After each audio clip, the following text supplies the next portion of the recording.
All right. Can you hear me, guys? Can you hear me all right?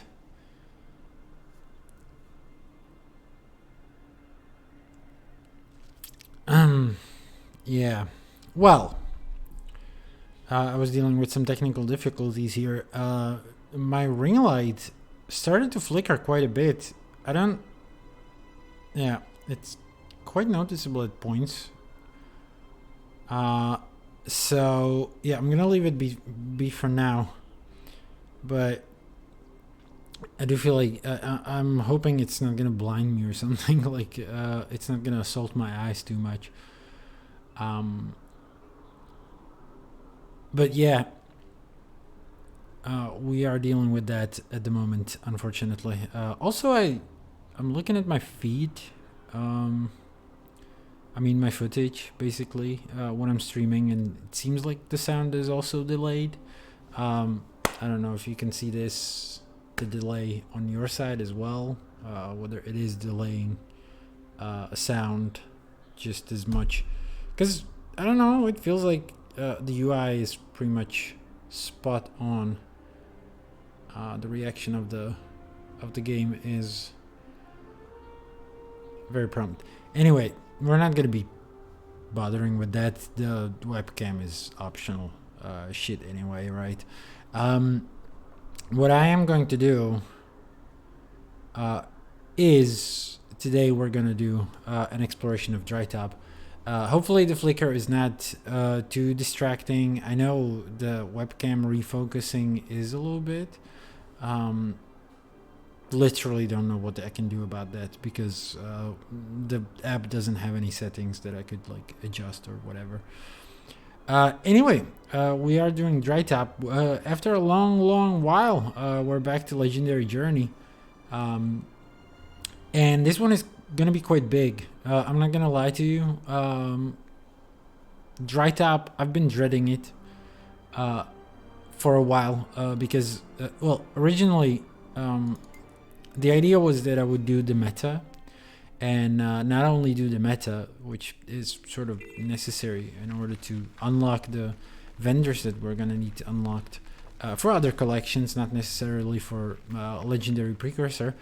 But the problem with dry top's meta is it has tiers of completion, and well, all the wares unlock at level 4 or tier 4 already.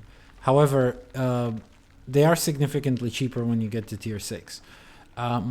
So I wanted to do like a tier 6 run. However, you need to be very organized for T6 runs to go through. On dry top, mostly you're going to see T4s finished. And if you're lucky with an open world map, and just genuine randos in the map, it's gonna be T5 maximum. For T6, you genuinely need like some coordination, mostly in voice as well. It's not that easy. And for a long time, I've been lurking through like avenues and trying to sync up my schedule with whoever would be running dry top T6, but in the end, I deemed it impossible. Not only that, I've got a lot to show you in terms of collections, but also in terms of other achievements. There's a lot that has piled up since, and hasn't been necessarily finished because I've been offloading it onto this one single stream. And I want to do the map comparison to like the previous Guild Wars game. How it fares in terms of like adapting the original environment stuff. So all of that compounds into like a chunky stream. I genuinely didn't want to bother with finding the T6 anyway. In the end, it is a shame. However, it is what it is. We are going to run into the jungle. I'm sorry, into dry top. As we are. And in fact, this thing is probably going to have two parts, basically. We're going to split it into phases. And as well, the other thing as well is, apart from us hopefully finishing a single precursor collection. We are going to do several other stuff, mostly also collections and achievements, as I alluded to. However, they do have a sort of a legendary tinge to it, but there's just quite a bit we're gonna have to go through. So I feel like we shouldn't delay here, really. I should get into the map right away and see what gives. Now I'm trying to keep the exploration here as minimal as possible, because we are going to go back into this map. Perhaps not even on this character, but probably we will. Mostly we're going to be missing just points of interest, but we are going to eventually come to Brisbane Wildlands in a full exploration. Now, getting to Drytop, it is through here, through this portal. Now, from time to time, you will find an event completely blocking you from coming into this Tangle Root area, this sort of valley. If so, you just need to finish the event before you get in here. And in fact, when you play the story in Season 2, this is incorporated to an extent into a story instance. So, yeah, it is kind of mirrored here. Luckily, the event is not here, so we can go directly through this portal, which, again, is the only way into Drytop. And as soon as we pop in, I mean, we do have a point of interest already discovered. But there's a couple of things we need to do here. So I'm just going to explore naturally without explaining too much of what to do here. But yeah, Drytop is a fascinating map. First of all, because of this tier system. And as you can see, we are on tier 4, and hopefully it will stay that way when we do the full cycle. But yeah, this is basically on an hourly cycle where it will periodically, and you'll see we are very far from starting the map proper. I guess we can talk to the scout and see what the scout will tell us. We're overwhelmed responding to casualties from the Zephyrite crash. Inquest agents are rushing in to take advantage of these poor people, and the frequent sandstorms only add to our woes. I hear the nearby mining town of Prosperity has also seen its share of trouble, but we've been too busy assisting the crash survivors to investigate. So yeah, there you have it. So the story of this map is one that actually shifted the status quo a little bit. Again, there's this area, it's called Labyrinthine Cliffs, where it was the first that we... when we first met the Zephyrites, right? And, oh my god, the flicker is crazy right now. It's so distracting too. I don't know what to do about that. And if it just means that the ring light is gone, I mean... goddamn. Didn't have it for long. I should probably get it returned or something. Anyway, so the Zephyrites live in the Labyrinthine Cliffs. Now, when we first go through Drytop, the story is that they moved because they're a nomadic sort of culture, and they have these airships, which are full of kites and stuff. Yeah,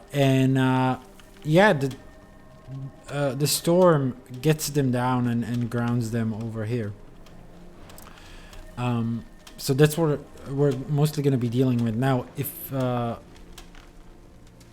never streamed the Season 2, but you can replay it at any point. I don't know if it's still for gems or stuff. Now, tier 4 shouldn't be that hard to get on the next cycle. I'm gonna hope for getting it. If by any chance we're gonna get tier 3, we've got plenty of time to catch up. But yeah, I'm just gonna ignore the vendor for now, even though we will need quite a lot from the one vendor. Now, I don't know how much into detail I need to go about this map, but one of the things that is here is this unique movement mechanic that is somewhat,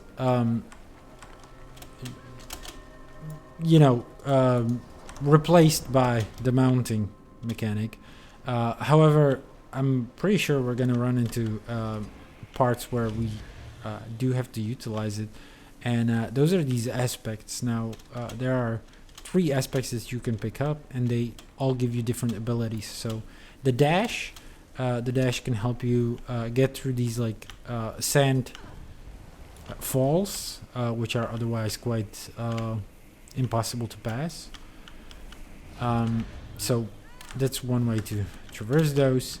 Then you've got the tree, which is the lightning pole, which will get you to the point where you ground target.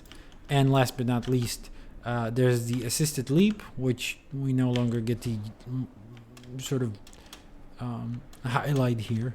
But yeah, they give you like a little tutorial line of them, basically, where you don't have to search for them in the entire map, and you learn a little bit of using these. However, we're not going to be needing them for most of the map because we can use the mounts. Otherwise, this starting area is not all that exciting. However, we should keep an eye out on a couple of things. Now, Prospect Valley apparently does host the jumping puzzle we're gonna have to do.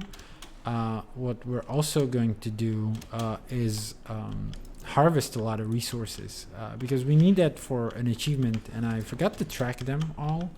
But yeah, we're gonna need to do achievements, or a single one relating to season 2. So I'm probably gonna do spend the minute or two to find all the achievements that we want to pursue. So as you can see, Dry Top itself is finished. However, if you go into the story journal and scroll far enough back, I'm sorry for yawning here.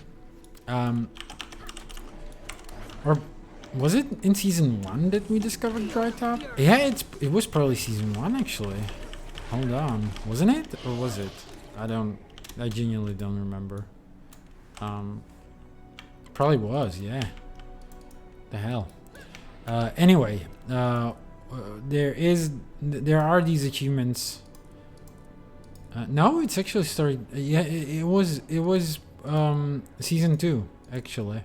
These are season 2 already. Achievements, are they? I don't genuinely remember. But yeah, we should find a repeat of these here. I'm not quite sure. Whatever, we're gonna do it this way. Dry Top, and yeah, there are these return to Dry Top achievements, which have a lot of objectives, among them harvesting across this map. So that's exactly what we're gonna do here. And yeah, we're gonna keep an eye out for that, but mostly we're gonna have to do achievements and stuff. Now, there's one more achievement. I mean, sorry, also the collections, and I'm just gonna quickly, sorry for this, should have prepared this ahead of time. But yeah, for example, Kritekin 1, that is gonna be a collection we should be able to finish here today. One for Predator, this one we're not gonna finish, but we definitely have an objective there. Astralaria actually has multiple objectives here, and I hope I wrote them down properly. It's actually two objectives, and I probably already did one earlier. I wouldn't be surprised, but yeah, it seems very been here in the meantime, which is kind of stupid. Yeah, search the buried chests of Dry Top once they have been uncovered during a sandstorm, which is, yeah, also a thing we need to do. So maybe we should utilize the fact that the sandstorm is going on because we need that for that achievement that we checkmarked earlier. But yeah, apparently we've gotten that since I planned this. And last but not least, also Hope. Hope 1 has an item for the collection. Hopefully not something we would need to do first. However, there's also one last achievement, and that's... And let me see if I can find it here. And again, I'm so sorry for the yawning. This only happens when I'm on stream as well. This is insane. But yeah, the achievement is apparently called Healing Air. Yeah, this one. So this is absolutely a priority. One thing that we should do first. So first in Dry Top, look out over a fallen people, which is, I don't know, do we interact with the vista here? I'm pretty sure it hints at this area. But yeah, this is a very special achievement. I don't know if I've ever streamed it. I probably did on one of the maps. But this will give you a unique skin. Now these skins, these weapons, have been part of like a contest that they put into the game. And basically it's like fan designers who created the looks for these weapons. And the top 3 made it into the game. Which is kind of cool. So this is one of the ones of those, and the last one I'm actually missing from these collections. The other 2 I already have. So, and yeah, this ghost is very much going to be very likely going to be part of the story quest. So let's see what she says or they say. It wasn't meant to be this way. It wasn't. Are you all right? What? You can see me? Nobody else. Please, I need your help. What can I do? There are pieces of me scattered all over Dry Top. I'm trapped here. You want me to find them? I don't know how it happened. I don't even know my name. I'll find them. Don't worry. And yeah, you progress through this like little story step. They're also not... you do have to go from one step to the other, which is quite unusual for a Guild Wars 2 collection, but there you have it. The first hint was very good. We're going to try to do these blind. I'm not going to consult the wiki unless I absolutely necessarily need to. Okay, so yeah. However, then we are supposed to rendezvous with a rabble-rousing rock, which sounds like an elemental. However, the problem is I haven't been in this map for so long. I don't remember the lay of the land whatsoever, basically. So we'll see how well we fare. And if we don't fare very well, we are going to consult the wiki. In the end, but so far we're gonna try to do this blind, and it should be fine though, because the previous quests weren't that hard.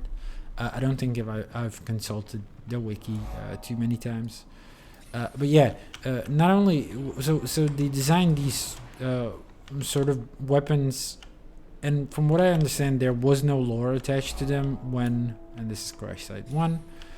There was no lore attached to them when the fan designers made them. However, ArenaNet did this little story quest to each and every one of them, and tied it to lore. And that lore is always interact with like a ghost. So it does have a very it does have a pattern to it. Joy is the other side of pain.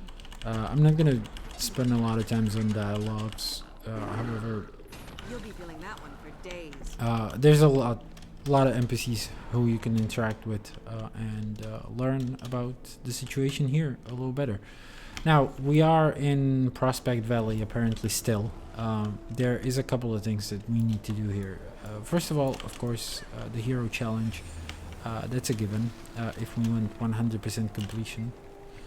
The magical energies of the dragon champion Glint still linger around the wreckage of this garden used by her Zephyrite followers to grow their aspect crystals from her crystalline remains. So yeah, Zephyrites are also disciples, basically, of Glint, Mama of Aurine, very old character, reaching all the way back into Guild Wars 1. So you get a little bit of a lore dump here. And yeah, even though, you know, I'm saying this is...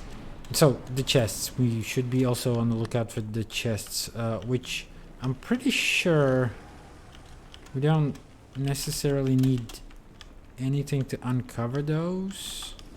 I might be mistaken, though. We might need a tool or some such. Anyway, there's like a whole side area too, which is these abandoned mines. Again, we're gonna utilize the mining pick to get this, because we will need to eventually collect a lot of this. But there is supposed to be like another collection, and that is we are supposed to find a llama in here in the abandoned mine, which I have no clue whether I previously ever looked for, whether that was part of any collection or whether that was just an Easter egg hunt kind of thing. Now, what you gotta understand about this map is, you know, relatively speaking, in terms of Guild Wars 2, it's ancient history.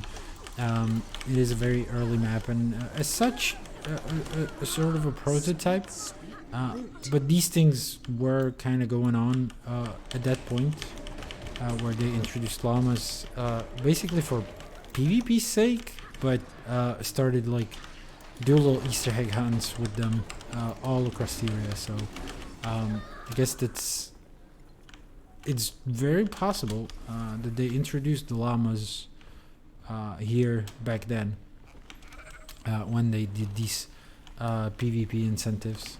And yeah, there you go. The sandstorm is over. They also kicked me out of the dungeon, which is brilliant. All kinds of lovely. And I'm kind of getting screwed here. So, I can see my first event. We should definitely join it. I'm getting my ass kicked here. It's because I'm partly, I guess, because I'm on a strike build. So we're very glass cannon. Of course, in a strike environment, you expect other players to support you. You don't necessarily, you know, have your own supportive capabilities. And yeah, we should genuinely take care that we finish this stuff and help the people here. Because each finished event, apart from, you know, making us... No, this doesn't work. In a newer map, it would definitely work. I don't know, it might not work because I threw it too far, though. There you go.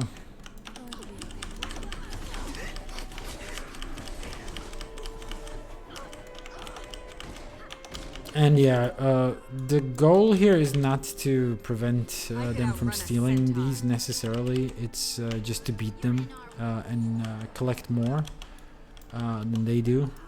So theoretically, you don't have to stop the thieves. However, and they're kind of getting good at better at this. So maybe we should haul ass. A blink would be really easy here. I mean, useful here. So far, so good, though. We have plenty.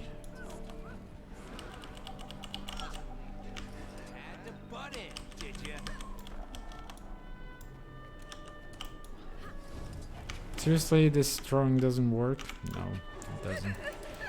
So yeah, that's some older design here, as you can see. I could outrun a centaur. So I can see beeline for that. Let me just quickly stop you, please.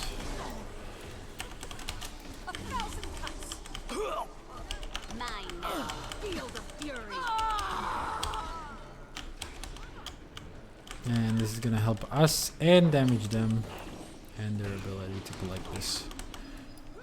So yeah, a lot of these events, it's gonna be part of the stream. Unfortunately, fortunately, who knows? But yeah, there you go.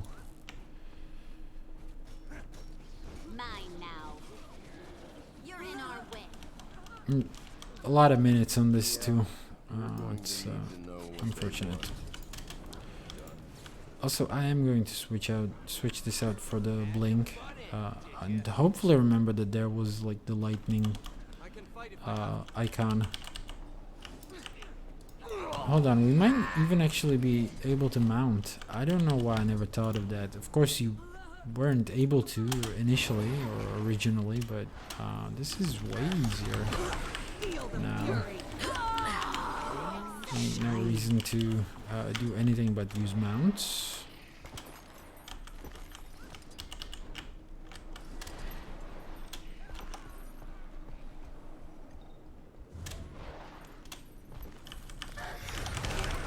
Okay, and there is an invulnerable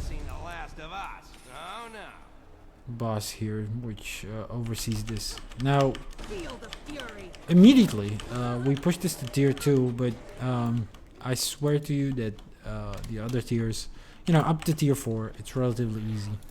Up to tier 6, though, it does require a lot of coordination and a lot of many more events. Okay, so what I'm also going to do here, I am going to fly this little course. So the sky scales we're also missing. We will also have to do. God damn it, I don't see shit against that backdrop. But yeah, this just brings us back to the hero challenge. But yeah, this is also one of the things, and I didn't track it necessarily. The Town of Prosperity. Now, this one has an interesting story because it used to be, and again, we're gonna go into the abandoned mines. This time, a different shaft, apparently. But I guess they don't call these. This is a prosperity mine, so this one they're still using, apparently. Unfortunately, no events, and again, we should seek the events out. So that we're good on the vendor stuff. But first, we get the shit. Moving on, within Prospect Valley, now, again, I don't quite remember all of the objectives that we have here. Hopefully, the little map that I created is going to be handy for that. There is a point of interest up above us, very high above us, and yeah, there's a sort of a ledge. Maybe you need to approach it from the other side. That might be likely. Or no, actually, Spur-Bend Canyon, which I'm not sure whether it's a removable gate, but not something we can traverse right away. And yeah, let's get a look at this beautiful vista. It was a fascinating map that they released. Also one of the first with which they expanded the game. I think it was the second, right after South Sand Cove. Well, not right after it, but there you go. Then there's a challenger, I mean a challenge thing, which should count as an event. I mean, I know that look in your eyes. You would like to spar with me. Yeah, let's rumble. What? Why are we fighting outside?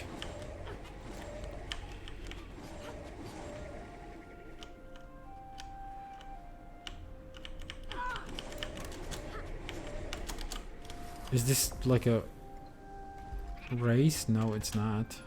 Right, but you do have to like provide some level of mastery of this, I guess, this movement.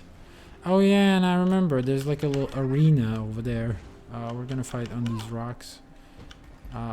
Possibly try not to get knocked down or something. Ooh, and we found the ghost. And is that what they were referencing? Prepare to dance. But yeah, this is called the sparring rock as well. And yeah, it's got these cone attacks and can knock you down very easily like this, right? And yeah, I got caught off guard, which is the thing that makes her, him, whatever, challenging. So there you go. There are some people who are straight up cheating, I see. And then yeah, I don't quite remember how this mechanic works. Oh yeah, you need to have the this thing, right? And fight her with this because, and perhaps, I don't know, maybe other aspects as well.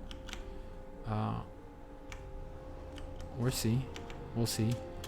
Yeah, this was a very interesting fight for real. I could outrun a centaur. Maybe even the purple one, because then it like becomes impossible to just jump into the air. I don't quite remember, but we will. Oh, okay, cool. We don't have it anymore again, which is just great. Cannot be chilled, crippled, knocked down, launched, or pushed back. That's fine. Cannot be removed. That's also fine. Of course, these things make it a little difficult to fight, so I don't quite remember how to. Oh, it might be that you don't even fight. Nah, it just strips it from you. But there's the jumping here. So what's up? No, it just strips this from you. So it's weird. Sun will rise again before I finish with you. Cross the fruit.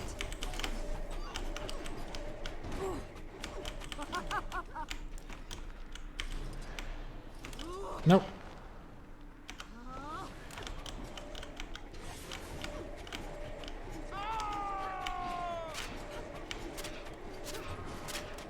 So yeah, as it gets out of combat, it heals back up. So, or she. So there you go. That's the sort of the play here, the premise. But as long as we can get engaged in combat, I think we're gonna be fine here right now. No! Engage! Very quick on the heal, actually. So we need to be a bit more careful here, but also put out a bit more DPS, please. Okay,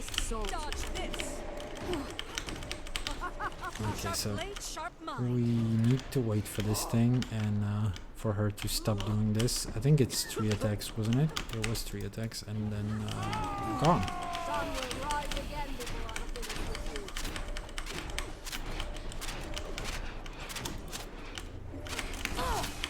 I feel good. Someone's making it a little harder to read those AoEs. And there you go. You're good. Yes. You learn. And yeah, this is for Hope, I believe. I am an apprentice, alchemist, looking for a rare plant in this area. There's a rare plant that grows on some of the highest cliffs that has been known to assist in curing many things, such as burns. Where can I find this plant? Unfortunately, I do not think one with legs such as yourself would be able to reach the areas I mentioned. Then how will I find this plant? Fortunately for you, I have an extra from a previous expedition. I will give it to you for your pursuits in my people's alchemy. I am grateful for your generosity, and yeah, this should be all we need for Hope. Also, let's approach the ghost, see if it actually gives us... There's a bone fragment lying on the ground. Pick up the bone fragment. I feel like we've met before. A part of you has. Do you know where you came from? The sky. We were flying high above this world, and then we weren't. You were a Zephyrite. Yes, a Zephyrite, a champion of the aspects. And I desired something. A great purpose? I can't remember. We need more of you to complete the picture. So I was quite lucky with Rebel Rousing Rock. Sparring Rock. Okay, yeah, I guess that fits the bill. The next one is Deep Underground. A light shines bright as the sun. A light shines bright as the sun. So, I don't know. Are they referring to the ley line tunnels, or what is that? What is that? I genuinely don't quite remember. Anyway, now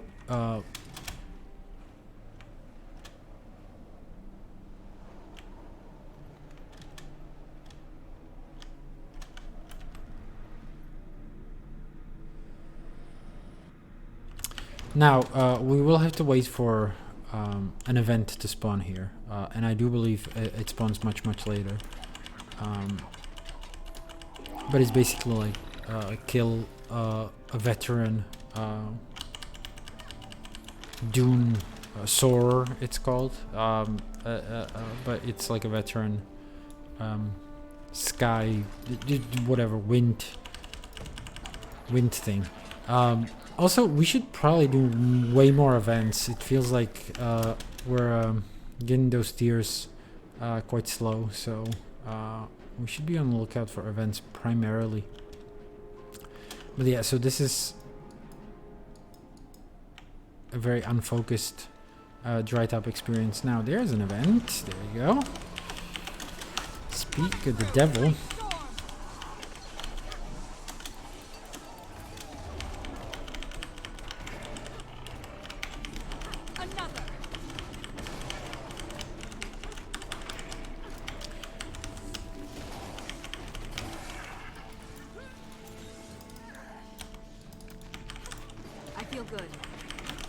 So are we supposed to kill this thing as well? Yeah, it is called the tendril. That's one of the things that we need for the completion of this event. There we go. Luckily people are around, which is a bit surprising to me that people are still doing dry top. Because, you know, if there's like a farming map, it's definitely Silver Wastes, not this thing. And yeah, Prosperity, the town of Prosperity has been attacked by Mordrum forces at some point. Now there's this hidden thing, which we also have something to find here, I do believe, one of the collections. So we should definitely keep an eye out. In the meantime, there's this mithril ore. Now, hope we should no longer need anything for this collection here. So this notebook titled Research Notes has a complex set of equations, drawings, and engineering blueprints. Jot down everything that seems useful. And yeah, so this is for the Predator. Again, that should be the only thing that we need from dry top. This speaks about some dry steppe mesas, and yeah, okay, so the Predator also done quite quickly, to the point. That's fine. We're on tier 3 now. The good people who are not slacking off with some random ass collections are saving our hides here a little bit. But yeah, this is also part of the story, and actually this has been a closed passage, and I feel good. The way this map was introduced is that it got expanded as the story steps rolled in, and this was a blocked off passage. You can cross this necessarily, so then they opened it as part of a story step, and yeah, it's Scarlet's Secret Lair, right?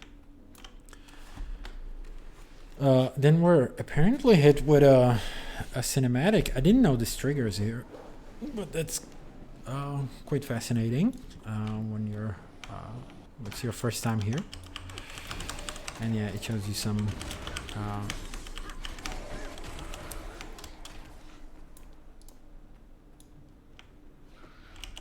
centaur dwelling over here, and you can also talk to another scout. We welcome you, as we have welcomed the unfortunate fallen from the sky. Our desire and duty is to aid them wherever we can. Our tribe tends a sacred oasis and protects it from invading threats. Lately, however, we are seeing an incursion of hostiles who call themselves Inquest.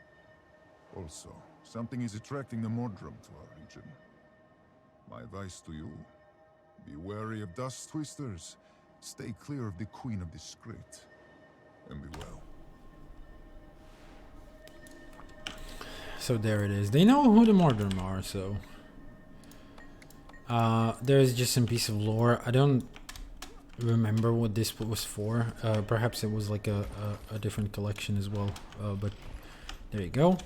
And then there's this encampment. Now this encampment is potentially important because there's one more collection that I want to finish, and that's Embrite weapons. Now I'm not gonna checkmark this basically, or keep this in the watch list, but as you can see, oh my god, there's like 50 achievement points we're gonna get this stream. We should be able to get this. Now that's what we need the tier 4 vendors for, because they will give us the recipes.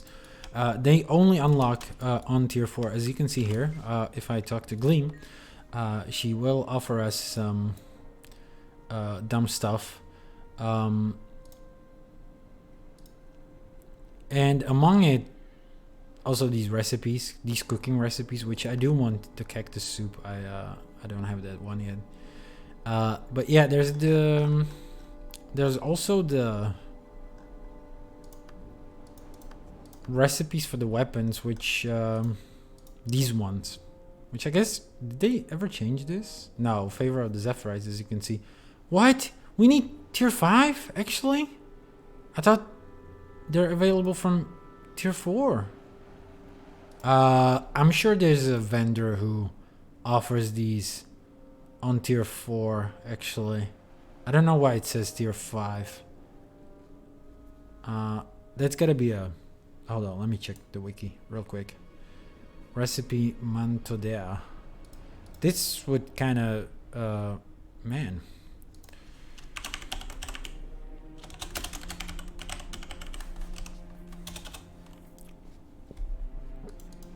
So yeah, but anyway, these are the recipes that we want to get as well.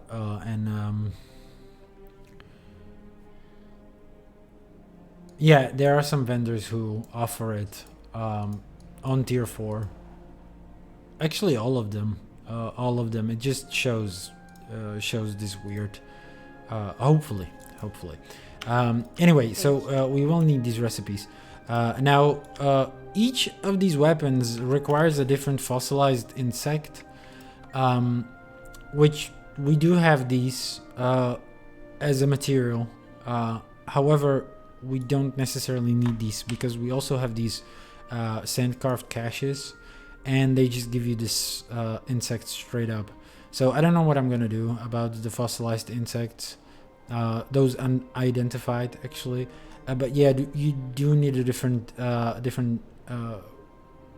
insect for each weapon. So as you can see, we got 14 of these sand carved caches, which is way more than we need because we actually have some of these, as you can probably see here. Yeah, one in bank, Embrite fossilized dragonfly.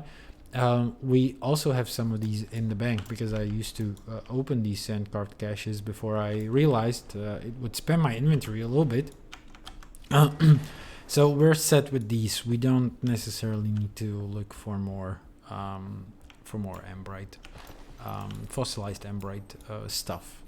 However, there is supposed to be like a thing. Yeah, okay. We did this one. I think I'm gonna delete it like this. I'm just gonna make a bit of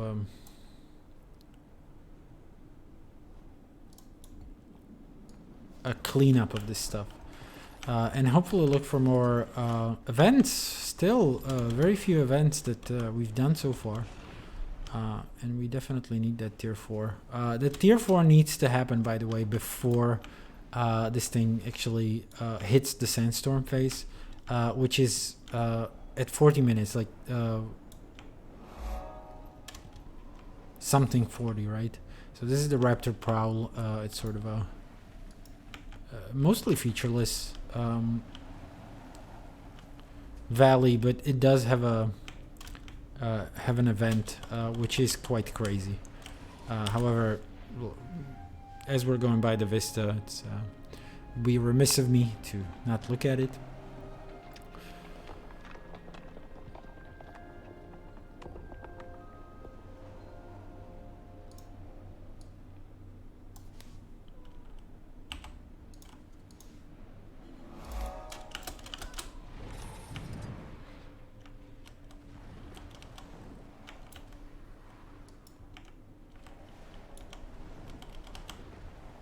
And yeah, you can actually see it here, right? I don't know whether you can or cannot. No, you cannot see it. But yeah, it should hit us in 16 minutes, basically, the sandstorm. So also, yeah, a bit of a more of a verdant area here. I am going to do the hero challenge as well. The lush greenery and occasionally soft rains of this oasis are a pleasant change from the scouring dust of the surrounding region. Commune with this place of power. And yeah, these places could get quite verdant. Don't remember, we are in Maguma still, and basically sandwiched between the verdant parts of the Maguma jungle and the verdant parts of the heart of Maguma.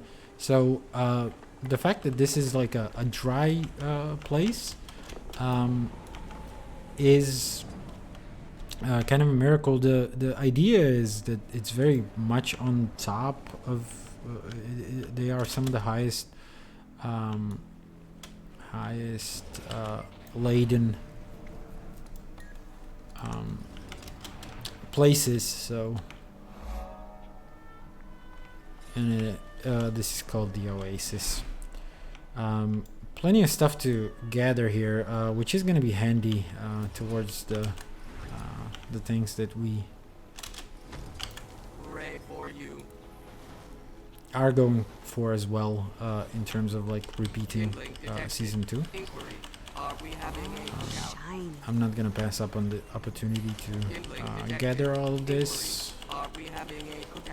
And yeah, which finishes the woodland management. That should be just this tier, hopefully. So we don't have to go ham on gathering too much more. But we will definitely want the crops as well that are here. This is gonna do quite a bit to progress.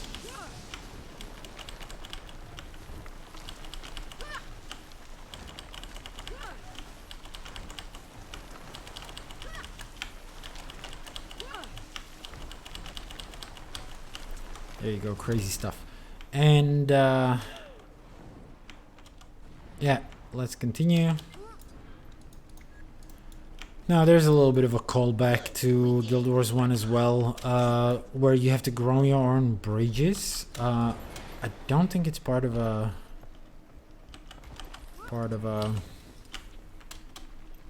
event. But you do have to carry it from this garden, basically, if I remember correctly. Now, someone just grew it. Both, actually. So we no longer need to do that. But yeah, that was one of the... And this is apparently called Azar's Arbor. Now, yeah, this is a callback to Guild Wars 1 where you were growing these bridges all the time, and it was like a druidic magic, basically. Let's talk to another scout, see what they have to say. Wasn't easy getting out this far, was it? I'm afraid you won't find this area any less hostile. Another Zephyrite ship crashed here, and those aspect crystals are attracting scavengers and researchers alike. Skrit are sweeping the area, the Inquest have set up another base here, and even the wildlife is nosing around the crystals with unpleasant results. Yeah, so this gives you a little bit of an idea of what's going on in here. past the crash. Of course, there's the Take a look. what are they called? These vendors, packed supply vendors. These are sort of traveling vendors and sometimes offer very unique and sought after wares. Unfortunately, it doesn't seem to be the case today. However, you mostly do get like just straight up. Now, I don't know whether there's a point of interest or something behind these tendrils. I guess we're gonna get here eventually.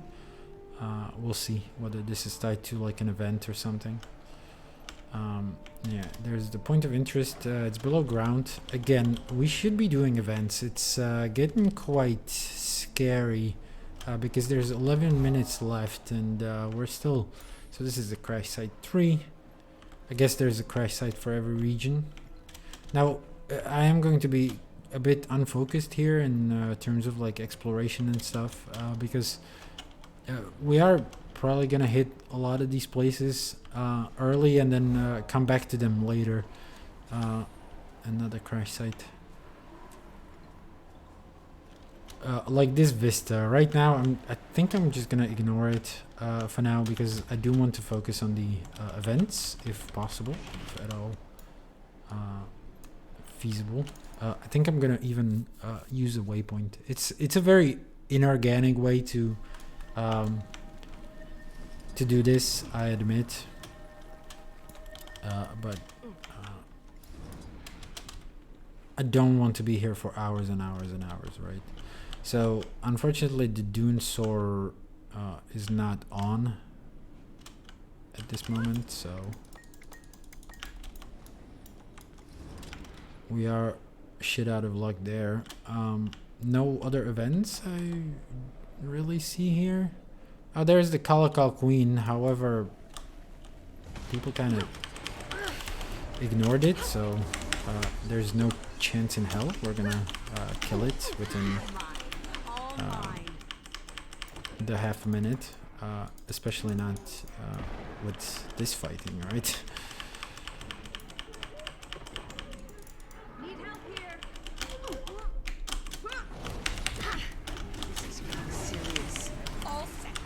It's quite the killer here. Okay, let's ignore that then. Someone pushed at least one event. It was good.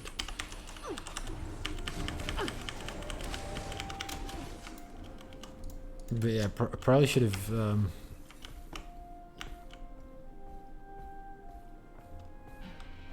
gotten a better build. To be honest, this is not very good for the open world. Now again, we've already done this event, but apparently some of these repeat. So it is going to help us. Had to butt in, did ya?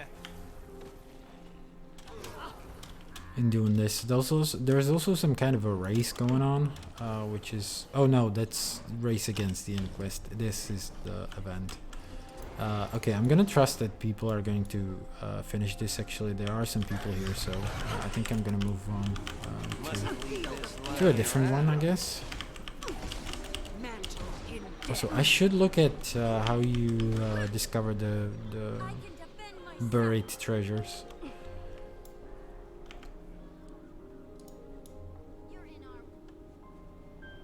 We are doing much better Zephyrite's as opposed to the Inquest stuff.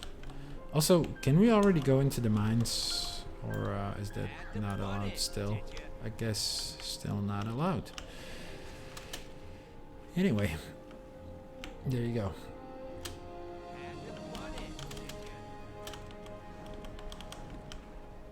Now, there's also a fascinating event that spawns down here in this valley, and it's this thing is also an event, or is potentially an event.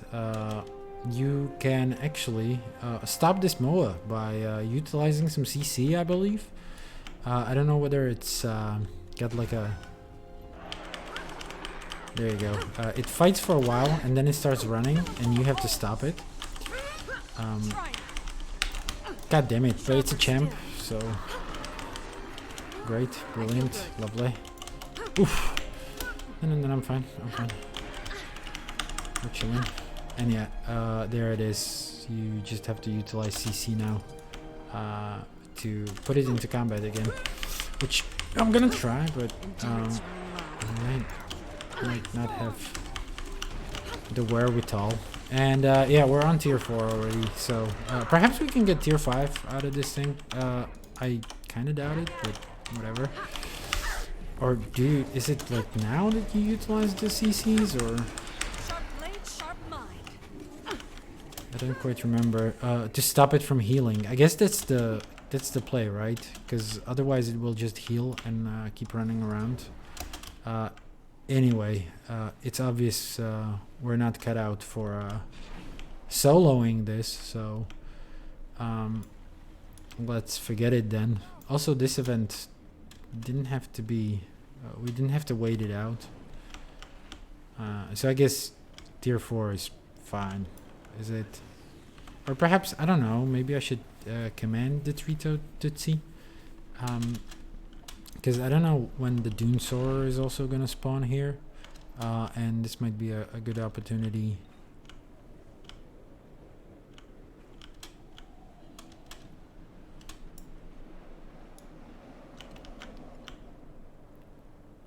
To just wait for it.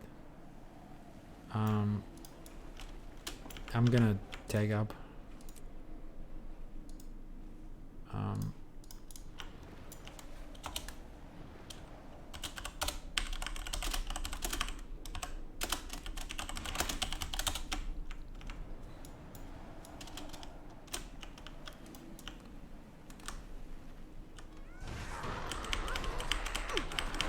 I feel good.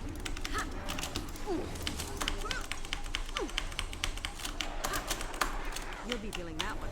And I do realize I haven't brought too much CC myself, so I'm a bit of a hypocrite, but it's fine.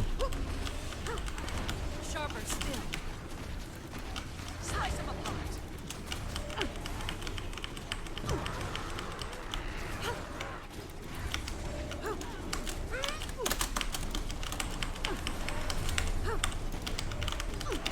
Good, but it seems like, yeah, people are genuinely helping here.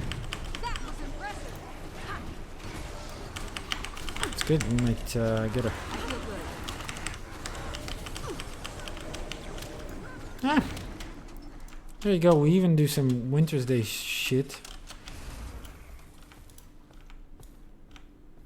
And earn some geodes. Now we're gonna need a lot of those geodes for buying those recipes, weapon crafting recipes.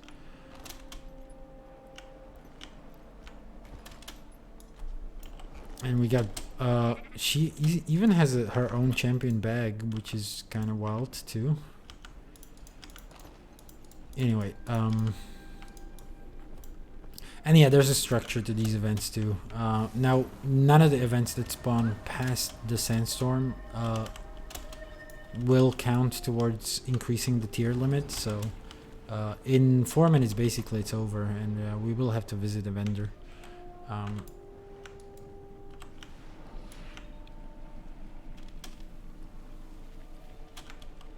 So because I'm flying around like a headless chicken, I genuinely won't probably be able to find many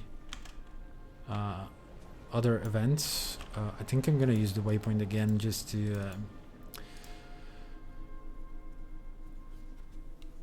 get around the map a little more promptly. As you can see, there's an event going on, for example here. That's good, which we will try to tag at least, if not finish. I feel good. Good, we tagged it and even finished. Not necessarily thanks to us, but there's also this stuff.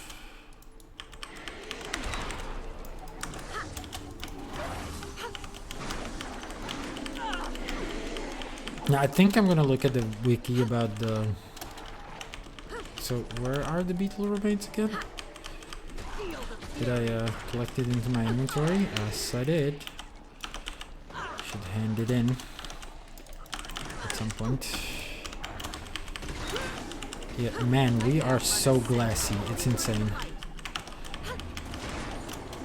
Luckily, the exploration doesn't take much, but still quite not used to this.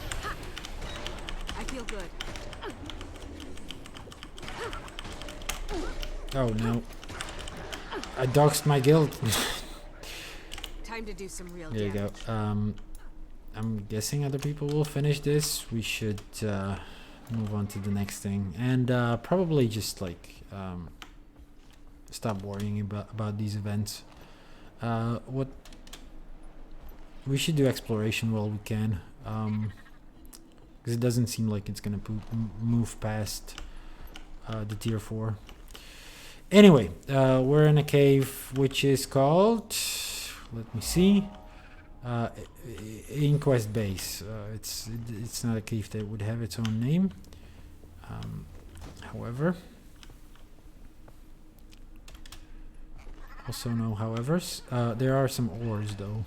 I guess we can collect. We should collect.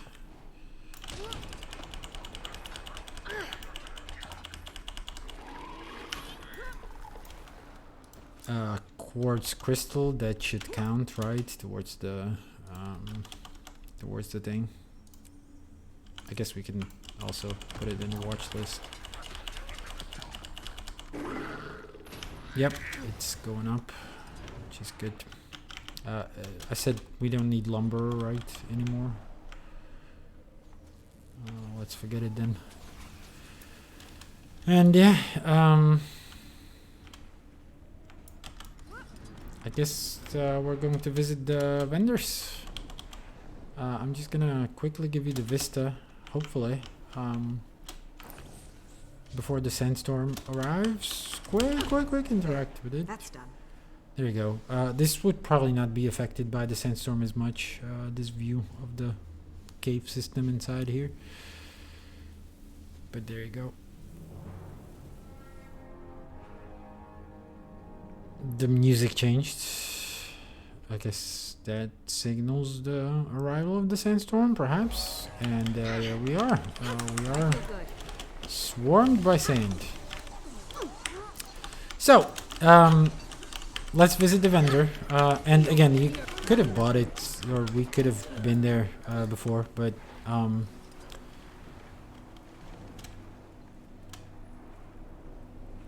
don't know. We're probably gonna be here for another hour, right? Should I wait it out? We definitely need to do these buried luck chests now. So these are kind of bound to, and yeah, there you go. We found an unidentified fossilized thing. Which again, as I mentioned, don't necessarily need. Now I don't know where all these chests can spawn, so hopefully we can find them all. Oh, and hopefully we have enough keys to open them all too.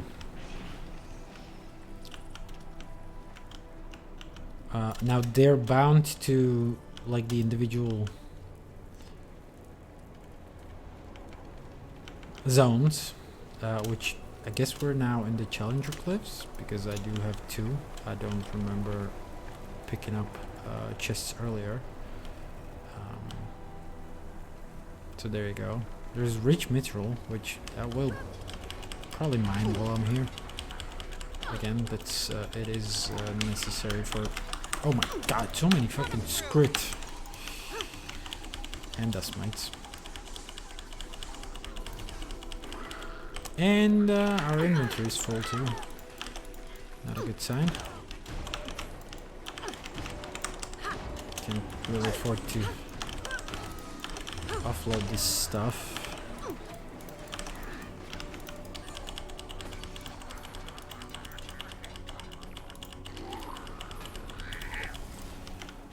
Plenty of just garbage in here.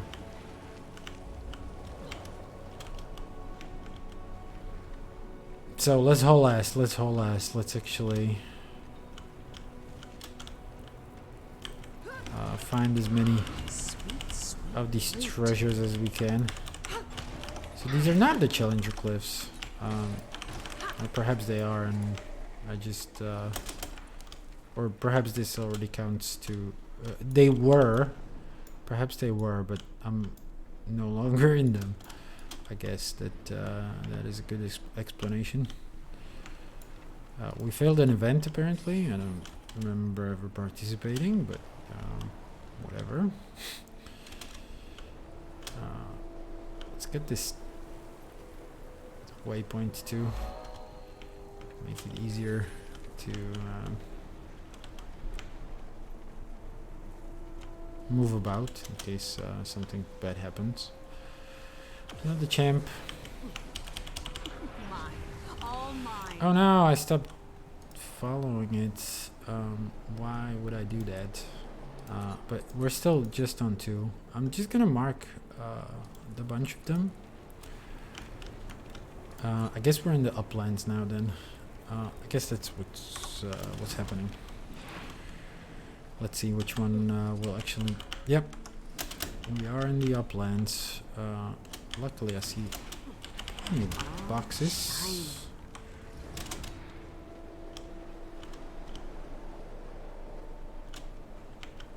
Some cacti, which is cool.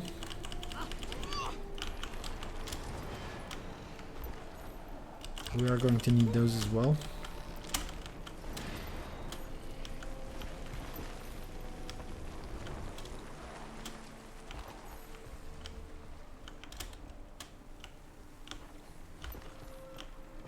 Okay, let me have some more boxes, please, though. We might need to wait here for another hour, whether artificially or not.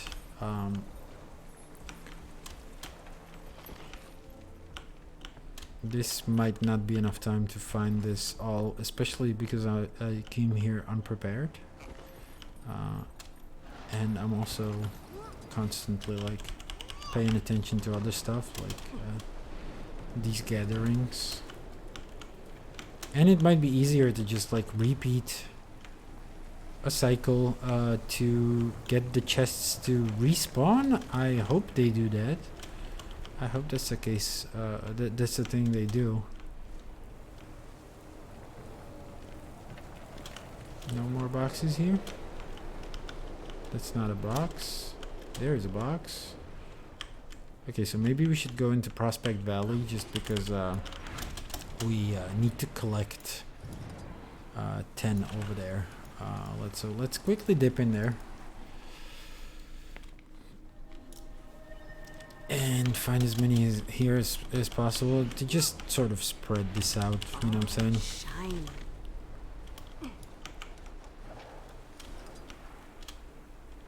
No Dunesaur by any chance over here? No Dunesaur. I guess it would spawn up here, or would it spawn below us?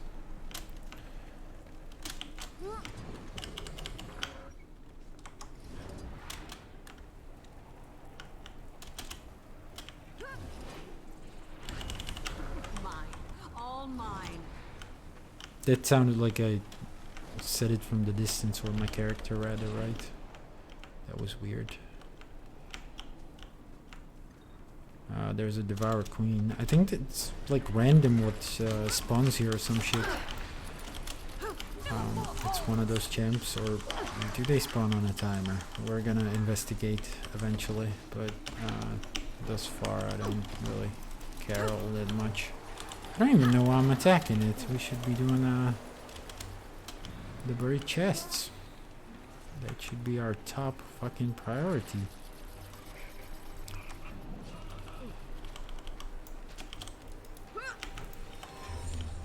Also, slowly clear out my inventory as well.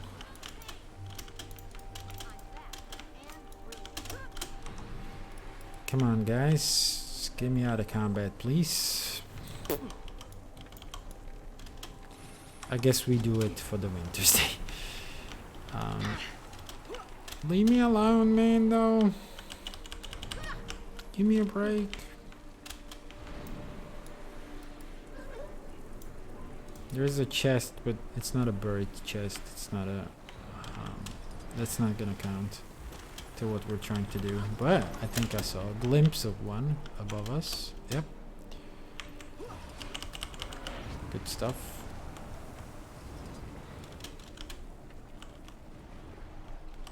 There are gonna be some more in the wreckage, I reckon.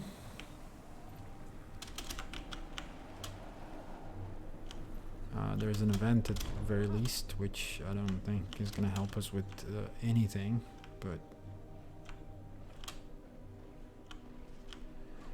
again, the events are kind of pointless beyond already finishing it before the sandstorm. I don't know why there's so many of them. I'm sure there it had like a design, a reason to it as well, but I genuinely don't know. Not very many chests here, I see. Around here, perhaps? No, also the mine is gonna be open. No, it's not. How do I get into the abandoned mine, by the way? When does it open? Like, what are the conditions for it to appear open? Because we've already been inside. I mean, it's gotta open at some points, right? There's a buried locked chest. Oh, shiny. Good stuff. Also tell me where the fucking Challenger cliffs are. They're over here. So yeah, we did probably pick up some chests over there. It's a weird zone to sort of delineate, right?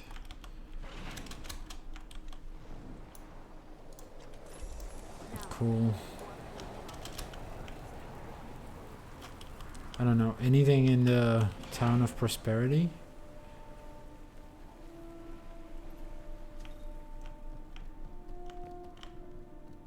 There's a buried locked chest. Oh, shiny. And another one. Old Prospect Valley, I assume, still?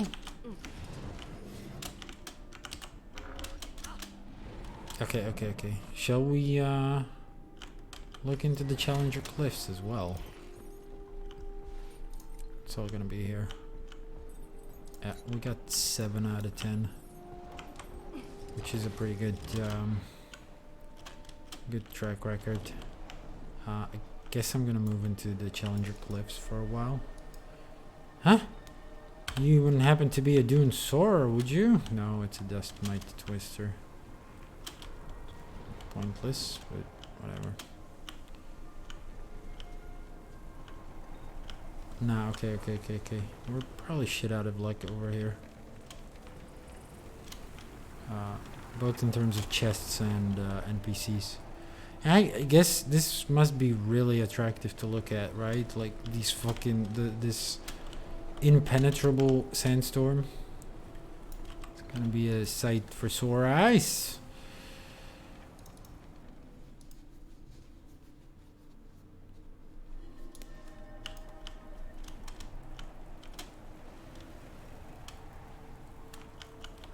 So Challenger Cliffs, apparently this zone over here, which I cannot imagine how to distinguish it from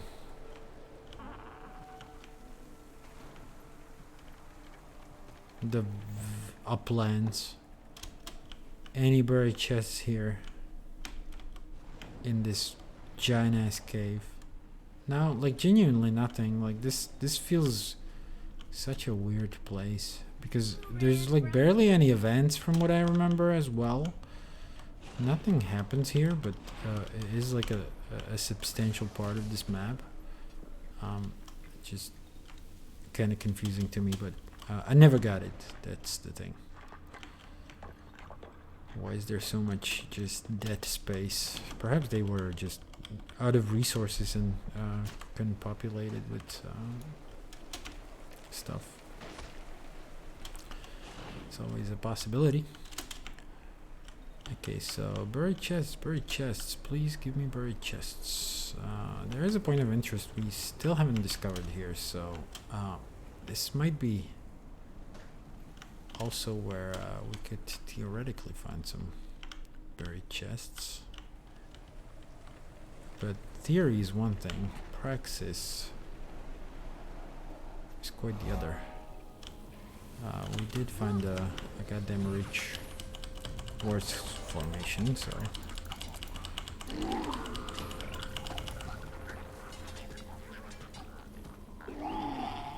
Might as well harvest that, which is gonna finish the ore miner.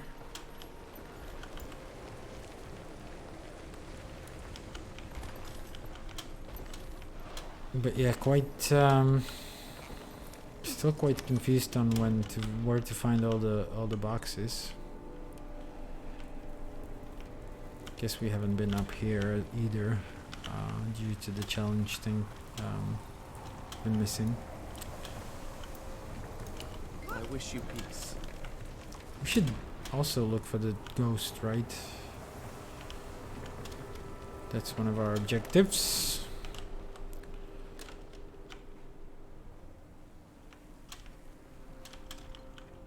There's a sort of a mini jumping puzzle, but it's not kicking us off the mount, so it is not the jumping puzzle. And there is a jumping puzzle, which I feel like I'm gonna finish on. I think that's gonna be the last thing we're gonna do on stream, to be honest.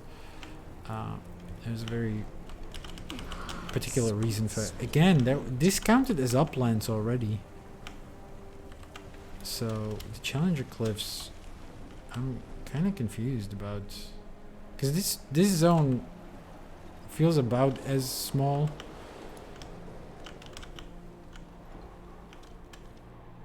I guess, does Oasis count as uplands or as Challenger Cliffs? I'm gonna kind of guess it might be cliffs, actually. And I don't know if it's gonna have too many chests though, because as you can see, it's pretty much untouched by the sandstorm, so it might not actually count at all. We might be here for hours, guys. I'm gonna let it pass. Again, I did suspect that dry top is gonna be quite the difficult thing. Also, no, there is the sandstorm at least here, so that might mean some buried chests, although the yellow text is nowhere to be found, so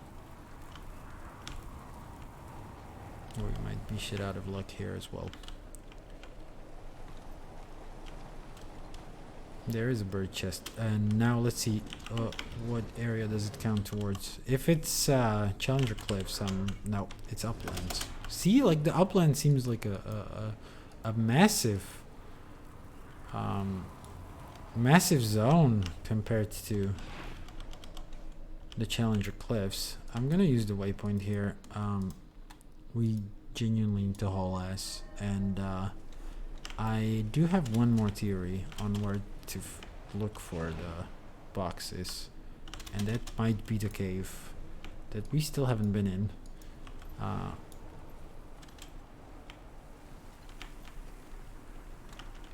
No, not this one. We've been in this one a million times, although it does have a buried chest here, and it does count towards the Challenger Cliffs, so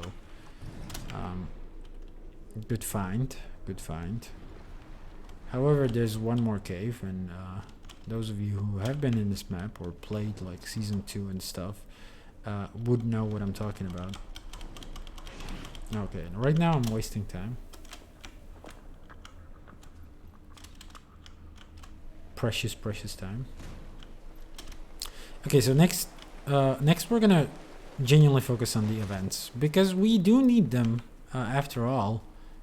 in order to finish the return to dry top.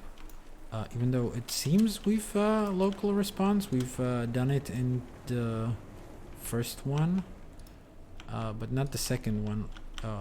There we're still looking at finishing 9 more events. So there you go. Let me see. Is this the entrance? This is the entrance. Let's see whether they have any chests over here. I'm kind of doubtful because again, like, this area is shielded from the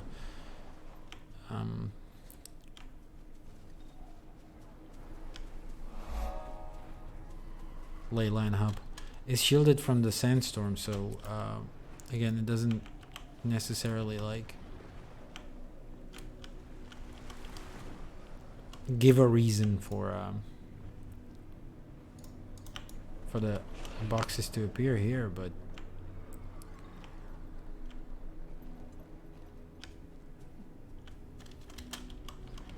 let's get out of here as fast as goddamn possible.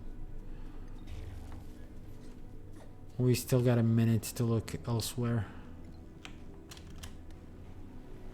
Let's not waste it. And you know, for at the worst, we can genuinely use taco or some shit. Like, I'm sure it has filters for buried chests. We can just use a little bit of like cheeky cheating.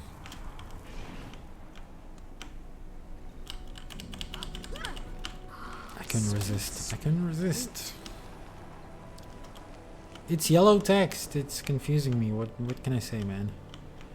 But yeah, I'm afraid we're already in the uplands already. Yeah. This is just unfortunate. It seems like the Challenger Cliffs might be a nuisance, a little bit of a difficulty on our journey.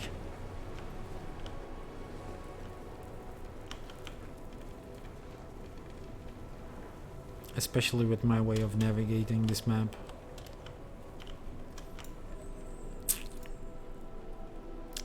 There you go. So, no looking for buried chests now.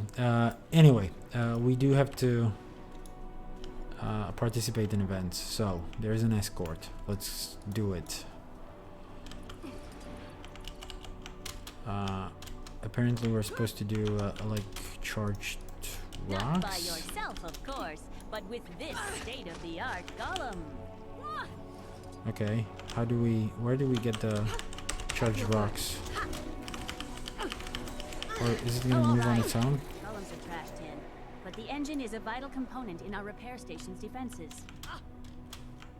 Okay, can it move though? I'm guarding the ship, so I cannot accompany the golem myself. But I am sure someone as brave as you is up to the task. Yeah, okay, let's go. I programmed the golem to move and heal itself by absorbing kinetic energy through a highly advanced collision system. In other words, chuck rocks at it. Magically charged rocks specifically. No restraint necessary. Error. Cargo is excessively heavy. Additional power required. Cool. Can we like speed it up though? By giving it swiftness, or is it immune to swiftness? It is very much immune to swiftness, as I can see.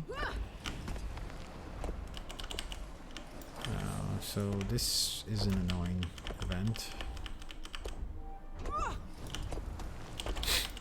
Not gonna lie to you, it's doesn't seem very good.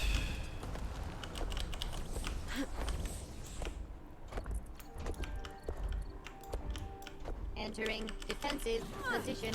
Why? What's attacking you? Take the engine. I feel good. Why would you want this weird engine? For real.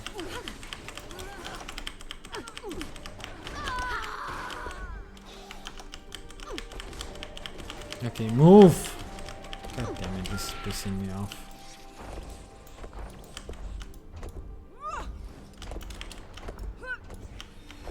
I could outrun outrun a centaur. I guess perhaps super speed would work, but I don't know whether I can share it. Likely not. Cash response. Ouch. What do you mean, ouch? They said you're designed for this. Cash response. Ouch.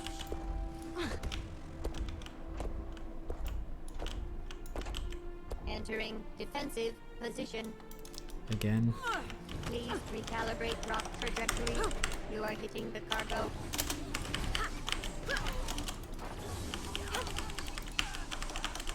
Grit, I'm hit.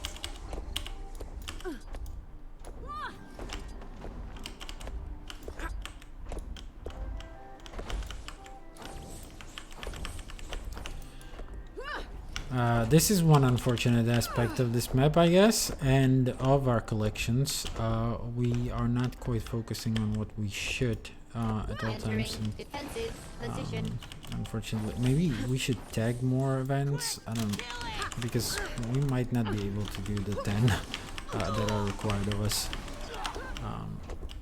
within like any reasonable time frame. And I don't want to stream for 4 hours, believe it or not. I feel good.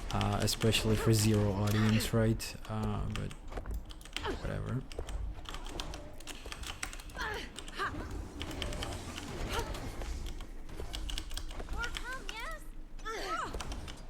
Cash response. Doesn't it? Ouch.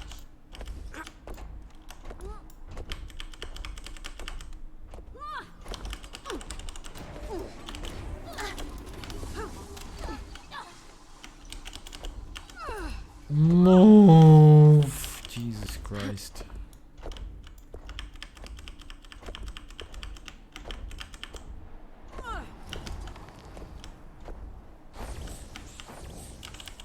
You're almost there. There you go. Resuming primary task. Cool. Now, question is, does it chain with other events? I guess they're on a timer anyway, so they wouldn't trigger right away.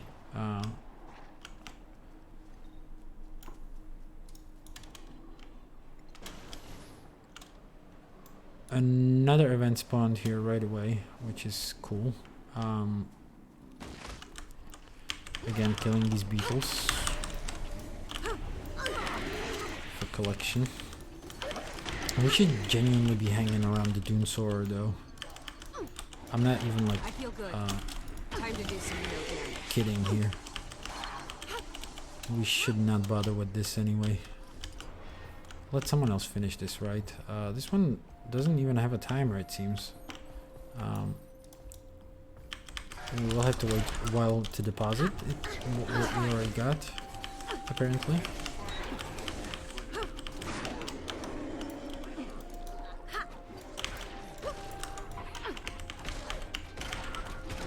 Which might make a dent into this event, for what it's worth. It could be good. The fact that they only just come. Might be like halfway done with it. Time to do some real damage. Oh no, it does have a timer though. Hopefully someone will come. Not very many people in Dry Top, it seems. What do you want? Alright, should we finish it now? We're already done with this far. Sharp blade, sharp mind. Again, full inventory, which is not a perfect thing. Can you... Oh shit, that's because I didn't... That's because of my full inventory that I didn't pick up the beetle pieces. One of those events, right? One of those kinds. Stew's ready. Take these! Call it a There you meal. go. Salt can only hide so much. Cute little gear that we're looting. Unfortunately, like genuinely the inventory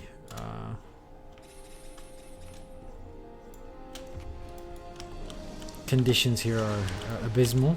What are we doing here? Charge the light bridge. Okay. How do we do this? We just run back and forth here. Doesn't seem that difficult.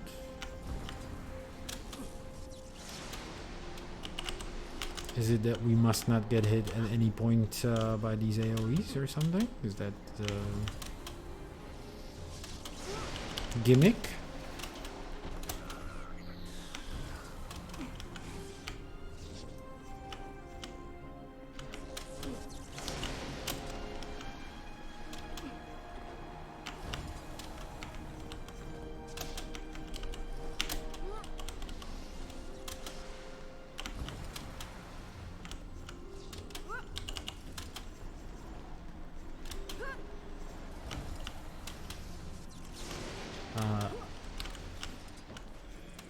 Still don't get why it's a group event, but it apparently is. Someone's coming. I guess I'll make them do the last step, or what? No, they don't know what the fuck they're doing here, so there you go. It's yours here. Defeat whatever spawned here.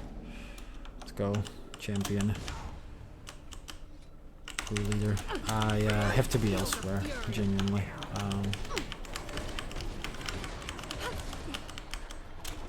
Okay, go on, kings. I believe in you. Fuck the vista so far. Let's check it when the stakes are not this high. I'm going to go back into this zone for the goddamn Dune Soarer and potentially any other champions that are gonna spawn here. I can see the Noctli thing is back up. Guess we're gonna join that now that we know how the event works. This guy might need some help.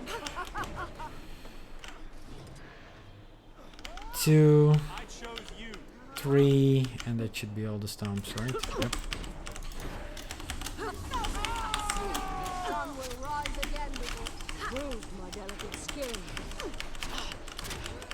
There you go. You're good. Yes.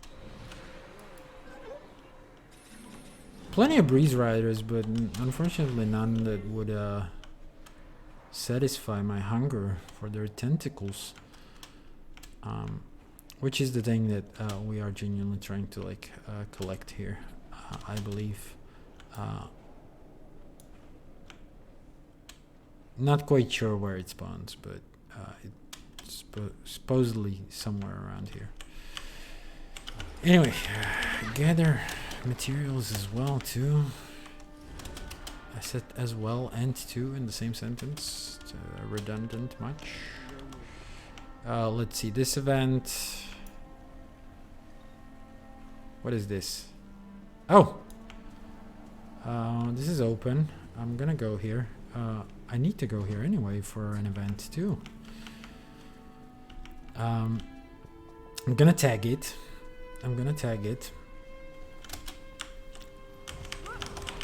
But mostly I should be looking for the llama here, right? While it's open.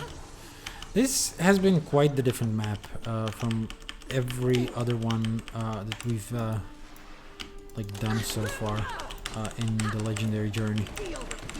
Very chaotic so far. I think this might fail though. People are not paying too much attention to this one. God damn it! Fucking drop it! Drop the thing.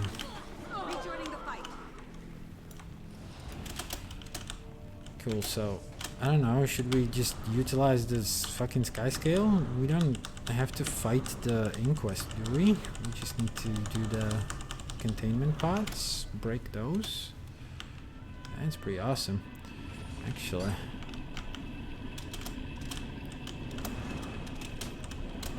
We cannot fly over this. Okay. How do we get in there? Do we break this or some shit, or do we interact with this? Or how do we? Okay, I guess we don't. I feel good. We should be looking for the fucking llama.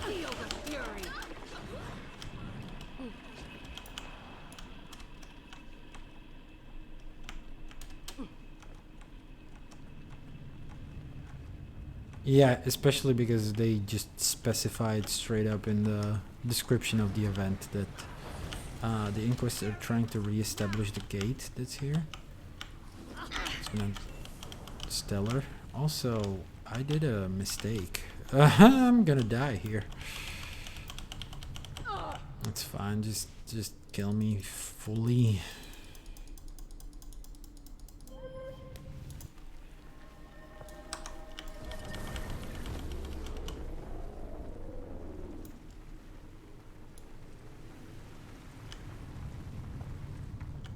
I should genuinely look up where to find the llamas here. Otherwise, this is gonna be a failed mission as well.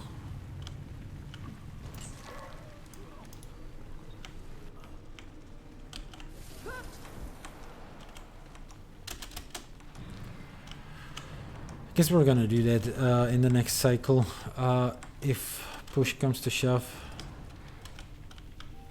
And I genuinely cannot find it. This one seems rather conspicuous, right? Request synergetics panel. I don't know what that does, but I think I'm gonna tinker with it as soon as I break the containment pod. Hopefully break the containment pod. Don't kill me! Don't pawn me! Okay, no. It doesn't do shit. There's a gate? There's a goddamn fucking... Where does it lead? Don't have enough energy. Ooh, we succeeded in this thing. And I guess it doesn't re-establish the gate then. But I still don't know where to find the llama.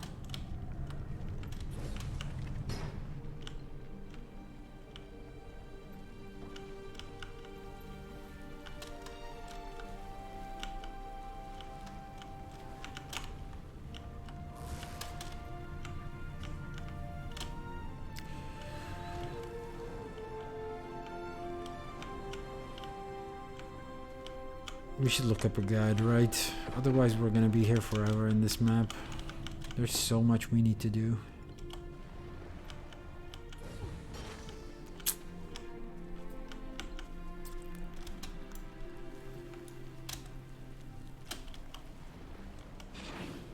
Let's do it. Let's look it up. The other ones we can look for by ourselves, but this one feels like we're kind of screwing ourselves over because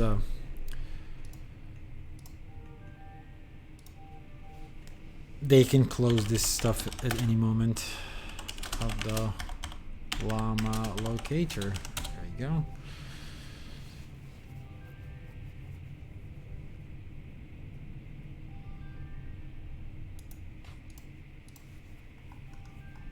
But perhaps I remember them looking. Looking for these at some point in the past. Once approached, it will begin to dance in a similar fashion to the llama finisher. The llamas may be smaller than expected. Do not overlook them.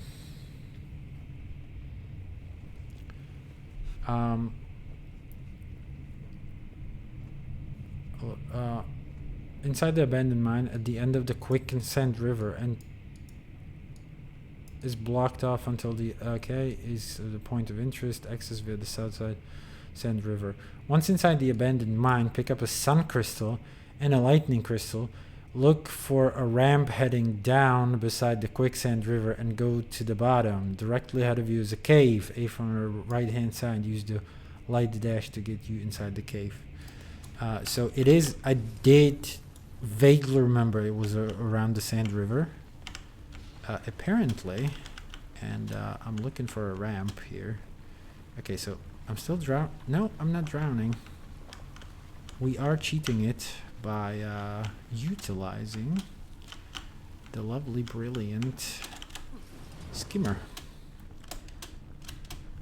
Skimmer, our friend. There it is. Hello. Did you count? Do you count? Did you goddamn count? Yeah. Okay. Cool. We can drop that, or get it out of our noggin. Nothing else we need to do in this place, do we? Okay, cool. Let's get out of here then, and continue with the rest of the stuff. Namely and specifically, right now it's going to be a lot of events. So once again, I'm just going to tag this one, I guess. Move on to the next one, because there's always so many people who do this. Even though... Oh no, the Inquest are actually winning though. That's not good. How many do you need to collect, by the way, to finish this stuff completely, altogether? Hey, yo, yo, yo, yo, yo, yo, stop, stop, stop, stop, you bastard, you bastard! I feel good. Bitches!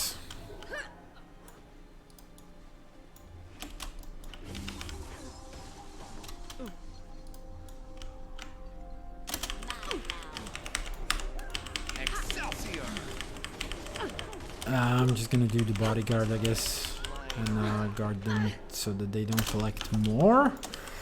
Come on, come on, come on, come on, come on.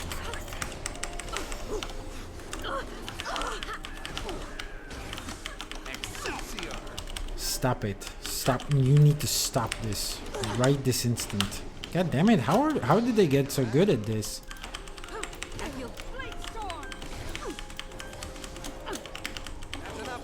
Well, great. I hope I'm gonna be able to get the T4 now. It seems kinda...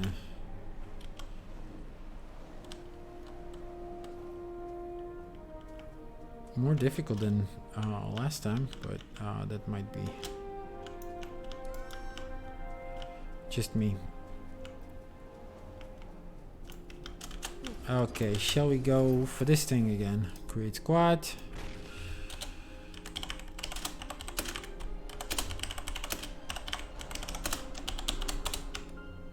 I guess I could have done that with elite. What is the elite I have equipped?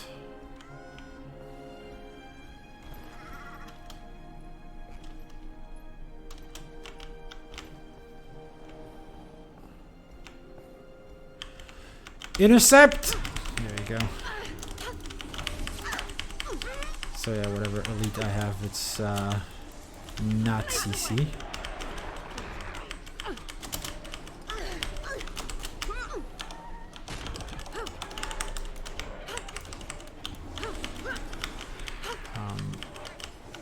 Damn.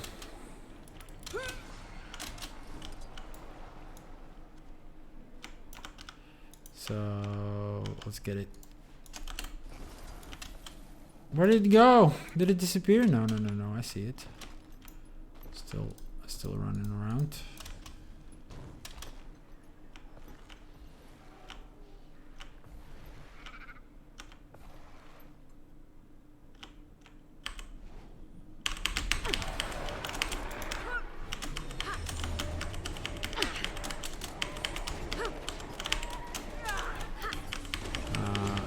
No, this is days. Okay, cool.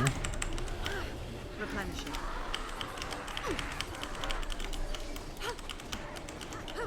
I do like the fact that I have the MOA signet for CC now, and this is a MOA. God damn it!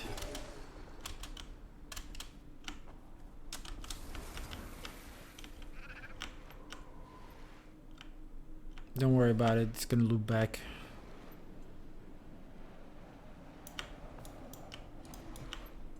I'm engaging it here. Alright, so I guess the trick is to save the CC till it wants to peel off again. Because, or maybe we just missed the cycle. I don't know. You would have to be really wicked fast on the CC in order to... Fuck this, man! How does this work, man? Seriously. How does this event work? I'm kind of fucking confused about this. I feel good. We just need to get like a shit ton of CC, I guess. It's just... I'm sorry, DPS.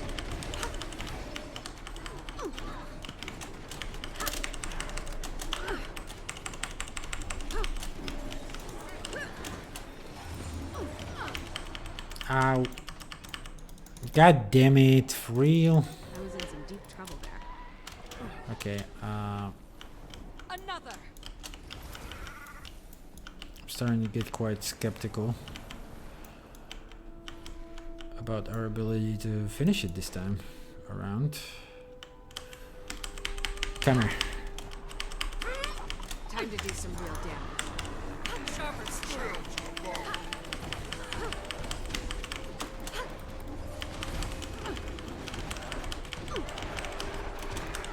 I feel good. Dodge this.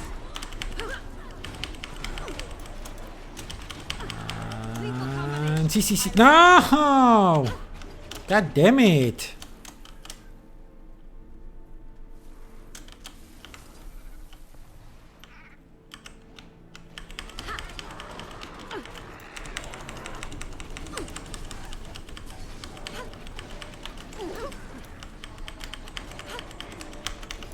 Okay, so I think we're CCing too early. That's the problem here, because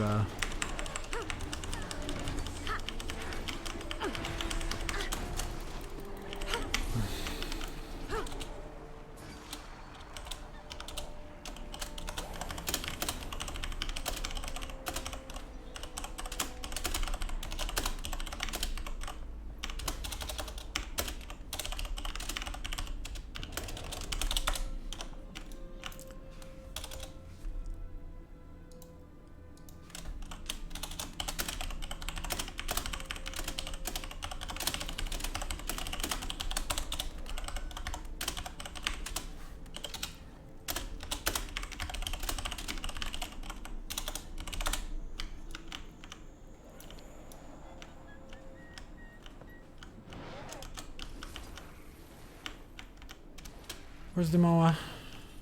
There it is. I feel good. Blade storm.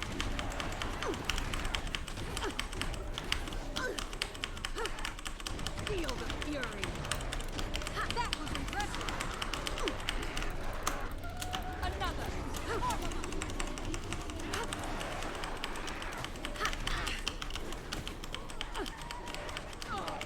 Ow. But you know, it might be true that you can. No, CC now, CC now, CC now, CC. Yay!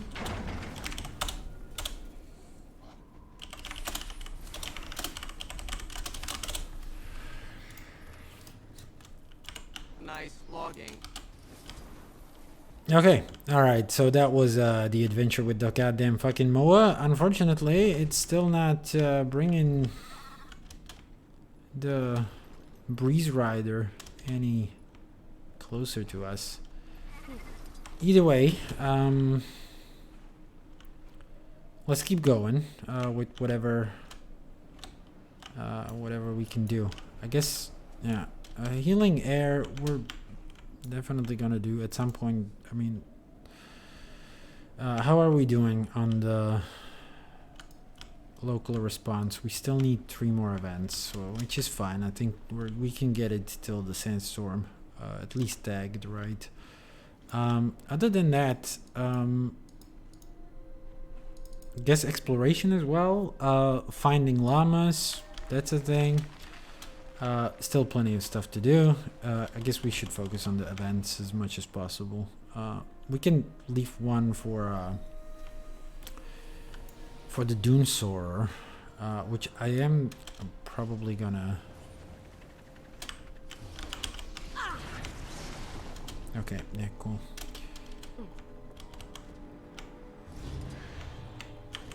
I'm probably gonna. I don't know whether the Dune Soarer is an event or what. I'm gonna go ahead and guess it is.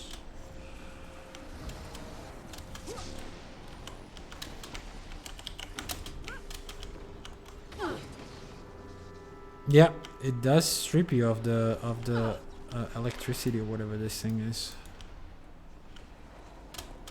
So that's the challenge here. You must not get hit by any of this on any of these AoEs.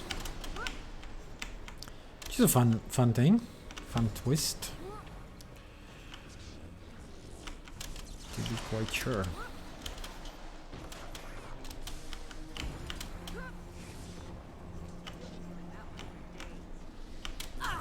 God damn it, for real. I thought I had the timing right. Apparently I did not. Leave me alone! Let me be! Fox. Ugh, cool.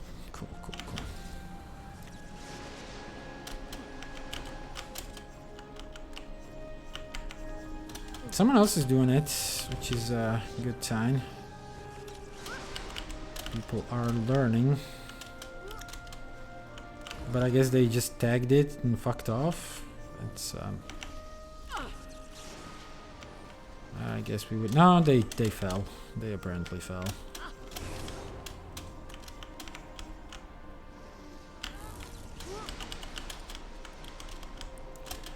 Long ass event. I'm gonna lie to you.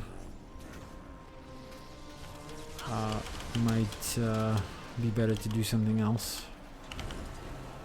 There you go, there's the light bridge. We are on T4.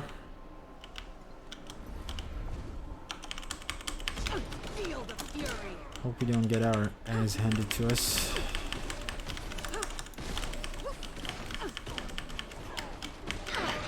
Cool. He has the same mechanic, and I have no way of getting back up. I guess we do have the artificial updraft kind of thing. Okay, so handy CCs.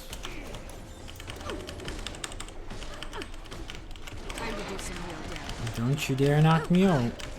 Knock me down again.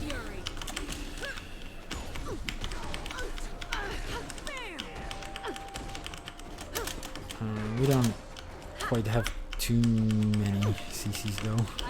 That's good. But luckily this champ is not that difficult to deal with. And then there's this event.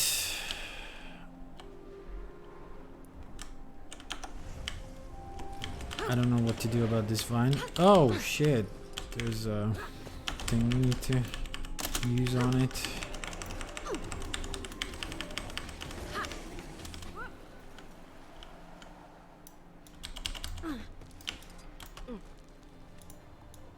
Come on. Stop it.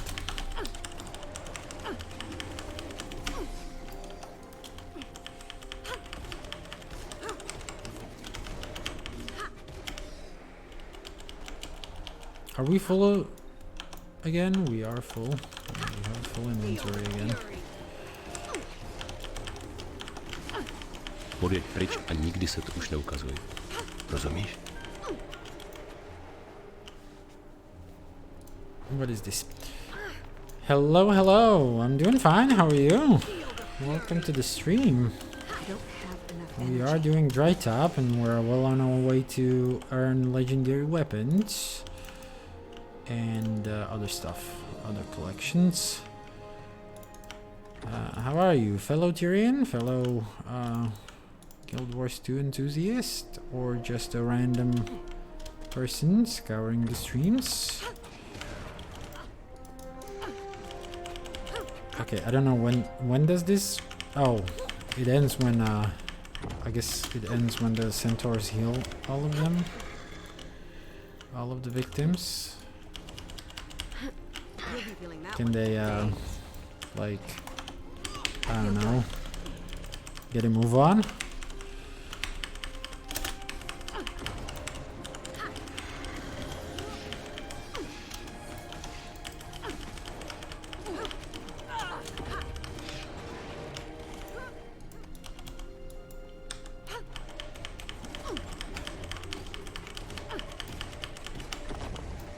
I don't know how to find out if they like get taken or dragged under the sand or something.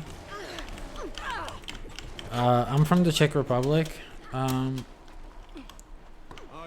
Yeah, from Prague. I don't know whether it rings any bells.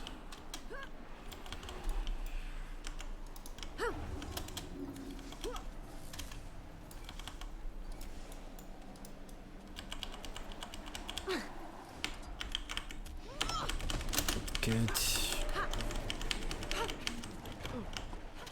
Okay, shall we move on, or do we stay for the rest of the event? I guess there's no hope for tier 5 anymore.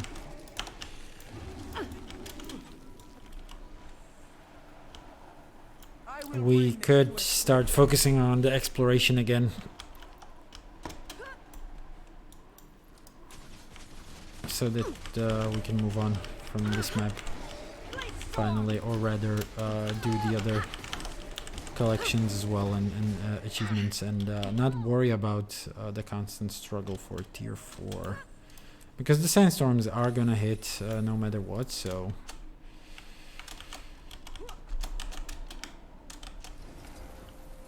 Ah, you're one of those, right? Seller, okay. Alright. Show me what you got. Show me your portfolio or something, no?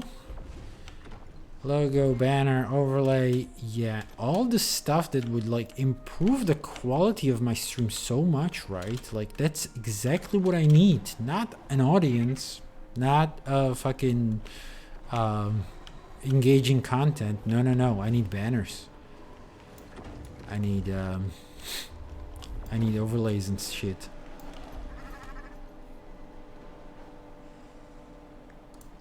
There you go. Enjoy the ban.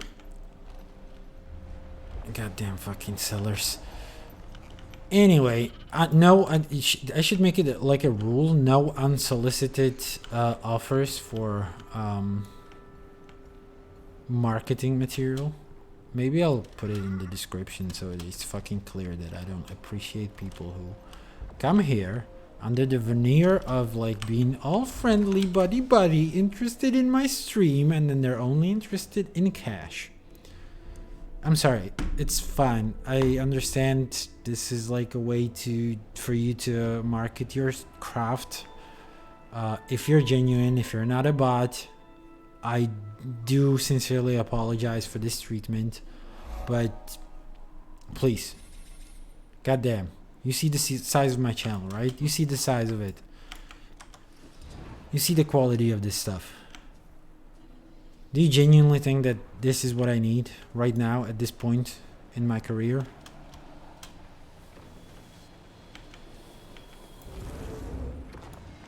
Anyway, yeah, let's go for the exploration now. I guess 4 minutes is quite a bit of time that, yeah, Skyscale Rider, now that's finished. We can put that out of our mind. And we still need plenty of plans. There is a challenge mode here. I mean, hero challenge point. The top of this rugged cliff is a great spot for reflection. Is it really? This is about the point where they ran out of colorful lore related descriptions, isn't it? So we're genuinely missing 1 point of interest, 2 hero challenges, one of which I see very clearly here, and 1 vista. I guess the vista we might be able to find. Oh yeah, it's a lot of it is located down here, and there's this 1 hero point, which I'm always confused as to how to get to it. I don't know. Should we be doing events again? I'm doing the event.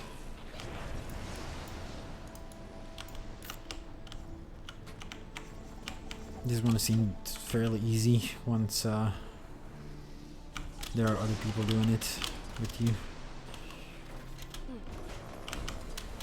There's like a tiny sliver of hope that we might be able to do T5, right?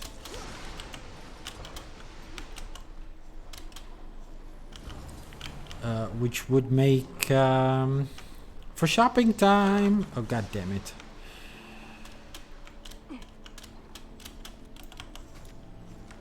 Okay, get me out of here. No fucking assistance. Bloodstone Crazed Beast, exactly what we need, eh? There you go, fuck fucking shit. Leader, crew leader. I'm just spamming abilities, by the way. I don't know how to play Virtuoso properly. I know a little bit of like a raid strike rotation, but probably not enough to sort of engage with this on any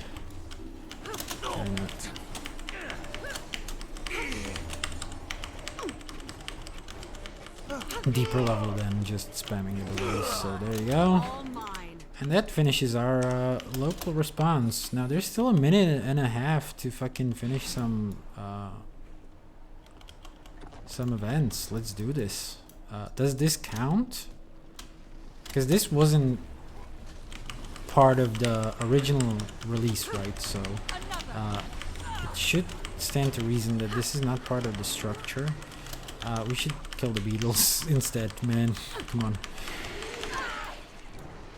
Yeah, this is great. I love that it fucking... Oh, it is tier 5. It actually... Something counted. Okay, so we are doing shopping. We be a woman and we be shopping, okay? Great, it spawned an elite beetle. Okay, so we don't need to do the beetle now then. Fuck the beetle. There you go. We even got a crazed beast. Alright, so we get some... couple of seconds to... Shit, we can go shopping right away. We should... Okay, so we are spreading ourselves a little bit thin here, so we are going to do very quick shopping. Very quick shopping here. Because we do want to utilize as much of the stuff as possible. Now, the first thing, we do need the recipes, definitely. And I mean for the weapons. Is there a difference between these? Oh, I see. It's split by tiers. I get it now. Okay, so we are looking through this one. So definitely learn all the recipes or buy all the recipes that we can. Now the full inventory is gonna make it a little more difficult to actually do this. By the way, let's consume the sand. To identify the dust mite's weakness, I must Deposit examine this. one that's recently expired from natural causes. My research suggests the best time to find dust mites is during a sandstorm.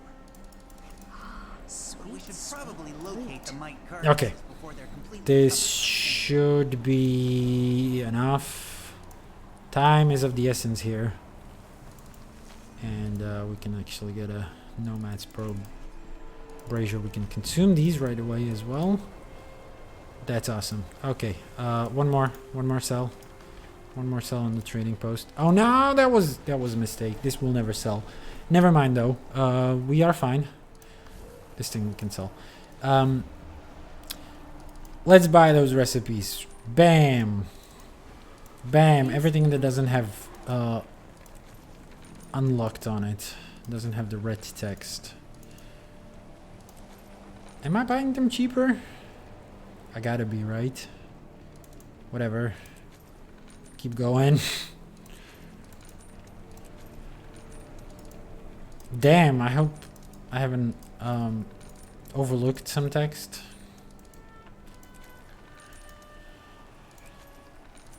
And there you go. Use all of these. Should have counted them, damn. We did need 14 of these, so hopefully this is 14. Let's just do a quick check. You know this recipe, know this recipe, know this recipe, know this recipe, know this recipe. Whew! We didn't even have to open the sand carved caches. Now, let's see whether there's something else we need. Definitely cooking recipe. For some reason, I've never learned the recipe for the cactus soup. I don't know whether this is one of those bugged ones, but no, it's not. It's just a regular recipe. We know the recipe for the cactus soup now, and that's it. That's genuinely all there is to it. See how much how many geodes you can save by just getting this.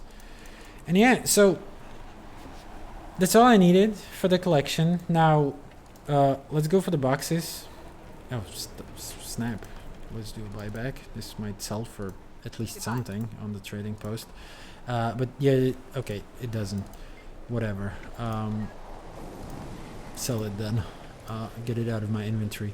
Now, as well as this thing. Also this thing. We can unwrap. And this thing? Does this sell? This sells. Okay, let's go do the boxes. Do the boxes. And then I'm probably gonna switch to my other set of characters, and we're gonna finish that collection.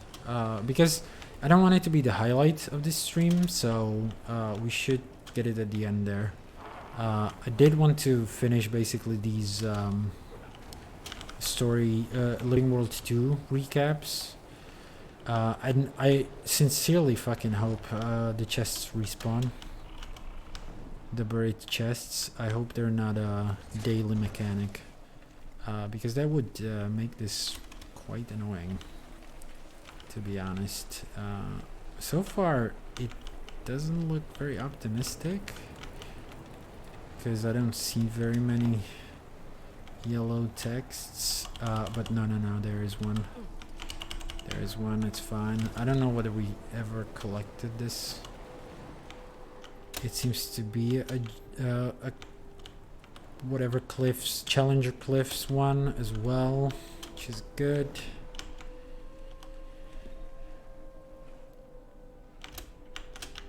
This thing we cannot enter, so it wouldn't have a chest. Now this one is already uplands again. It's fucking stupid. Genuinely don't understand the boundaries of the Challenger Cliffs.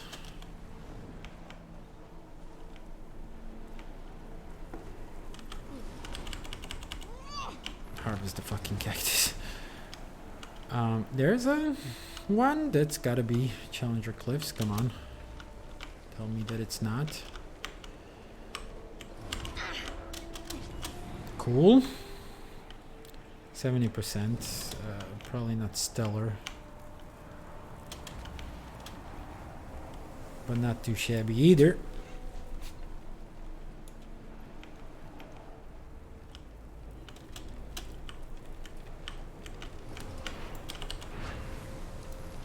Do we still need to gather?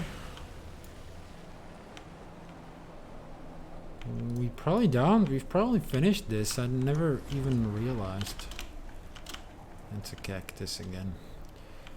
There's one that's gotta be cliffs.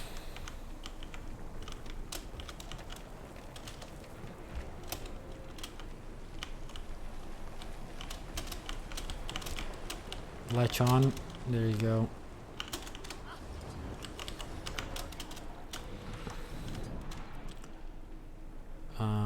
That was cliffs. More? Are they just all located on this wall or something? Is that the trick to this? Is that why there's so many? There's still an aspect for jumping, so it wouldn't surprise me that much. Unfortunately, I don't see any more. I am going to go into the cave. If I can navigate this goddamn thing.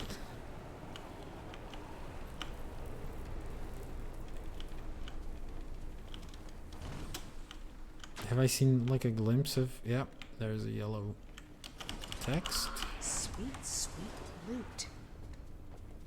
Which is the Challenger Cliffs still. We only need one more box here. The rest of the zones, I don't feel that are gonna be that difficult. And what do you know? There's a box right here.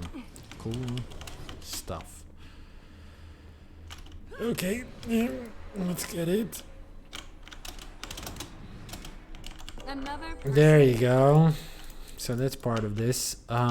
Then we do need the other zones as well. So let's move our ass into the uplands. Uplands, whatever. And then Prospect Valley, still 3 boxes that we need to loot. and over half the time allocated to this sandstorm madness. So that was good.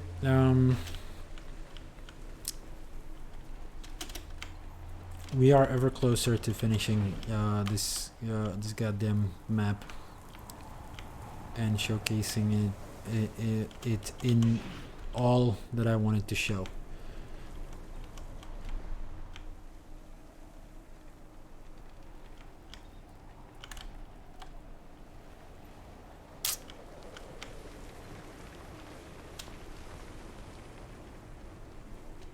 There is a bird luck chest. Cool. I mean, again, in quite the verdant location, but whatever. Now, let's just quickly nab the ones in Prospect Valley, as many of them as we can find. This one is a little tricky because this is the sand. What was it called? Quicksand River. Quite deadly, lethal even. Oh yeah, and we're definitely gonna have to Google or look at the wiki what's up with the dune soarer and what are the spawn conditions for it, because I've been here quite a few times and still haven't seen a glimpse of it. For what is worth, it might be a regular ass enemy, but there you go. This is the treasure hunting here. That's done. And I hope the recipes were the only thing that we needed. I don't know what I'm gonna do with the leftover geodes, but there you go.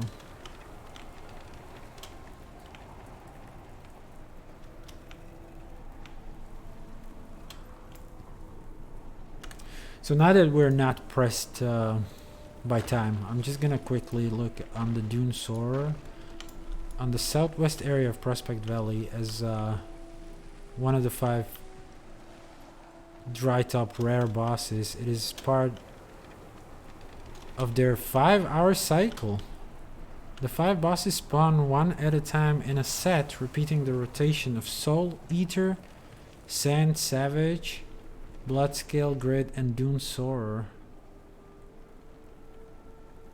Oh my god. It appears during the sandstorm though. We're here at the correct time. And oh yeah. I should have looked at probably should have looked at this ahead of time, because it seems that we have missed it quite a bit. I mean, I don't know. Am I gonna get super lucky here or what? I'm guessing not. Also don't see it.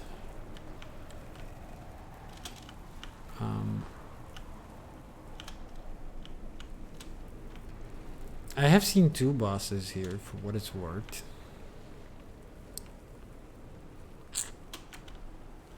Okay, I need to find a safe spot and figure out this spawn time. So let's see. There is some tracking for this. Now December 15, 2045 UTC. Now for some reason they have it in UTC. And there's like a local time. UTC plus 1. What is UTC? I'm looking at December 15. The next time it's gonna spawn is 2145 UTC plus 1. That's local time. Oh, that's local time. So it spawns in an hour. It should spawn in an hour. And I don't... If I click the Sand Savage, for example, is this gonna show the same thing? Now, a 5-hour cycle sounds insane. However, it seems like we've only hit it as the 3rd boss, which is pretty good. And if I compare it to the Savage, which also has December 15 schedule. Yeah, it would seem that this applies genuinely. So let's do it one more time. 2045 UTC to CET. Yeah, it should spawn at 21:45. So we're quite lucky here. I am willing to wait the other hour. That's no problem to me. That's not an issue. If that's like the worst thing that we're gonna have to deal with, we got off quite easy. Anyway, I'm gonna place these back here. We are going to need this for something here still, I believe. We're gonna get rid of these. Let's just do a quick review of what we're after, okay? So, while we can't see shit anyway. So, we are waiting for the Dune Soarer. This Dune Soarer should spawn in an hour. Then we will interact with Omad's machine for something. I don't quite remember what for, but that keys into one of these collections. Then we're still looking at the ghost. I'm assuming that's in the same cave. We are doing buried chests. We have done buried chests. I'm deleting this. Then let's just see crop harvester. We haven't done this yet, so we should definitely look at the cacti and stuff around the valley. I hope there's even enough of these nodes, although these do respawn if I'm not mistaken. So I guess we're gonna start with this thing and just like zero in on it. Then the buried chests are done, as I said, in all the zones actually. I did want to finish on the JP, the jumping puzzle, and then we're still looking for llamas, both in the Challenger Cliffs and in the uplands. And yeah, recipes should be done. Now, what I'm gonna do, again, zero in on plants and harvesting crops, because I'm quite afraid we're not gonna have enough to go around. Damn, why did I unequip my tools? There's a dust monster below us. Is that one of the rare bosses?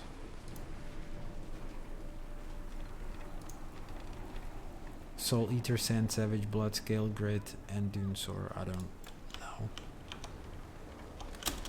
It's just a dust monster. I'm gonna tag it. Whatever. Okay, we didn't quite tag it, but there you go. Real. Anyway, yeah. Where were we? Harvesting crops.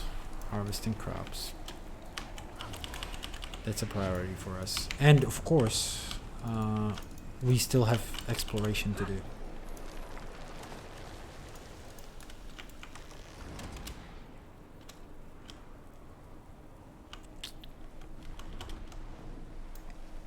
And once I'm satisfied with a couple of the crops, I am going to switch over to a different character. Actually, a host of different characters that do have crafting professions, and they're ready. They're willing and able to craft the amber weapons for us and get us a hefty sum of APs and prestige. Also a mastery point, a Corteria mastery point. Can you believe that? I'm still getting those. It's wild, isn't it? And yeah, I guess I guess there's no title, is there? Anyway, I'm quite excited about that. That collection has been open from my account for ages. As you can imagine, it would have been implemented around the time this map has been, or at least expanded to its like maximum capacity, and I never pursued these because there was just genuinely so many geodes necessary. However, I did play some PvP in World versus World, and I've gotten to a point in the past where I genuinely didn't know which track to activate anymore,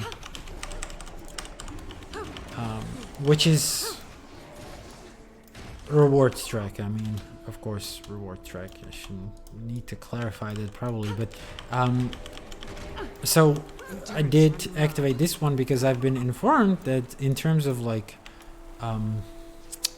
revenue, it's one of the best ones out there, or better ones out there. So I switched to that one, and that did swarm me with geodes. So suddenly this goal seemed quite possible, and it was one of those things that I was going through the achievement menu and figuring out, oh, I don't have this one. And it took quite a bit of calculation, I'll be honest with you, to find out how many geodes I actually need. And I did way too much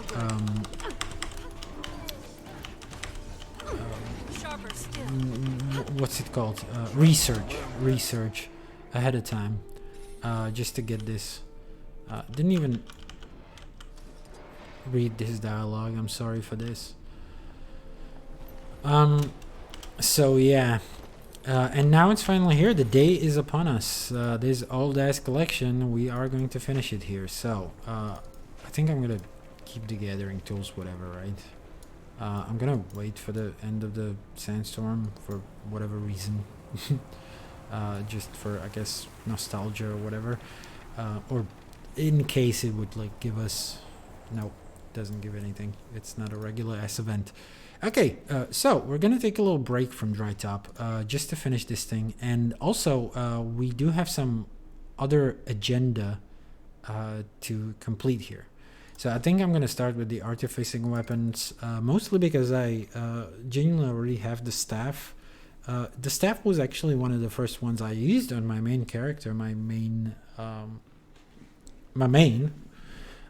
Ellie. That was his first staff that I had for its skin, basically. So I've been using that for quite a while. Then I sort of decided, yeah, that's not quite fitting for the aesthetics, but whatever. Let's see. So filtering by the Nomad inscription. This should show us all the weapons. Again, these cannot be bought on the trading post. You do have to craft these, and in order to craft these, you do genuinely need to get a lot of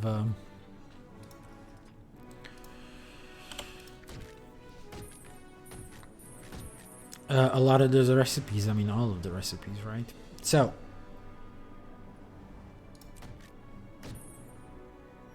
we should be ready. Realistically, we could have done all the nomads inscriptions in one go, but I don't have enough ancient wood. I don't think. Not on this character. I do have it on the second character, but there you go. So it automatically adds it to the wardrobe because it is account bound. So there's no reason not to add it into your wardrobe. And yeah, let's continue in this. So we're looking at Latrodectus. Oh, I should also preview them, right? I should showcase them off. So this is what it looks like. I guess that's a focus. Is that a focus? Yep, that's a focus. This one is gonna look like this. They're not bad weapons for what is worth. However, you know, nowadays they're not quite flashy enough to sort of justify them. They've got a cool effect of like the thing looking 3D, even if it's not necessarily. It does feel like a texture that's just stretching weirdly based on the angle. Also, we do need these, so that's why I moved these caches here, because I have some of these in the bank, and I've shown this by hovering over that. the last time, but yeah, we are going to unpack these, and this should contain everything we need. So this is the spider. My sister would kill me if she seen I'm using it on her character, because she hates spiders. So but yeah, we're quite indifferent, at least at this stage. It's frozen solid, right? And can't hurt us.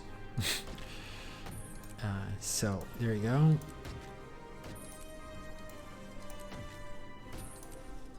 Doing the scepter. Cute thing. Hymenoptera, which is the staff. Again, I do have this already, so I'm gonna showcase it. But yeah, I used to like this staff a lot. I guess I still do. However, can't really find a use for it nowadays. Should warp a whole aesthetic around it at some point. Anyway, we are going to move the sand card caches and switch over, I guess, to Gore now.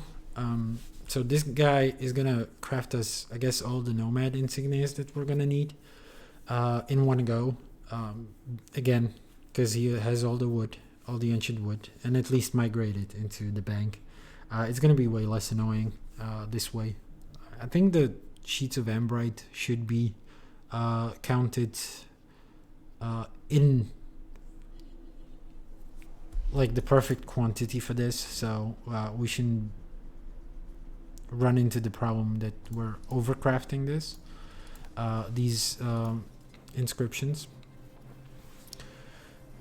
We are quite capable of overcrafting the dowels though, so we should take care not to do those. So we've had 14 weapons to unlock. We've crafted 2, so that means 12 times 5, which is, and I'm gonna use Excel, which is 60. 12 times 5 is 60. Believe it or not. Makes sense. So we're gonna do 60 of these. And I don't know what's stopping us from crafting more. It seems like we might be kind of light on the ingots. That's the thing that's running out, right? So hopefully we have enough to finish the whole collection, but it seems like, you know, past this point, it's not really that demanding on these materials, so we should be good. We should be good here. We're gonna place this here for the other guys, and then yeah, 12. We're left with exactly 12 inscriptions. It takes quite a bit of materials. It's not a super cheap collection. So Lepidoptera, a hammer. This is what it looks like when... I'm sorry, no, that's an axe. This is what it looks like when a big burly Norn wields it.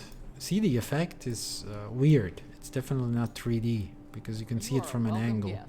And it warps like weirdly, like inside it looks like it's hollow at this point. So it's got quite a trippy effect, I gotta admit. Anyway, we're crafting this. There you go. Yay, a weapon. I guess we're gonna throw these into the Mystic Forge eventually. Now Gore, our warrior, is gonna craft by far the most of these weapons. So that's a dagger. I don't know what is this? Termite. It includes the termites. The termite. Now this is when ArenaNet had fun with the collections, man. Anyway, the thing is about this, the names of the weapons are not random. Of course, they do have a meaning. They are the Latin name for the the genus or whatever it is, the class of the animal, always encased in it. So there you go. It's quite apparent here. It's called Scorpionis, and it does have a scorpion in it. I guess not necessarily a scorpion. It's a devourer, right? The Therian equivalent of a scorpion. So cool, and that's a great sword. Apparently, it's one of the stocky ones, the short, bulky. I mean, a chody one, I should say. Diptera. Diptera is, of course, well, not of course, but it is a fossilized grub, apparently.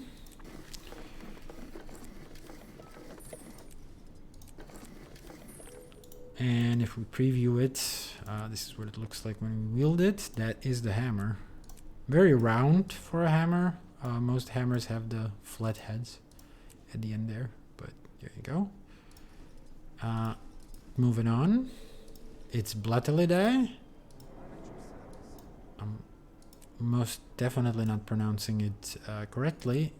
This one is a little cockroach or whatever it is. Yep, that's genuinely a cockroach. That is encased in a mace, and we will have to retrieve it from the sand cache, which is gonna make it a little more annoying to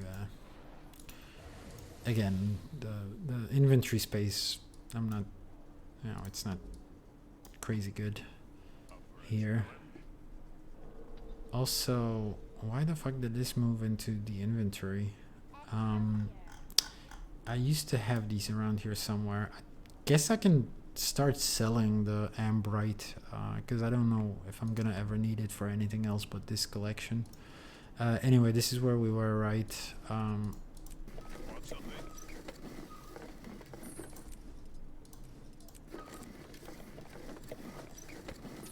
Well, we might take a trip to the Mystic Forge as well. But so far so good. We can still fit at least one more weapon here, which is now gonna be the shield. This one is kind of fucking awesome. And I guess it's gotta be somewhat rare among players, because it is just such an old ass fucking skin. But this one is genuinely very conspicuous, or like, you know what I'm trying to say. Very on the nose. So, and we are looking for what? A beetle. So I wouldn't be surprised if you sported this one. You would earn some double glances. You know what I'm saying? Like some double looks. Someone would double takes. That's the word I'm looking for. Because people would be like, "Oh, what's the skin? Looks interesting." Probably not with any of the other amber weapons, but this one I can imagine definitely being the case. So there you go. There's the shield, which also unlocks in our collection.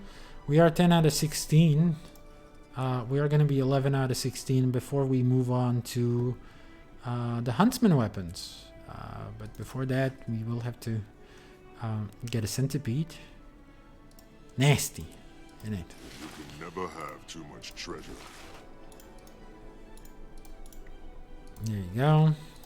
Again, just store this in the bank, I guess. And let's get this thing. Cryptopidae. Interesting name. Might not genuinely be all of them.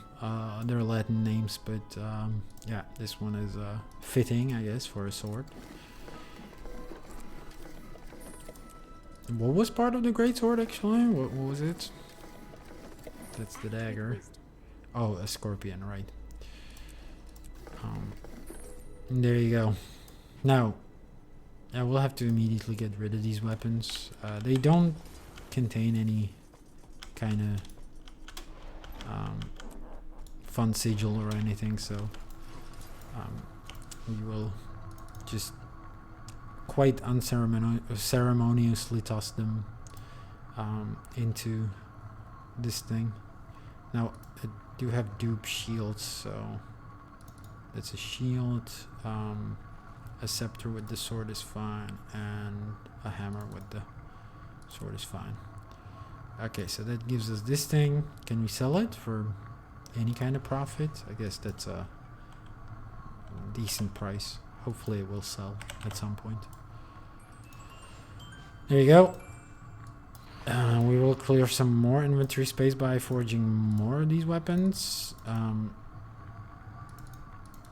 That's just how you treat these right after you craft them, right? It's kind of a sad story, but it is what it is. This one, I don't know. I think I'm gonna salvage for the sigil.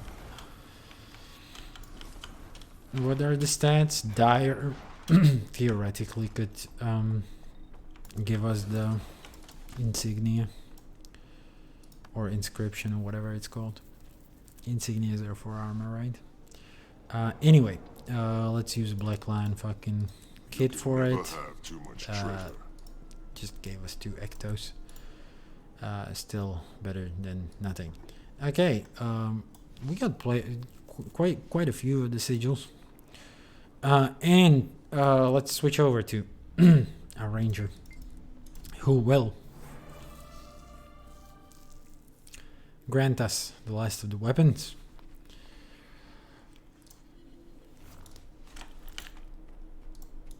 And who will do one more thing for us. Oh shit, I forgot to move the ancient wood. I hope I've got enough of it. We are at a leather working station though, so it's not good. There you go. So we're looking at Odonata, which is a longbow, or is it a short bow? It is a longbow. This one has a dragonfly in it, apparently. I do wonder if it glows. I doubt it, but I guess modern day ArenaNet could do that effect. That would be kind of sweet, actually. So that's that. We are then looking at Apide, which does include a bee, and it is a pistol. Don't know the connection between a bee and a pistol, but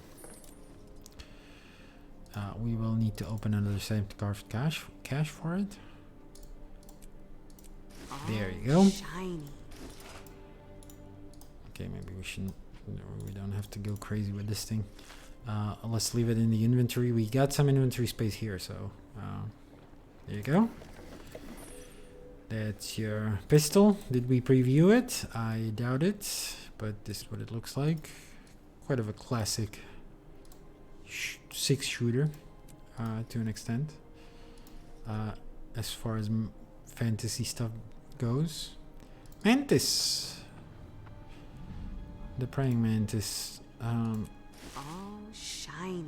Cool stuff. That is a rifle.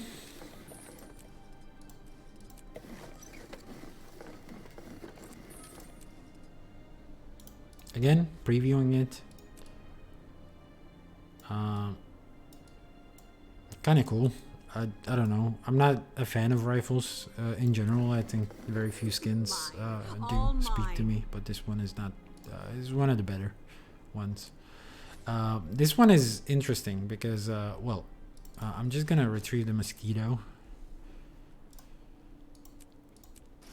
The interesting part is the fact that once we preview this one, it being a short bow, this one has very little spots for showing off the insect encased in it, so you wouldn't even tell it's a mosquito.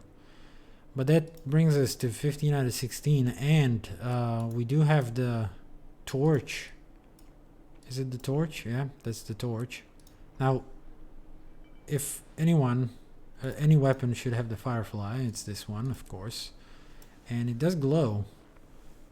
Which makes me wonder, what the fuck was it? that was in the other weapon that I said it could glow. Does it glow nowadays?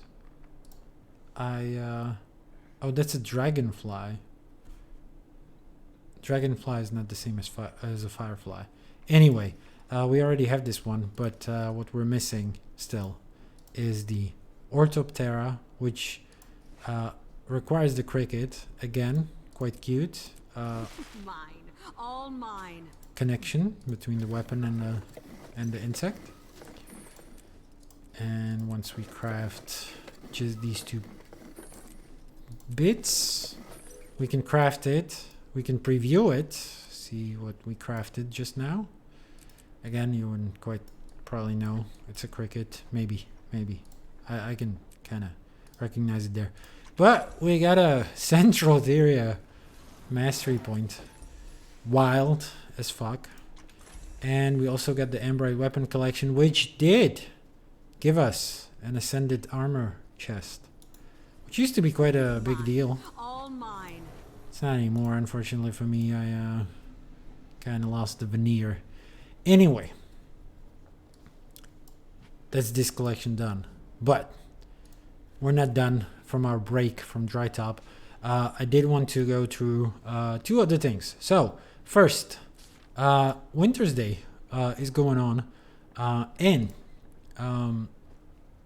I have taken part, as I do most years, if not all years, I have taken part in Secret Toymaker.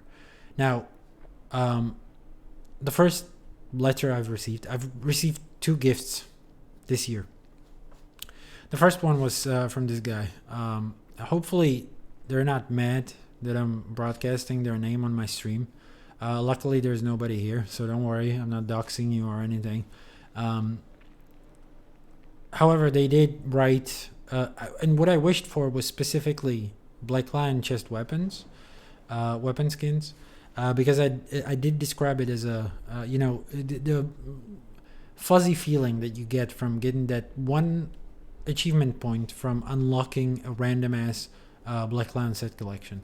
So, I did mention that in my wishes, and this guy said, "I'm sorry, my friend, but I don't have enough tickets to provide you some skin."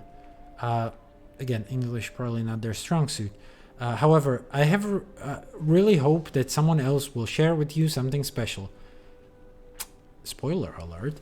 Anyway, but for me, you can get along with wishes below goods. And yeah,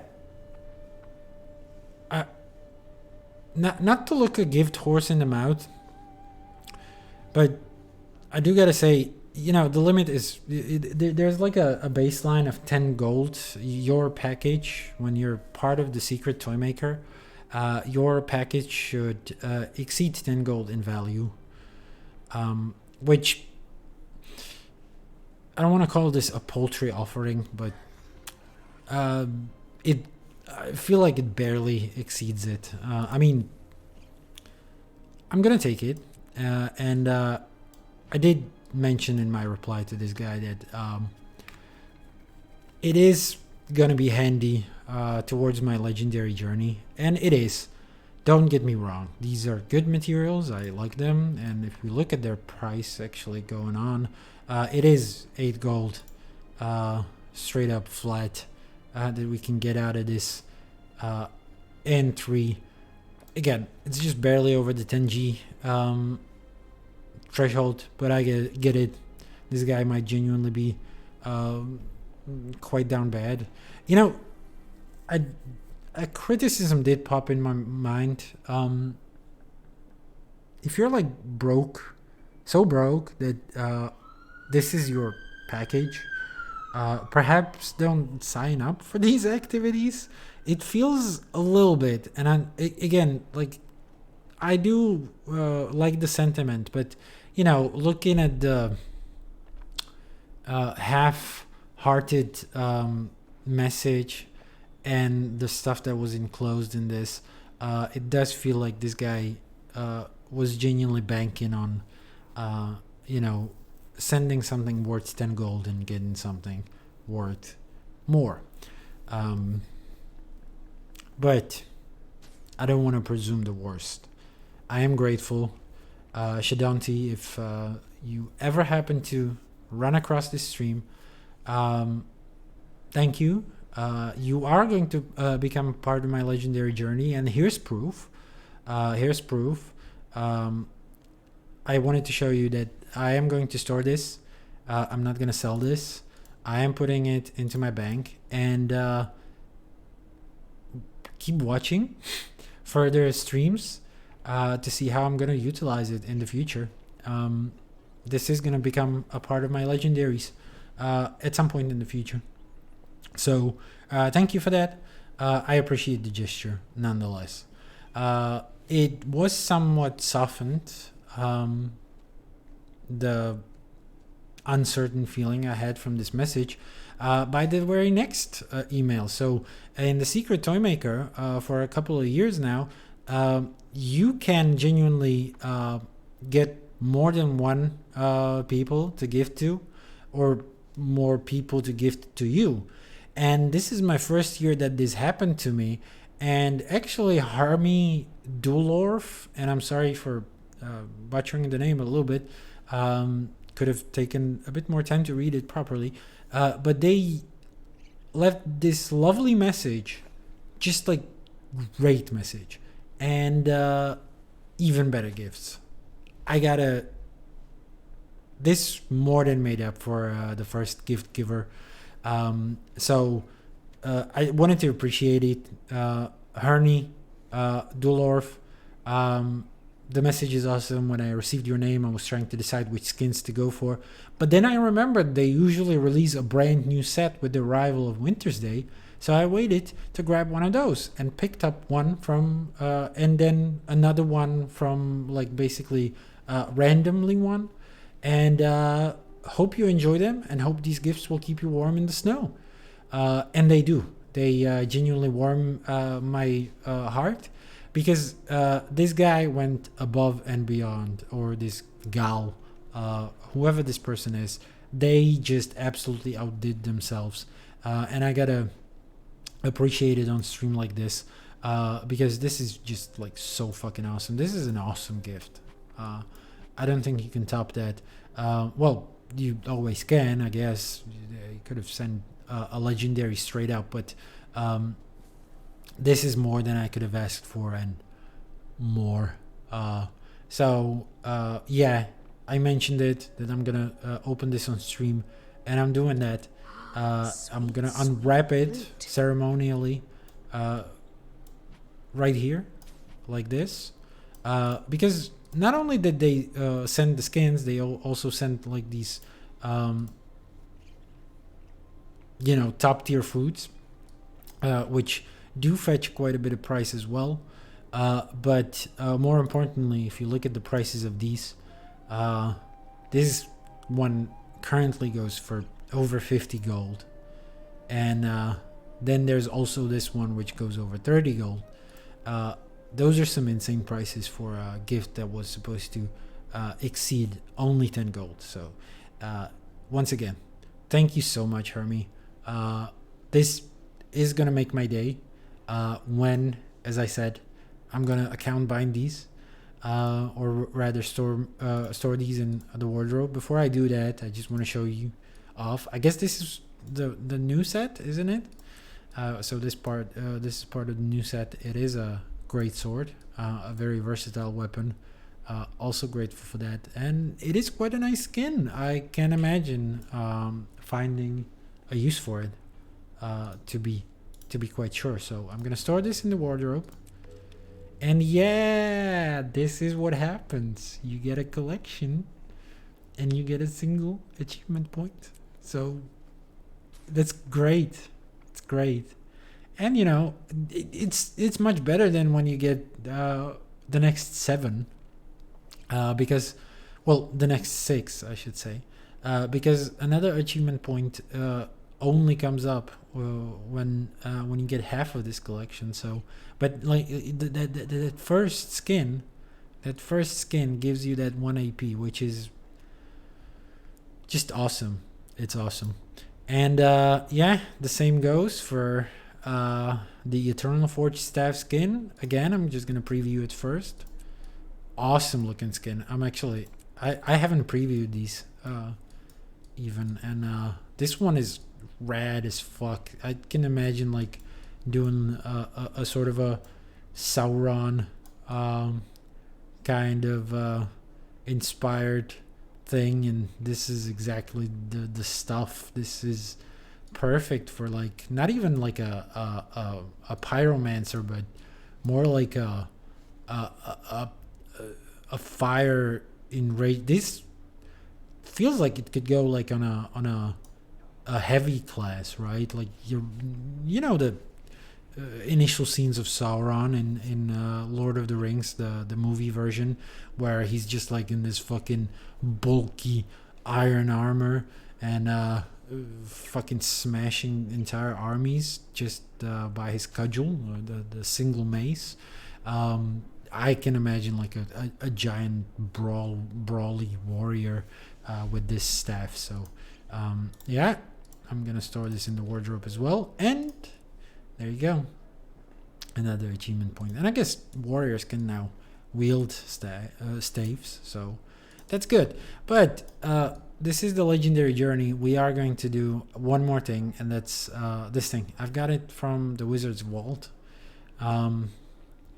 It does cost 1,000. It is back. This starter kit is back, and it has new weapons, although not all of them. So Bolt and Quip were all part of the original cast, or the original.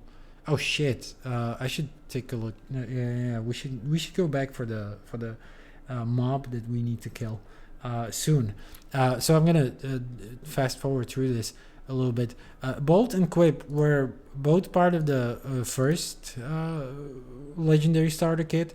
The set 2 contained or swapped 2 weapons, and what they included is the Predator, which I guess this is the precursor, right?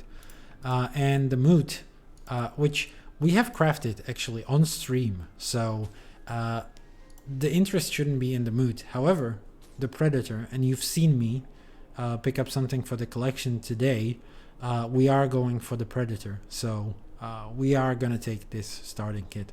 It's a no-brainer. Out of these 4, it is a no-brainer for us.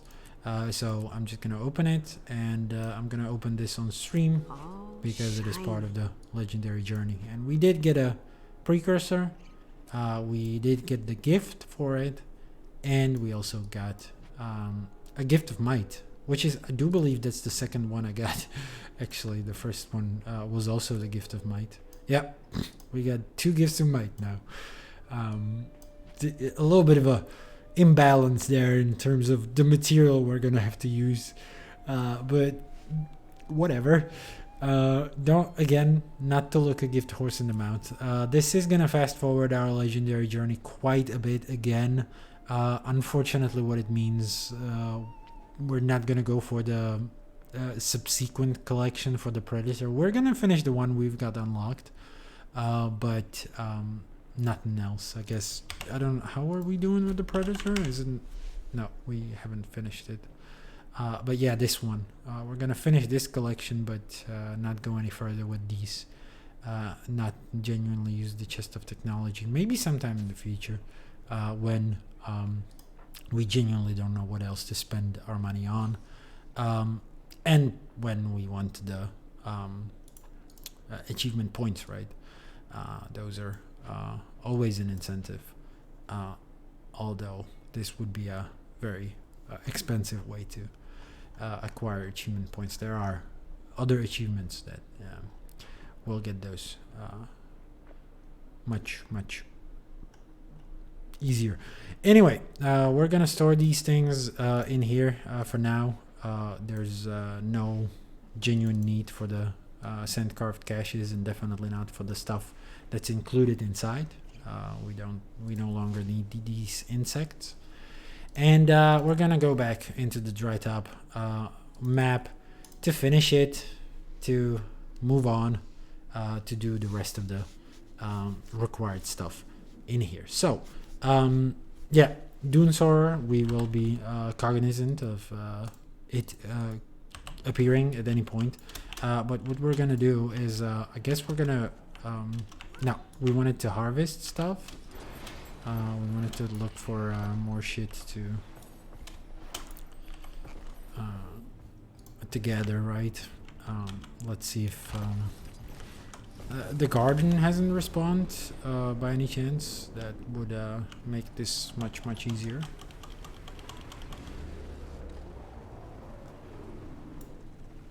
Anything in the garden at all?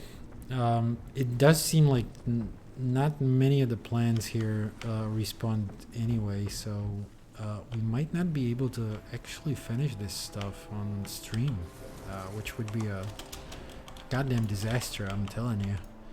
Because I did want to end on a high note of like, because there's a very special thing coming at the end of these collections, and I don't want to spoil it. I think it could be quite a bit of a surprise at the end of the stream. But yeah, it keys into the legendary journey. However, if I'm not gonna be able to get these plants here, I'm not gonna be able to collect the to finish these. I'm not gonna be able to showcase it, not on this stream, which would make it a goddamn shame. To be fucking sure. So there's a cactus or whatever. That's good. I'm gonna take this. I see 2 plants. Still quite shy of the goal. We need 10. I see 1, so we need...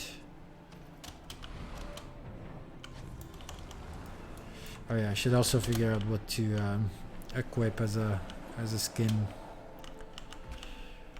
instead of the incinerator. As awesome as it is to keep showcasing my legendary collection, I don't think it quite fits the aesthetic here.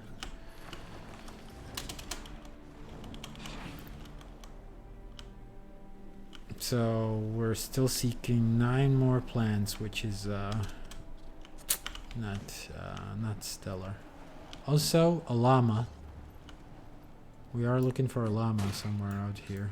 There is a giant beetle for some reason. The Inquest are doing some horrendous shit with it, with the carcass.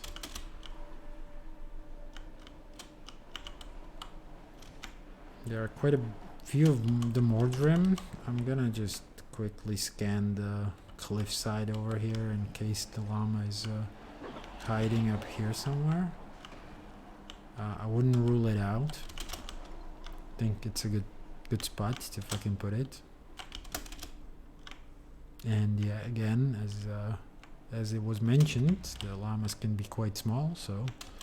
Oh, you can fly all the way up here, by the way, and see the map be a bit unfinished here.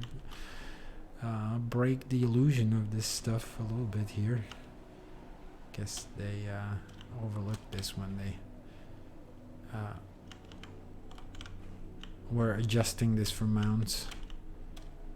Then again, it's like crazy how far up we can climb on this goddamn creature. You know, it's not like ArenaNet couldn't have anticipated this at any point when they introduced a goddamn flying mount. A mount that can fly any fucking where. No llama so far. I do hope it's not in like this fucking... in this place. It would require us to wait for another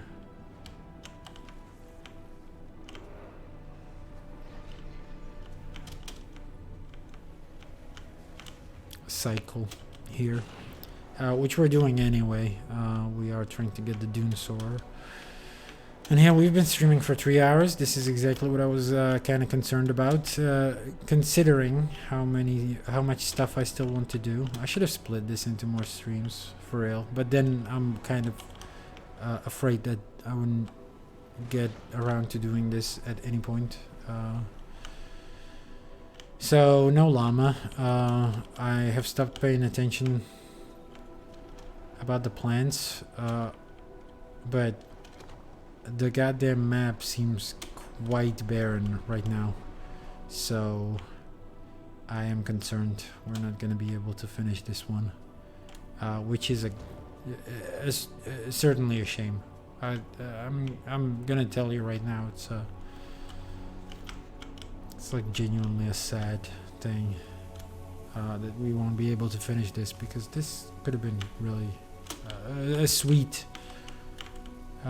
ending to this. Should have perhaps pre-gamed this a little bit and prepare ahead of time.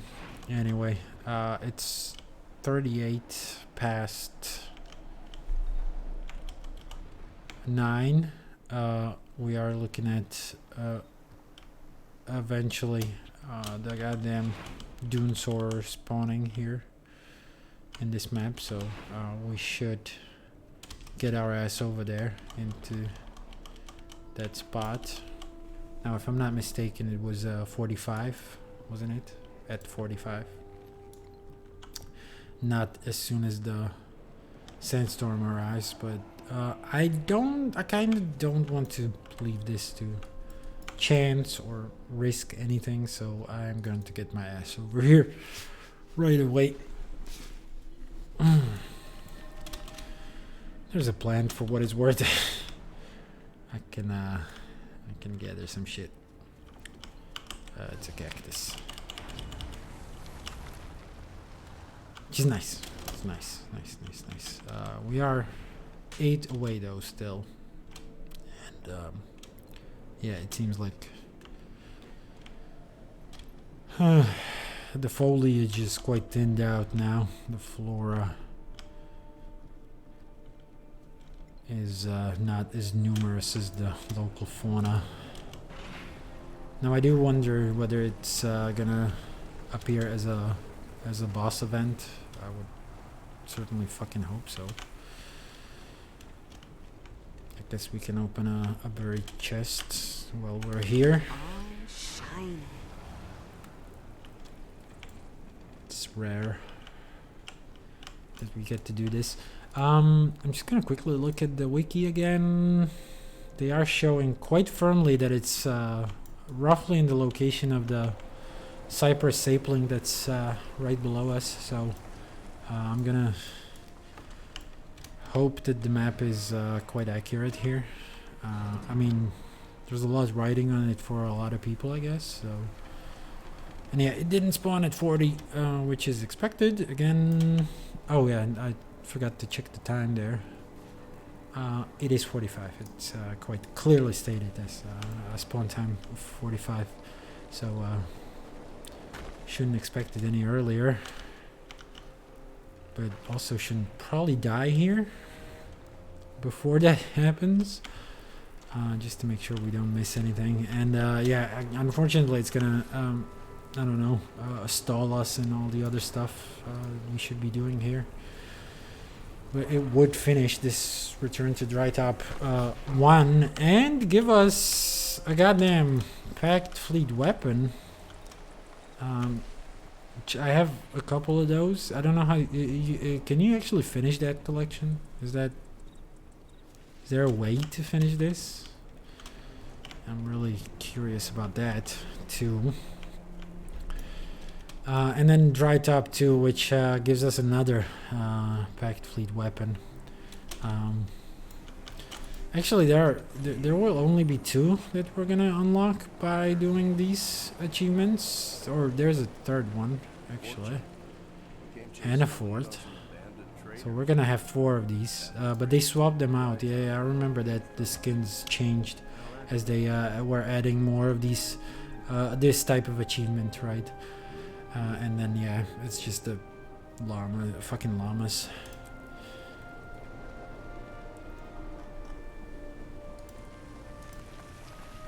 That's genuinely it for these two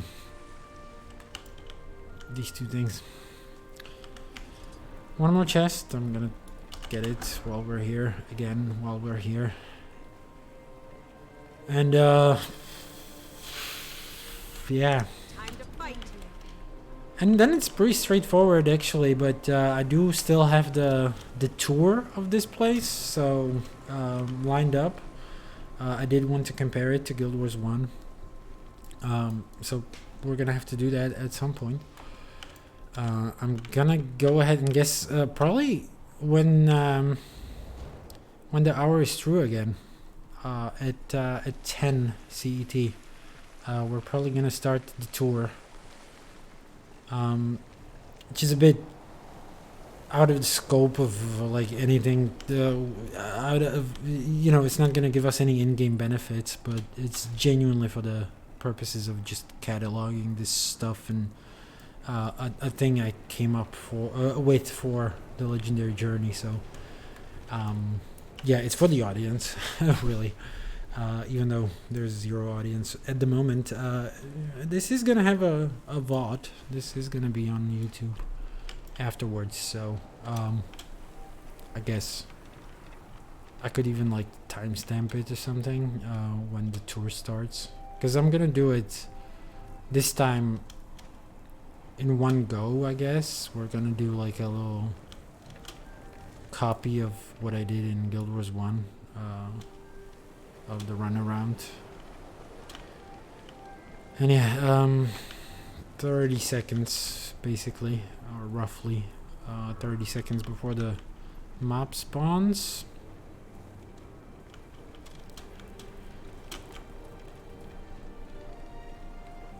I look incredibly bold in this light, don't I? Luckily the flickering stopped. I don't know what the fuck it was before, but it seems the ring light gives a steady light again. So some spots on the sun or something. So give it to me. A champion devourer queen. What? That's not the thing we're waiting for here. You lied to me. Oh no, the Dune Soarer. There it is. We got 14 minutes to fucking kill it.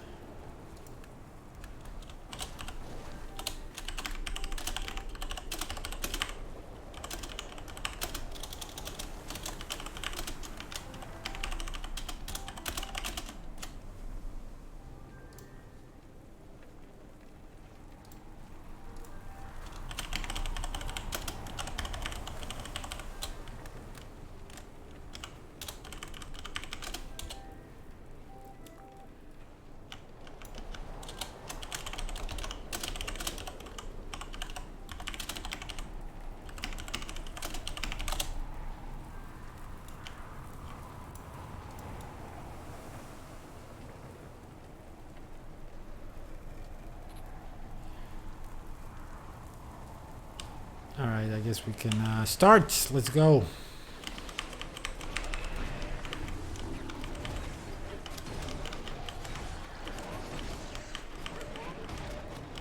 It's going down very fast. I mean, goddamn.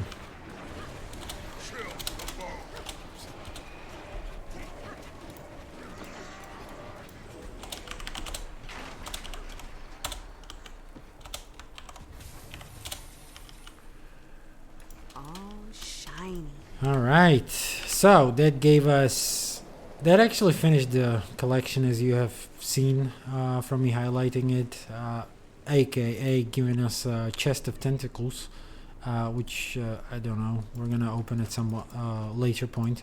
By the way, underwater legendaries are not even part of the Legendary Journey proper, where we don't have any firm plans on finishing these, but they might genuinely key into this at some point in the future. I'm not gonna rule out the possibility that I will want to craft these at some point, especially if ArenaNet ever decides to revive underwater content in some major way, which is, you know, with the mini X-Packs, always a possibility, always ever a closer thing that can happen.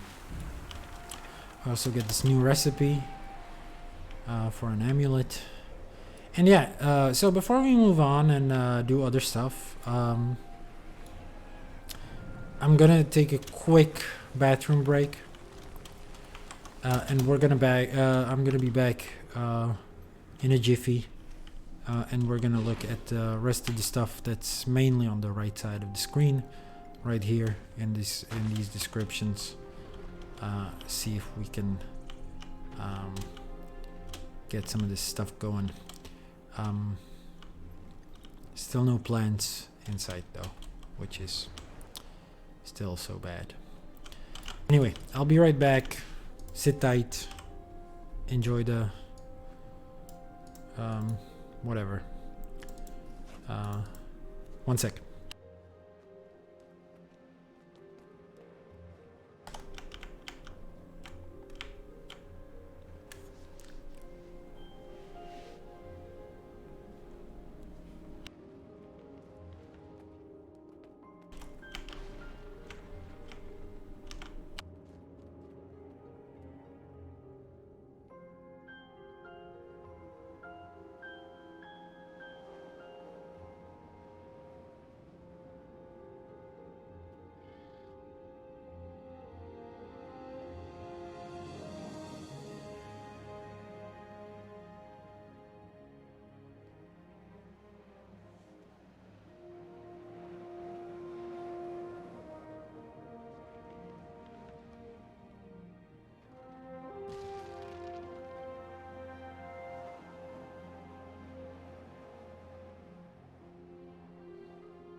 All right, let's not dilly and or dally here. There's quite a bit of stuff to do. Namely, of course, the llama shit. The hope that goddamn plants will respawn at some point, although I doubt it at this point. Yeah. I guess they're just the type of plant that doesn't respawn right. Whatever's here in this map. We didn't need to do this event. I don't know why I joined it. I guess let's go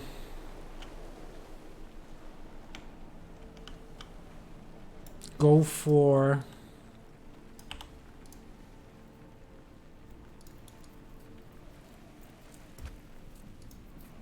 the llamas.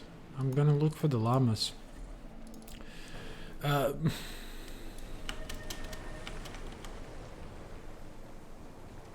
we might also get go down into the cave, right? The lay cave.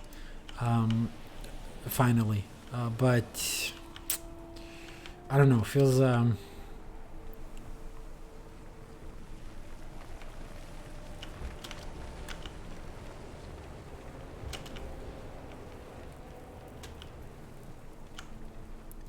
feels feels a little better to just have that be a part of the runaround that we're gonna do, like the showcase of what the map looked like 250 years ago. I guess it's gonna be more like 260 years ago, right? Also, I did speculate it could be in this little hidey hole, the llama, I mean.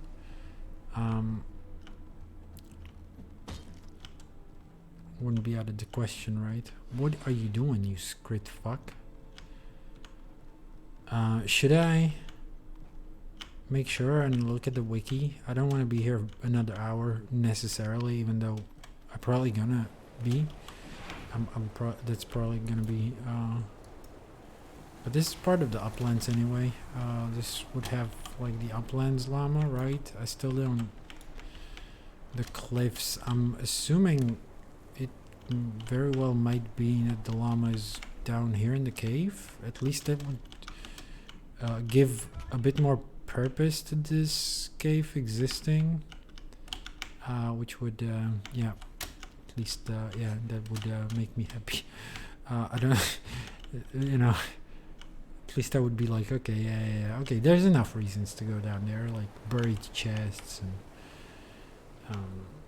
I don't know, there's like the blinding sand. It's, don't know whether that actually means anything, but whatever. This is not the cave though. That's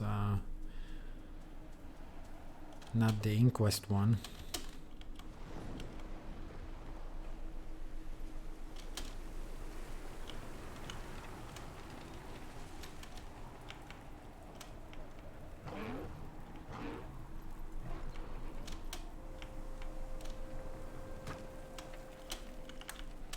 I just came out of here, didn't I?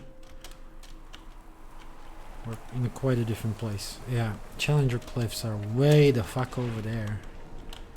It's fine, we need to, I guess, climb this thing.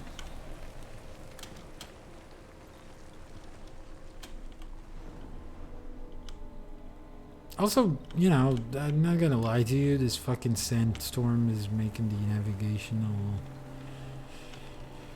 a little challenging.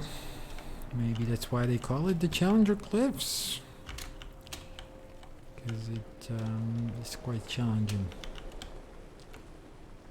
So maybe that's why they call it the okay, I'm gonna stop now. Llama.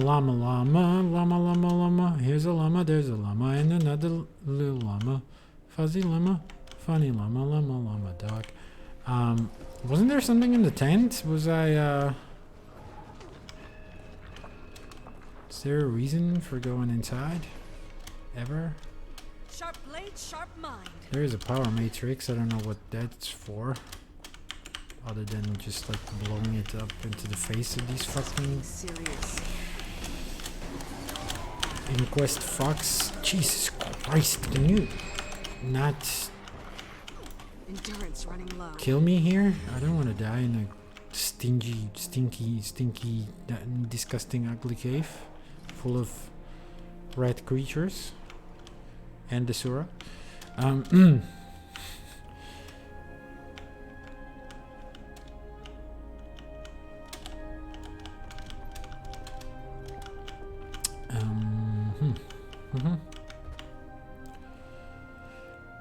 Right, the sandstorm should subside.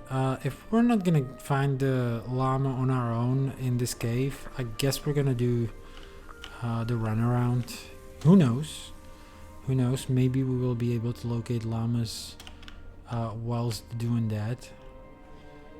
And by the way, we wouldn't happen to already run into it by just wildly flying around, would we? No. No, I certainly don't see a llama here. Our progress. This thing, tell me this doesn't lead anywhere.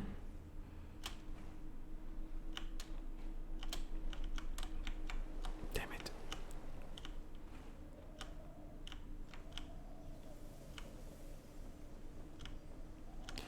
Now, I think I'm checking the wiki for real.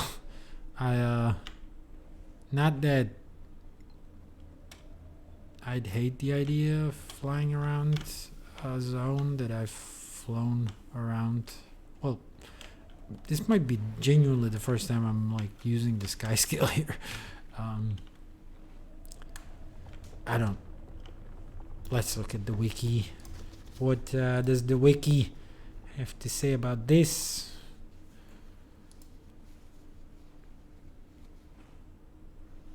Skimmer is the assisted lead jump. Shut the fuck up. To the Challenger Cliffs. Apparently, yeah. I don't think I would have ever looked in this place. So I'm quite happy that I gave up and looked at the wiki, because this is really quite the obscure location.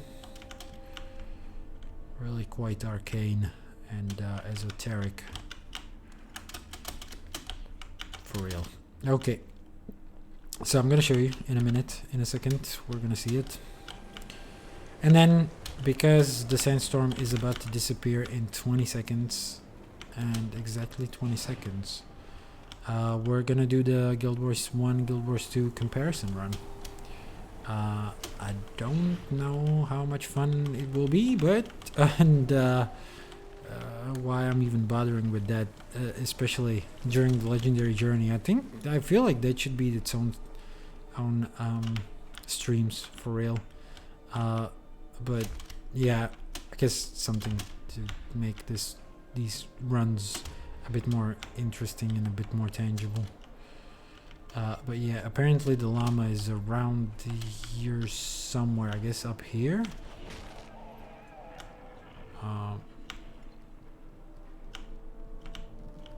No, further over here. That's a moa. Right in this crag or something. Yeah, this seems like it. Yep, that's where it is. So it did like a little growl at us, and that counts as finding her. Now, okay. To the main topic. I'm just gonna. Well, okay. Hold on. I'm doing this thing, and by this thing I mean we're doing that shaman's historical guide to Tyria. I'm gonna quickly showcase what we're gonna be dealing with. Okay, so as you can perhaps tell, this is Dry Top. Now, Dry Top comprises of about 1 million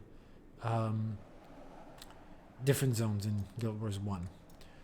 Well, technically just 2, and that's Aurora Glade, Ettin's Back, and Dry Top is, as you can see, to the side, which is interesting, you know.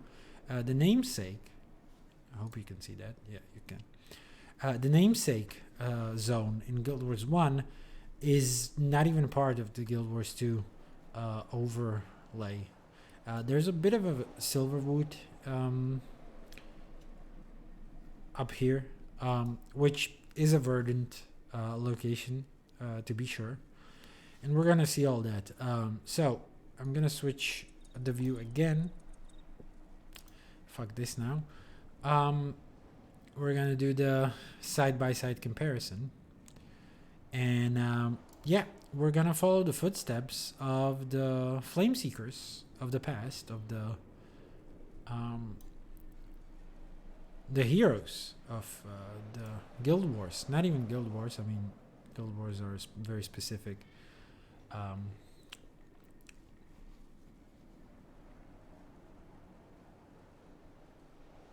event in Guild Wars 1, to be sure. So, yeah, we're starting here. This is basically the first scene. Does not correspond to basically any particular location in Dry Top. I guess it does to an extent. Let me just move my goddamn ass over there.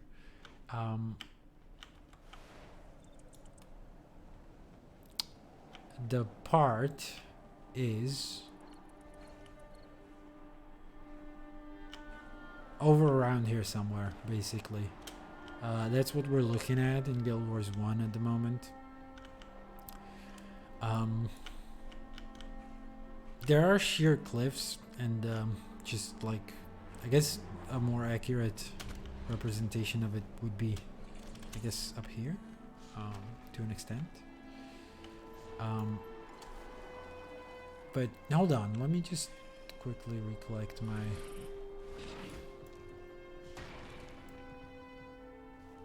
Yeah, no, that's pretty much it. And so then we're gonna move.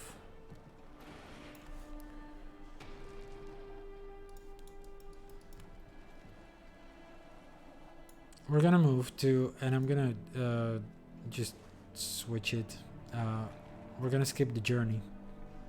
What we're looking at a little further down the line, that's pretty much this zone.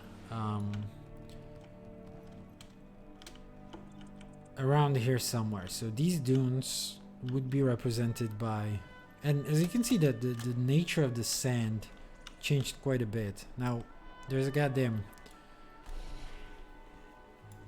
a sort of outpost type of deal in quest shit over there, but the sand is a silky smooth kind of deal, much more deserty.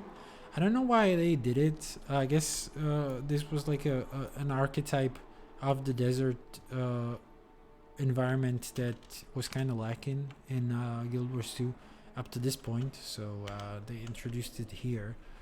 I don't know whether it's necessarily a good fit, but it is what it is. And then moving on, basically where we're going is further down here. As you can see, the terrain is quite more varied in Guild Wars 2, possibly because there are a lot of these sheer cliffs were supposed to mean to separate the parts of the map a bit. Now, as you can see, there are some plant life creatures in Guild Wars 1 that I'm fighting in the footage, and yeah, it's a pre-recorded footage, but they're like planty creatures, torn stalkers or whatever they're called. I can't quite focus or can't quite see their names.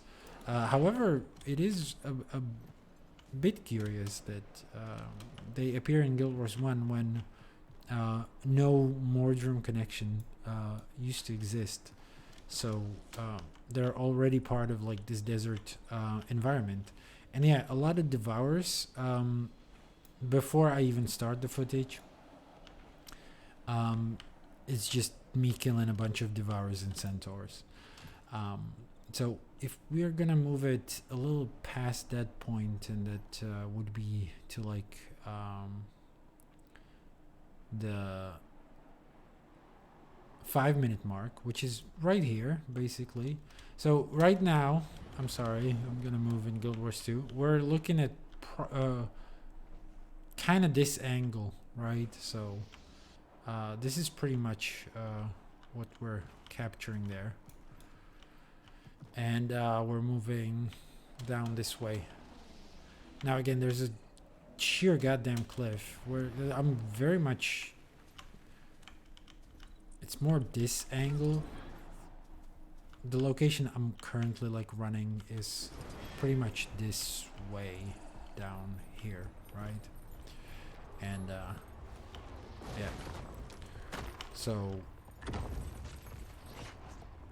that would be around the 6 minute mark, which is, yeah, that's pretty much where I'm looking at now. This is the angle.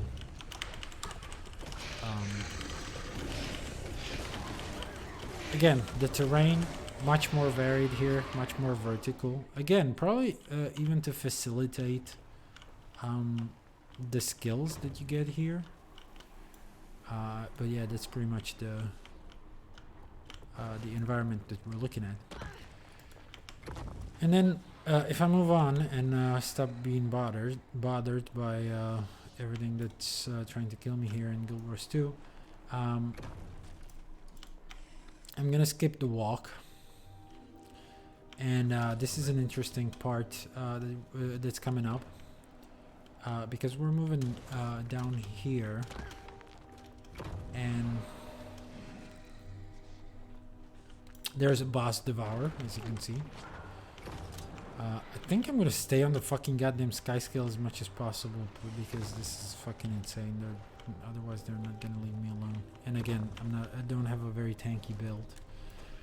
But we're slowly but surely creeping up on a location in Guild Wars 2 where, yeah, basically,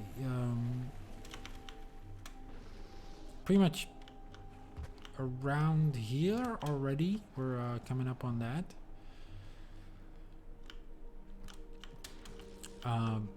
It takes quite a bit of a run there. But yeah, as you can see, barely, but you can. There is a sort of a... Okay, so again, this angle, pretty much. That's why I'm flagging the enemies. And I'm pretty much looking like... this is this cliff face, basically. So, I guess not very far from the original. But yeah, looking around slowly. This is gonna be about that. Can I like zoom out very far so that we're not being distracted?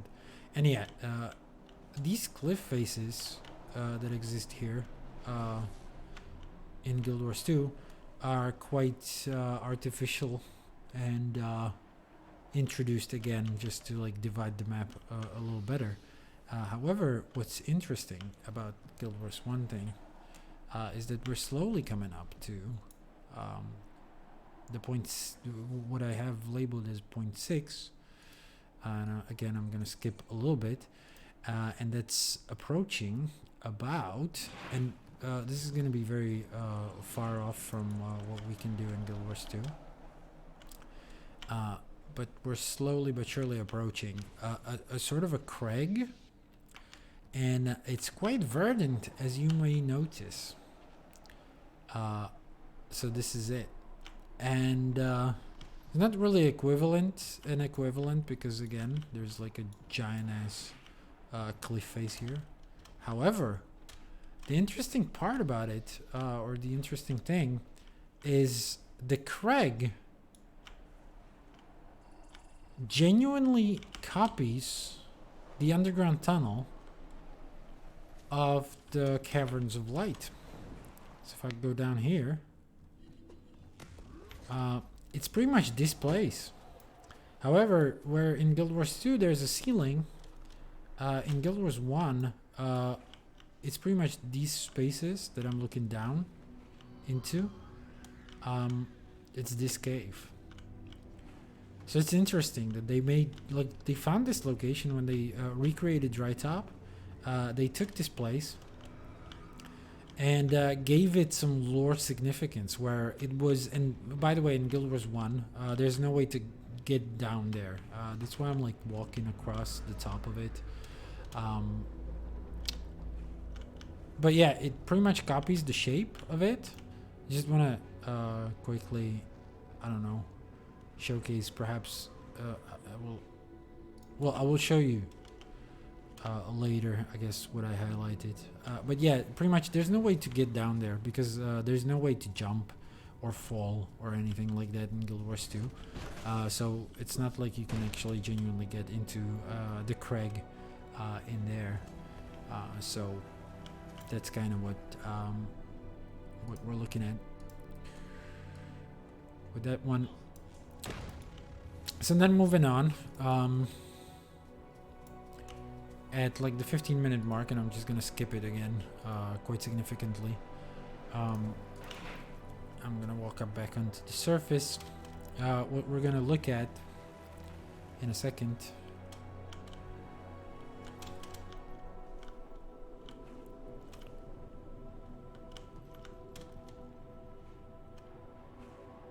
We're kind of gonna loop back in Guild Wars 1 around the outpost.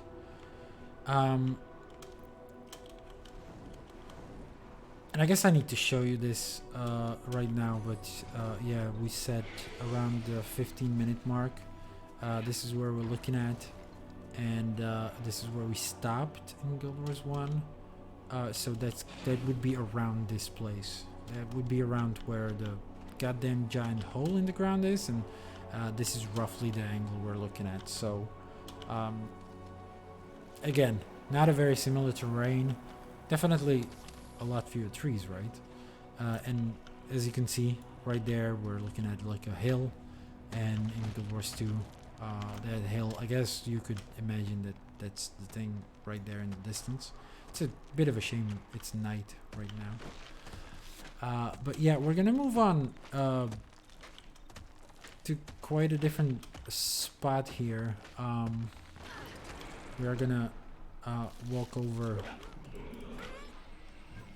across the map,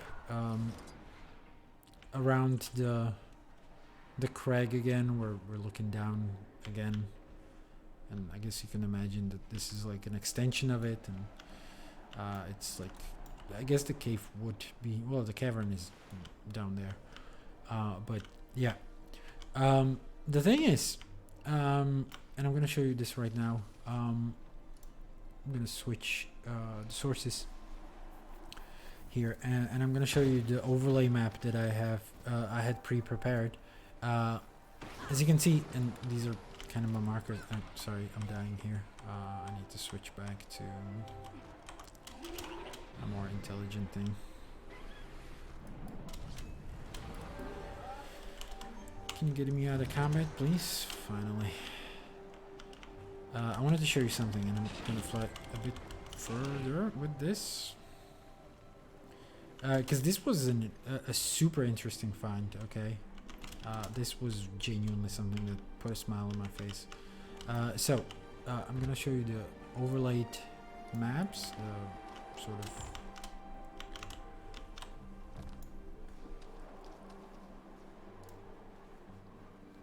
of guide here, where it's overlaid, and then this is the path we took, 4, 5, 6. Now, as you can see, this is pretty much the crag again, in Guild Wars 1. I could have shown you a dynamic map, but unfortunately I don't really have it there. But yeah, around 0.7, that's what we highlighted again. And as you can see, there's the Ventari's Refuge. That used to be an outpost. That's where Ventari used to hang out. And there's this green arrow that I have here highlighted. That's the entrance to this little cave. And check it out. I can't actually get in there. There is, as you can see, there are mobs that you can fight. But you can actually get inside there. And it basically corresponds perfectly to where Ventari's Refuge used to be. So this like little verdant green crag is basically what remains of Ventari's Refuge. Now, Ventari's Refuge wasn't an outpost with like any kind of buildings or anything. But yeah, I guess underneath you also have this campsite, which might be also an allusion to Ventari's Refuge, but genuinely, you know, the Ventari's Refuge is outside the boundaries of modern day Drytop, and yeah, that's they gave a little nod to it by just including this random ass Mordrum cave, and again, like it's very conspicuously placed here. It's very clearly a reference to Ventari's Refuge, which is quite which was quite wild to me to find this. But yeah, anyway, we're gonna move on, So the next point of interest would be around the 18 minute mark. We've already skipped that, so I'm gonna skip around in the footage again a little bit and move into position in Guild Wars 2. We are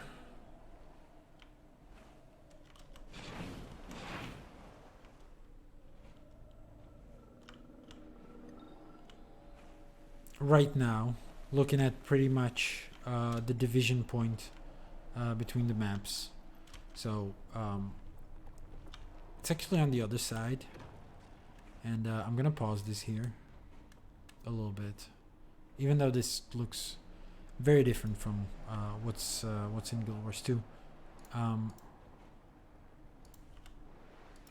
gonna have to move on the other side of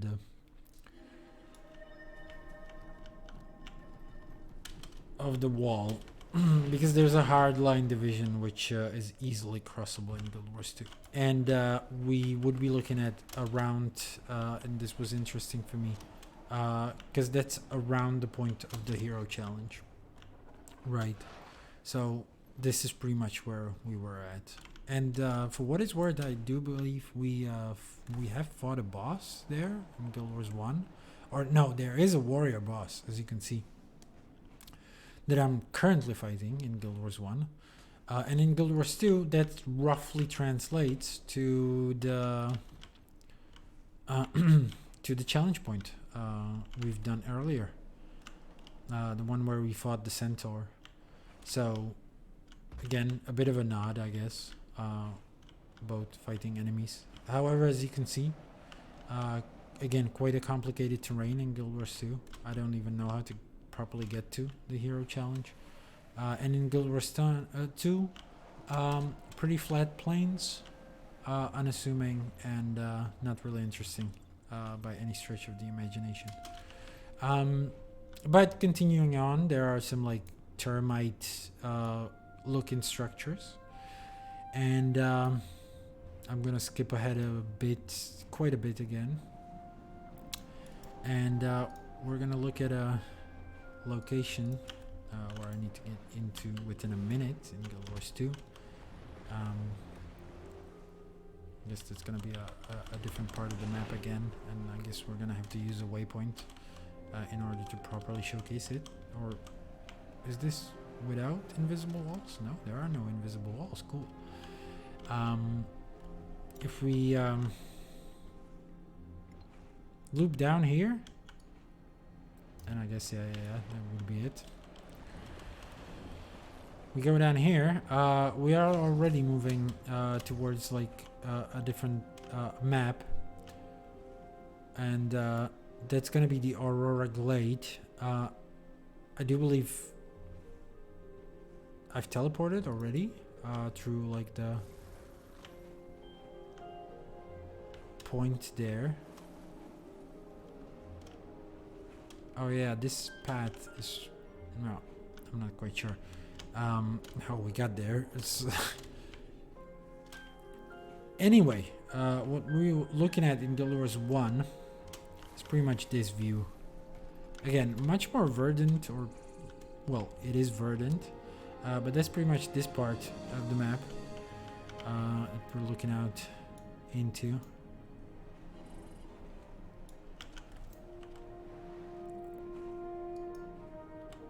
The Prospect Valley, what used to be the Aurora Glade map.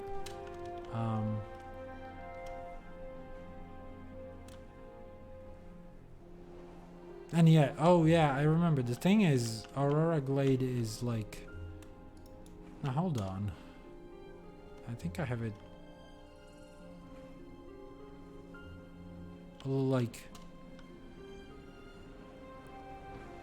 oh yeah, this footage is about to end, isn't it? Or no, there's quite a bit of footage still going on. And now I'm confused by my own stuff, but it should still translate. However, there's still like the outlines.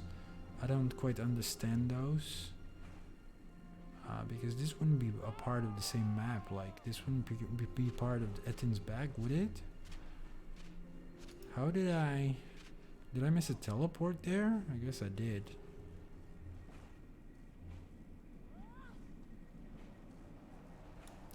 In either case, this does correspond to Prospect Valley quite a bit.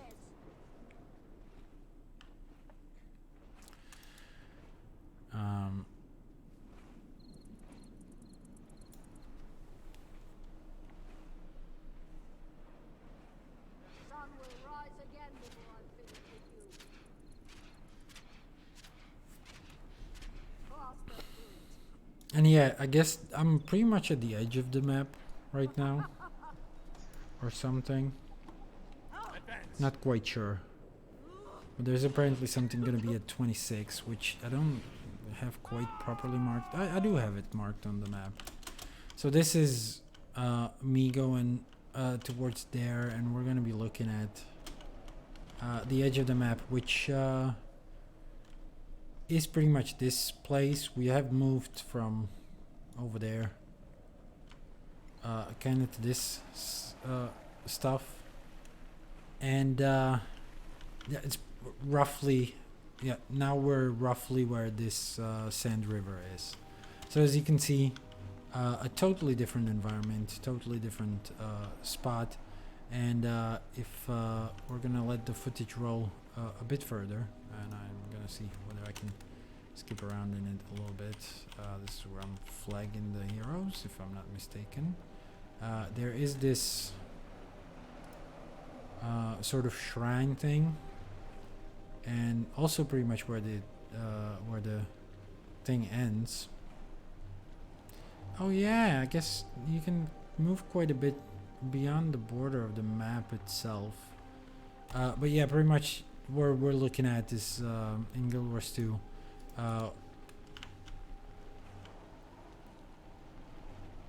We're looking like towards the edge of the map, basically. This is what leads to the mines, and now we're already moving down.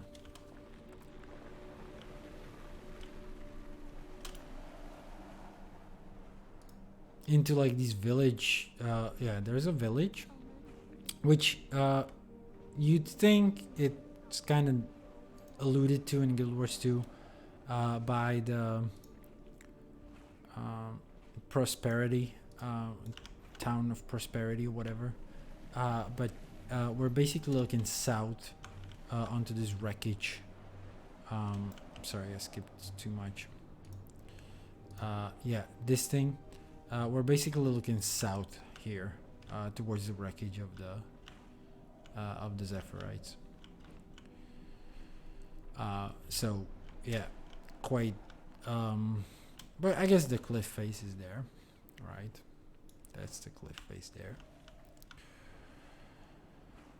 And then, but it's interesting. Like again, these houses never explained in Guild Wars 1.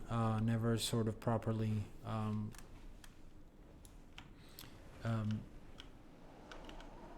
given to any faction. It's just some random detail in the map.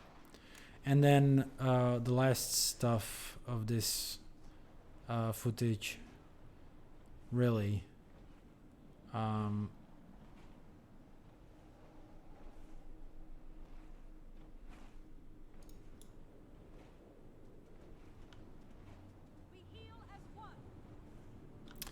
these things are out of whack a little bit, aren't they? I think I've got it a bit shifted there. I think I exported the file quite wrong.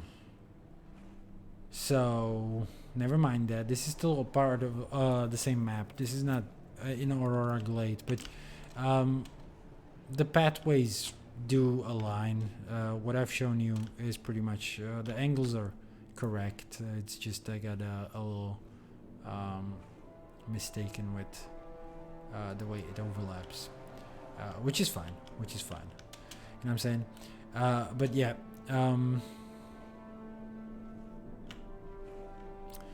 either way, I did want to show you Dry Tap itself as well in the footage, and it's not going to be side-by-side comparisons as I mentioned, and I guess we could is there a way to give a bit of a more playback speed? twice as fast. I guess that's gonna be fine. It is going to be still quite long, but we are going to move into dry top, and this is it, the portal, and this is what it looks like in dry top in Guild Wars 1. And again, I'm not doing a side-by-side comparison anymore, although I did notice. So I'm just gonna play it out, and I just noticed that in Guild Wars 2 the plants did respawn, or at least I see some on the map. So I'm just gonna quickly nab those while you can look at the footage of the dry top run and what it looked like in Guild Wars 1, what the zone that was called dry top. Now what you can see there, it's just a bunch of fighting, and it's a really short zone, and it's very circular. I guess that's why they call it the dry top. But yeah, surrounded by quite the verdant stuff. It does feature It happens so fast. a drier patch of the Maguma jungle, and what is now known as the Maguma Wastes, right? And I guess would have been at that point too. But some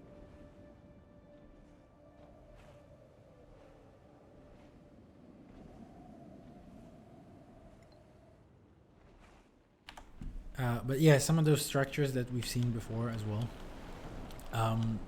are gonna pop up, are gonna show up. There you go. You can see them in the distance. Again, not very explained or explained at all. What they're supposed to be, who they belong to, and some such. And yeah, it is pretty much like the center is inaccessible by the heroes of Guild Wars 1. You cannot go into the very center of the dry top zone. But yeah, as I said, again, it has nothing to do with Guild Wars 2 and its terrain. It doesn't overlap, not even by a little bit. And it's more of the vibe of the map that is present here. And perhaps not even that. I mean, the location I'm in, Guild Wars 2 right now, is kind of similar in that the terrain is not super silky smooth sand, right? But it is a bit of more of the rugged terrain. Again, there are the verdant parts in this sort of crag valley type of thing. So yeah, the spirit of the map, I guess, translated to an extent, but not necessarily all that one-to-one, not a one-to-one thing. So the sandstorm is closing in. I'm thinking about cutting the footage, because genuinely, like, you just loop back and end up where you started. But again, I'm showing off a couple of the green zones. And yeah, thought it might be interesting for the comparison to actually showcase what dry top used to look like. Please recalibrate rock But as I said again earlier as well, there are more zones that comprise of modern day dry top, or rather reach into it, and I did want to show those as well. So I'm gonna do that now. Again, probably gonna cut the footage short of dry top. And yeah, as you can see, this is exactly what I'm trying to spam. You just walk around and end up exactly where you started, even though there are two portals and you can move into different zones, most definitely. So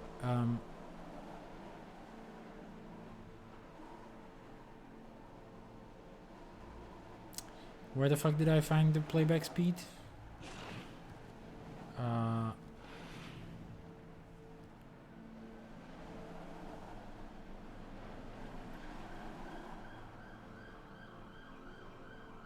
playback, there you go.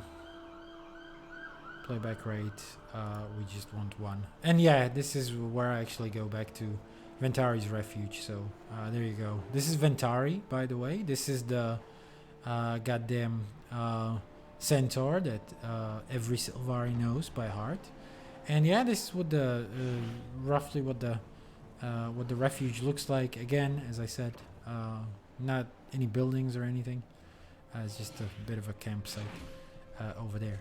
I have more footage of the other zones, so we're gonna have a really quick glimpse of what this thing looks like from Silverwood. So just for perspective, this is like the super verdant part in Guild Wars 2 as well. And hold on, there you go. So this is this area. I don't know if I need to give you like a one-on-one comparison, but yeah, it is like genuinely just the bottom part of the Guild Wars 1 map. And yeah, I'm trying to give you like the same angles that I would be showcasing in Guild Wars 1. So, I'm sorry, Guild Wars 2. Quickly, before the sandstorm hits.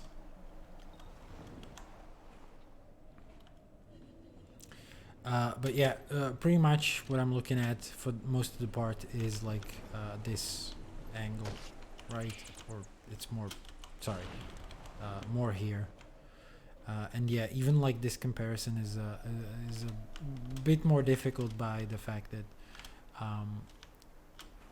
first of all, there are the trees. Second of all, there's this giant cliff. I guess we can land on top of it. But again, the terrain doesn't correspond here at all. The layout of the map, kind of, perhaps, maybe. But yeah, it's just like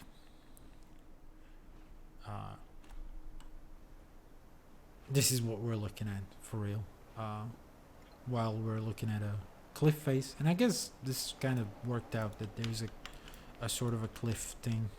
But yeah, pretty much what we're looking at here. So this would be like a right angle, left angle. Yeah. Last but not least, we do have Aurora Glade, which is a mission map. And oof, boy, I've got plenty of footage in here, man. It's fucking insane.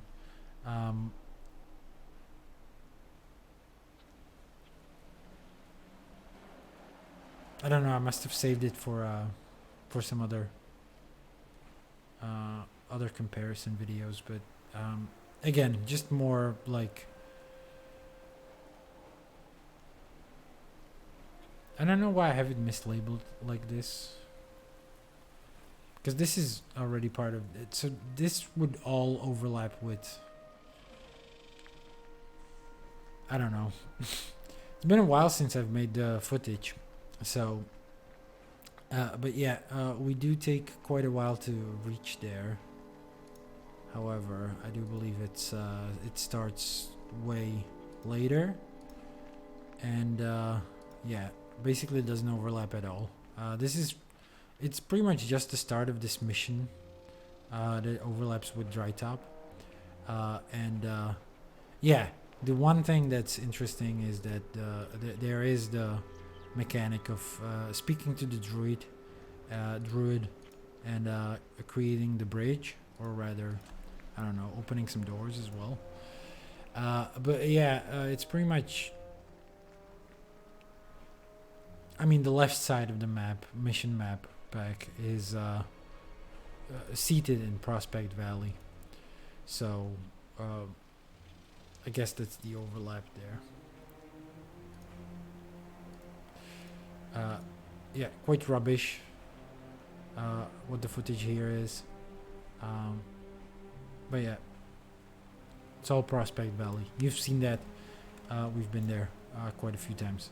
I'm gonna skip it because the sandstorm does arrive in like 2 minutes anyway, so we're gonna leave it as is, because we do need to finally goddamn finish the Dry Top map itself. Um,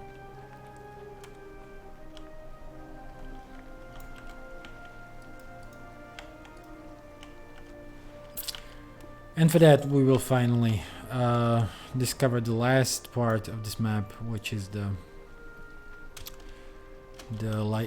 cave of light, or whatever it's called. The one where we enter Omad's machine and stuff, and yeah, discover quite a few wild new information about the dragon cycle and the elder dragons and stuff. Before that, we're gonna nab this cactus, and then I see another cactus right there.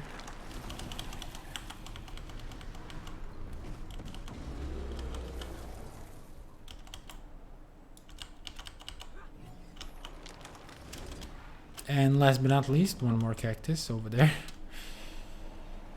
Right next to the entrance too. Well, sort of. We do have to fly up.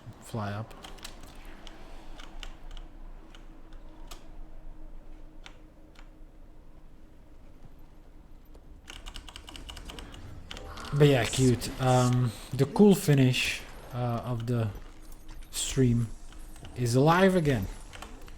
The hopes of the cool finish. So again, we did get some... Oh no, what have I done? We did get some cool new weapon skin.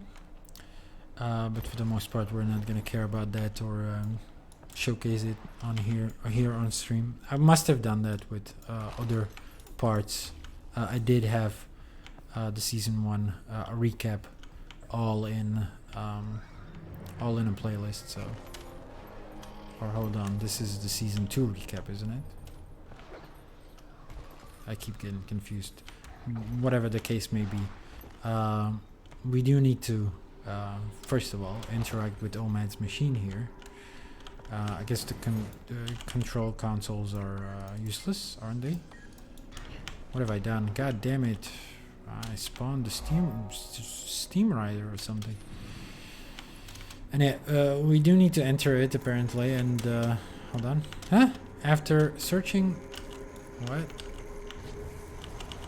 How did I?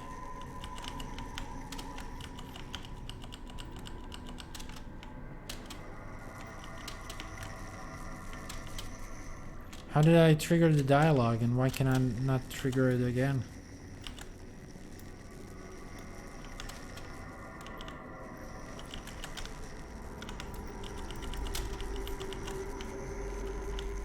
Or was it like a delayed interaction on the panel outside or some shit? No, after searching around the machine, you find some notes hidden in a crevice. Take them. And there it is. Those are the notes for Astralaria. We're not gonna do this on this stream, are we? Well, we might leave it for the next stream, actually, this thing. But yeah, that's pretty much the last condition for Astralaria, the last exploration item. So I'm just gonna hide that. But we are continuing with healing air as well. Deep underground, a light shines bright as the sun. So a light shines bright as the sun. I don't see any...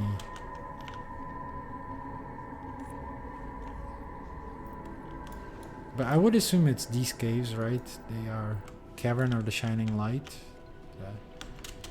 Don't tell me with a name like that we wouldn't find the ghost here. That it's not referring to this place. It's like a camp. We don't really need that. A notebook. That shouldn't help us, right? This is just some... There she is, Nayeli. Hello. There's a bone fragment lying on the ground. Pick up the bone fragment. The power here is so unfamiliar. But what does that matter? Everything is lost and beyond reach. Not all is lost. You were a champion of the aspects, remember? No, I was to be the science champion. It was my every ambition. I trained my entire life to fulfill that purpose. But what now? There is another purpose for you. We'll discover it. Oh, she was supposed to be the science champion? That's insane. We are that now, aren't we? Powerful coruscating currents of magical energy pulse and surge through this area. Commune with this place of power. Hopefully we're not gonna get fucked by the tendril. No, it's lame. Caught up to us at the last moment. Either way,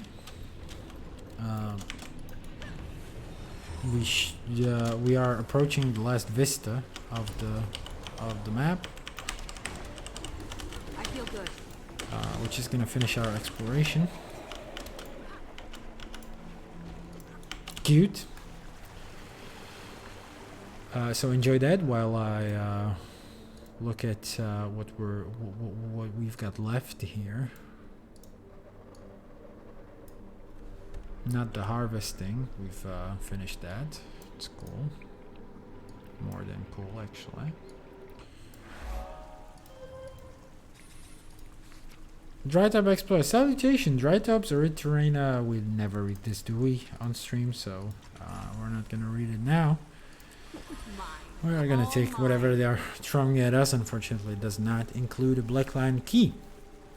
However, we have interacted with Omad's machine. That's a given thing. And we have found the llama in the Challenger Cliffs. Now, genuinely, all we've got left is healing air, finding the llama in the uplands, and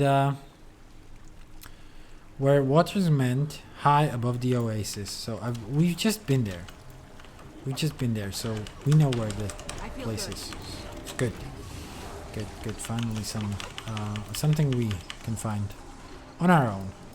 Very good hints, by the way. I do enjoy them.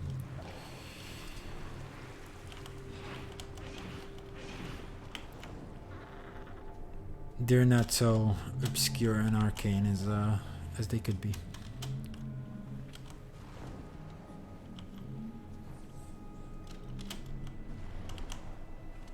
Probably could have used the waypoint, but whatever, we're already on our way.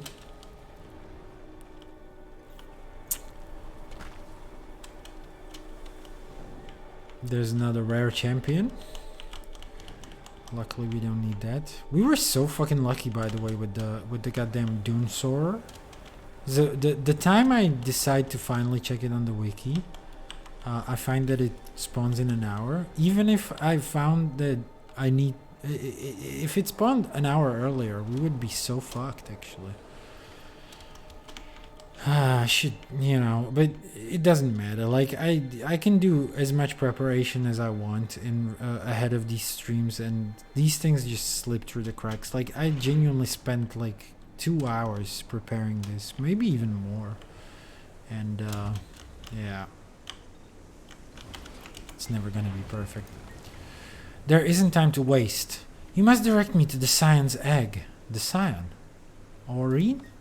Aurene? Wait, what's happened? Where am I? You're fractured. I'm here to help. Why would you? Of what use am I?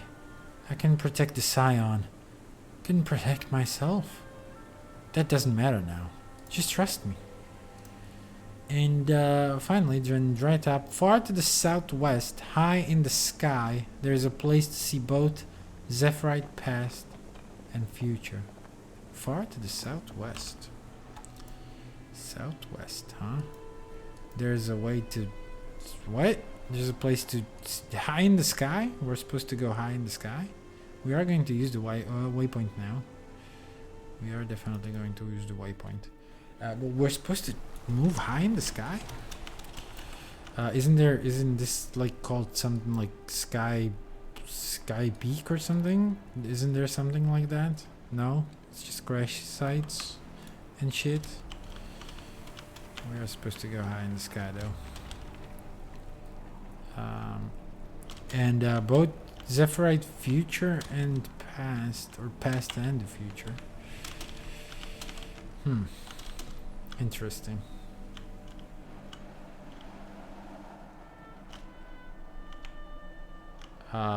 I'm gonna go ahead and guess you can look towards the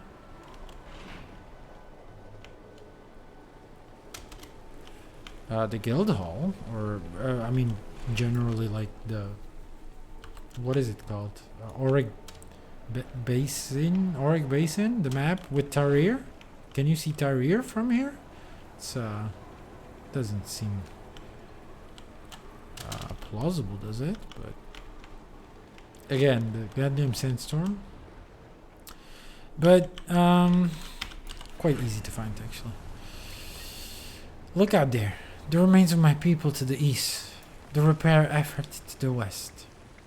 It must hurt to be separated from your people. It hurt more to be separated from myself. I knew I wasn't whole in body or spirit the moment I woke. Do you know how this happened? My desire to become the Scion's champion overcame my commitment to the aspects. My very soul was split by it. And now you can be whole again. Because of you. Let us return to the crash site. Bring me a blade as well. I have a proper tanks in mind. I'll see you there. So apparently we're supposed to go back to Prospect Valley and interact with her.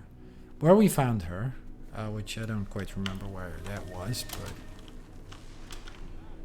can be so hard to find a goddamn transparent ghost, right? I mean, it would be if she were properly transparent, but luckily that's not the case, is it? It's quite a conspicuous transparent color. Anyway, it was around, I genuinely don't remember where we met her.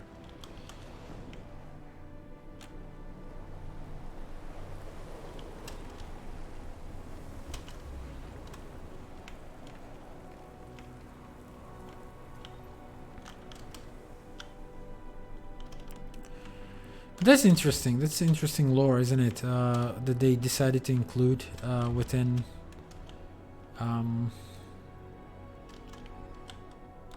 just this like off this like side collection that we've met actually someone who was supposed to be Aurine's champion instead of us, and imagine what would happen if she succeeded.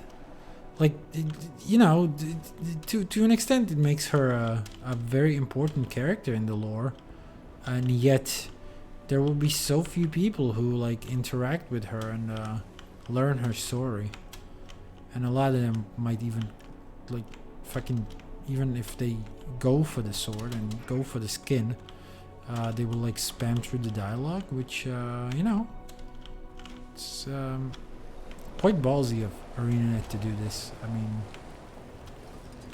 I think it's quite interesting. Anyway, I'm still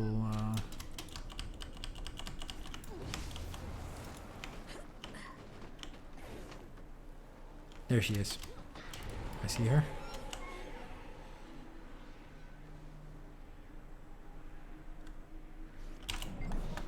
Thank you for the blade.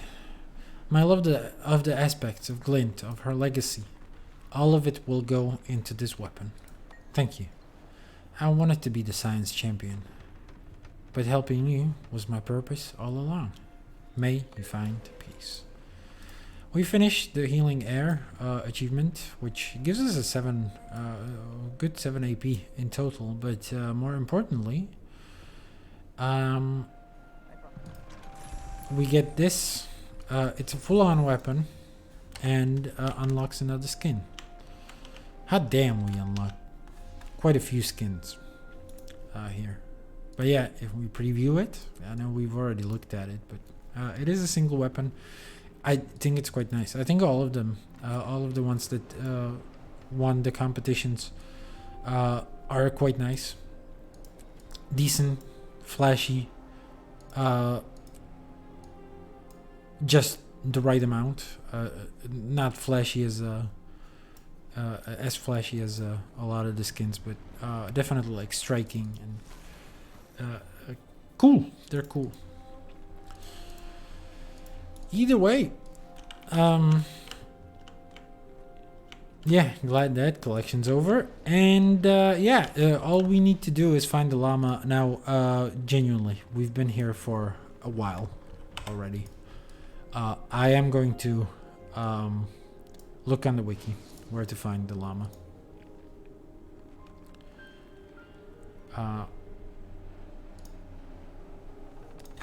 Yeah, again, in a place where I would never ever figure to look.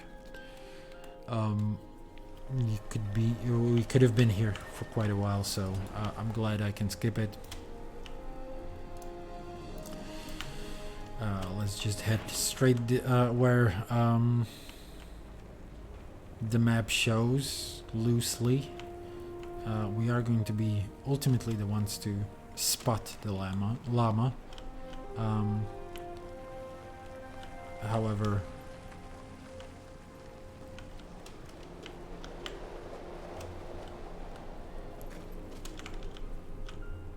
not the ones to find it. I see the name tag.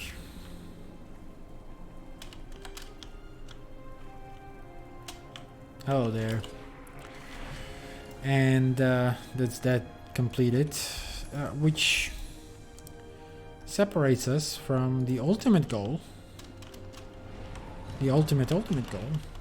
By just a single jumping puzzle. Now, if I remember correctly, the jumping puzzle is right at the start, right in Prospect Valley. And it makes sense because they deactivated our sky scale over there, our mounts. So, should be a hint that there is something like that indeed. Unfortunately, there is also a damn invisible wall. Still here for some reason, but we can fly over it in this place. And yeah, goddamn sandstorm is annoying as all hell right now. Also, I'm gonna try to do it without any help. I mean, not that I would need help in jumping, but I mean, in finding my path and stuff. Where are we? We are in Prospect Valley, but quite a bit more west than we would like to be. The jumping puzzle is going to be around here somewhere.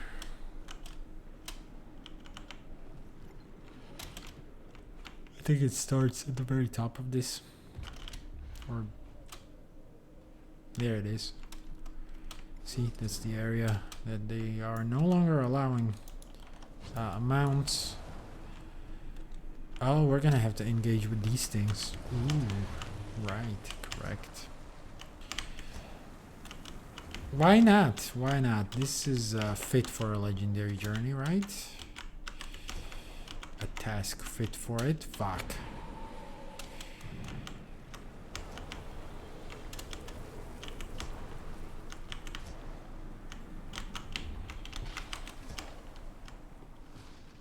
Alright, I don't quite understand how to... Yeah. Have to be difficult. Oh no! I can still use the glider for what it's worth. That also wasn't possible when this was released. When this was content still.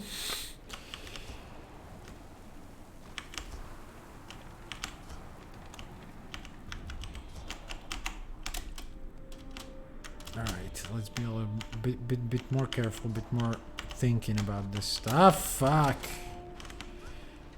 That's exactly not what that constitutes. Okay, I can hit this. Then can we jump all the way up here? Why did I lose this stuff? These aspects are finicky as fuck. Okay, I have a limited time to use these.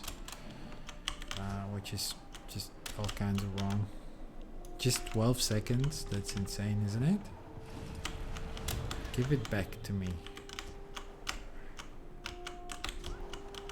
Can't get with my caught with my pants down, man. For real.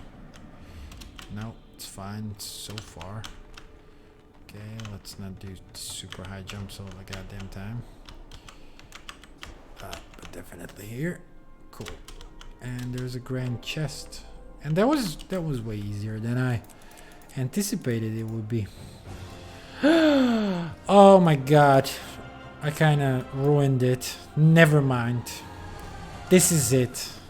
So congratulations. This is the legendary journey. There we go. Finally I got this amulet. I'm gonna be honest with you guys. For a while I completely forgot this exists. And that you can get it just by doing these achievements.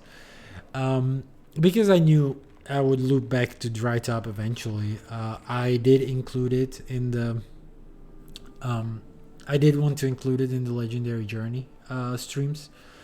And the funny part is I never wrote it down or anything, so I almost forgot it, and I never had it like included within like, you know, my plans. And I stumbled upon it quite by accident through map chat. Someone was talking about this amulet and stuff, and I was like, oh yeah, that was a thing, wasn't it? And I was like, why did I ever get it? Like, what the fuck? Why did I ever abandon it? And I know I don't need it, right? Because I have the amulet through PvP. But yeah, almost forgot that this exists. So I figured it would be nice to jump towards victory and just like do this as the final step of today's exploration. Even if, you know, ultimately the goal was to finish Australaria's first collection, and we're gonna go for the second, third, and potentially fourth. I don't know if this one has also if the X does have 4 collections. So that's gonna be in the next stream, probably. I mean, Legendary Journey stream. But yeah, I thought, you know, while we're here, we might as well like finish this and finish strong. So congratulations, your adventure before we met and our struggles together. This is the strength from our bond, my champion. So yeah, apparently something left to us by Aurene. Now, for what it's worth, this thing has a unique effect, a unique aura. But yeah, that's why I was also quiet about like what the fuck this will do. Also, it gave us 25 goddamn APs, the last step, and 100 AP in total. So we're not that far away from the 44,000 chest. I mean, 100 AP is still quite a bit, but anyway. Yeah, finally got the amulet. Again, it's a double. It is a second legendary amulet, but yeah, we got it. We got it. I'm quite happy about that. And yeah, harrowing experience. I'm not gonna lie to you. Dry Top did kick my ass. Also, might be one of the longer legendary. One of the longest. Like maybe top 3 longest legendary journey streams. I think it was worth it for what it's worth. I mean, my showcase of the Dry Top comparison was a bit off. It was a bit icky. If I would have changed something, anything, it would have been this. I would have made a much better job of that. But I did want to get this map over with already. We've spent quite a bit of time in here, and you know, part of it is that we've done other stuff as well, and bright weapons and stuff. But yeah, this is pretty much Dry Top finished, unless they add another achievement to go back here again.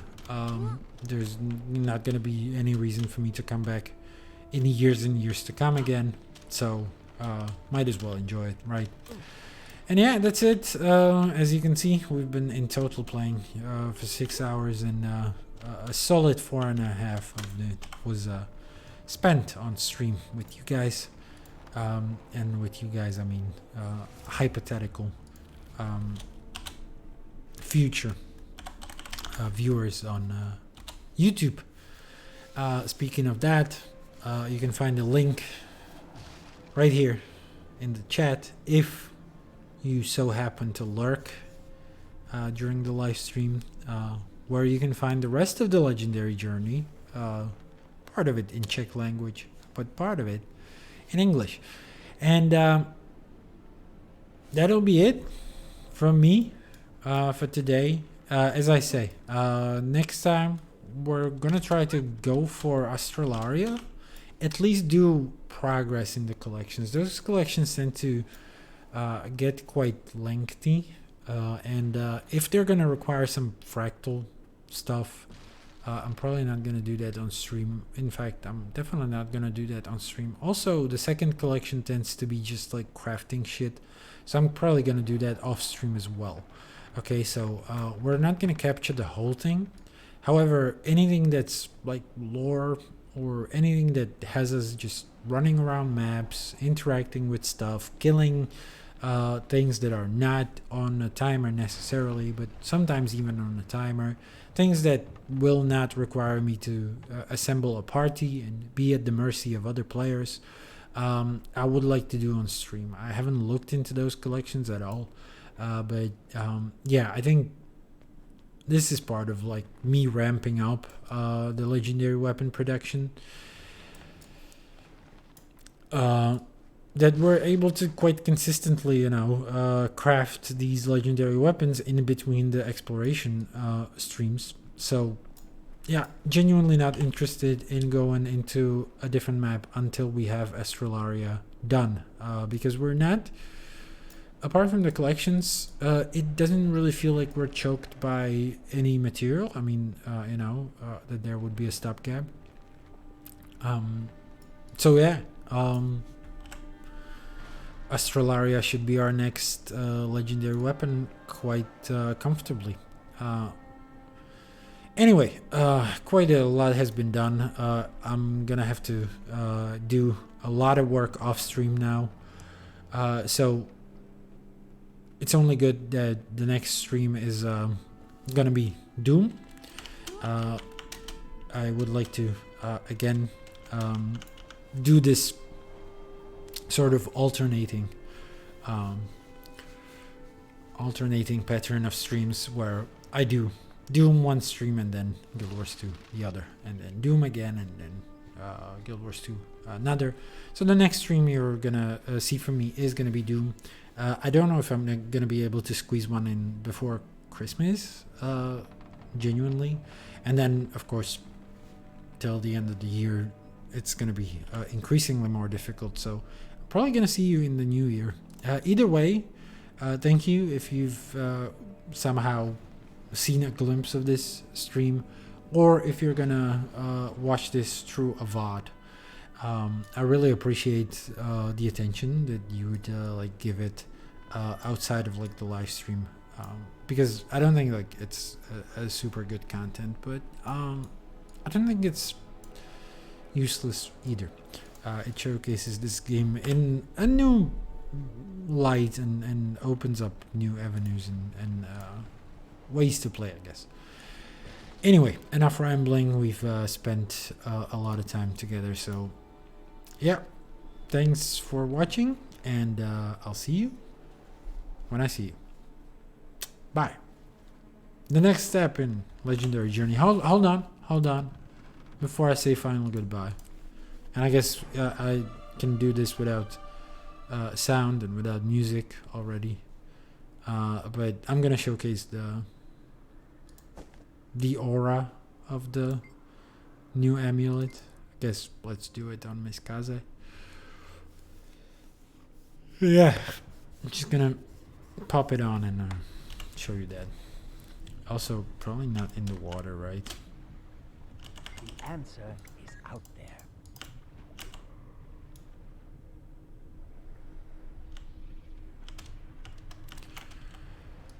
Let's go to shore.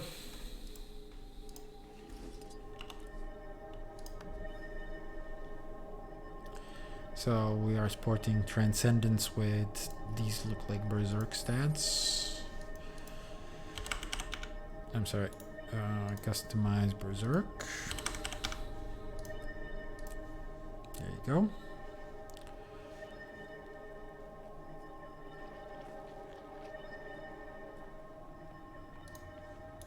That's not my main thief. I was wondering why I have so many goddamn flags. Anyway, turning on the effect, and yeah, it's a bit of a rainbow smell. You know what I'm saying? And then you do like a little flash of light every time you unsheath and draw your weapon. So there you go. That's the legendary amulet in a nutshell. I mean, that's it. It's just like, again, rainbow smell, as I say. For what it's worth, I think it's a little better than the PvP thing. But yeah, there you go. There you go. There you go. There you go. There you go. I'm sure we're gonna find a fashion war setup that is gonna make this work. Thank you. Bye.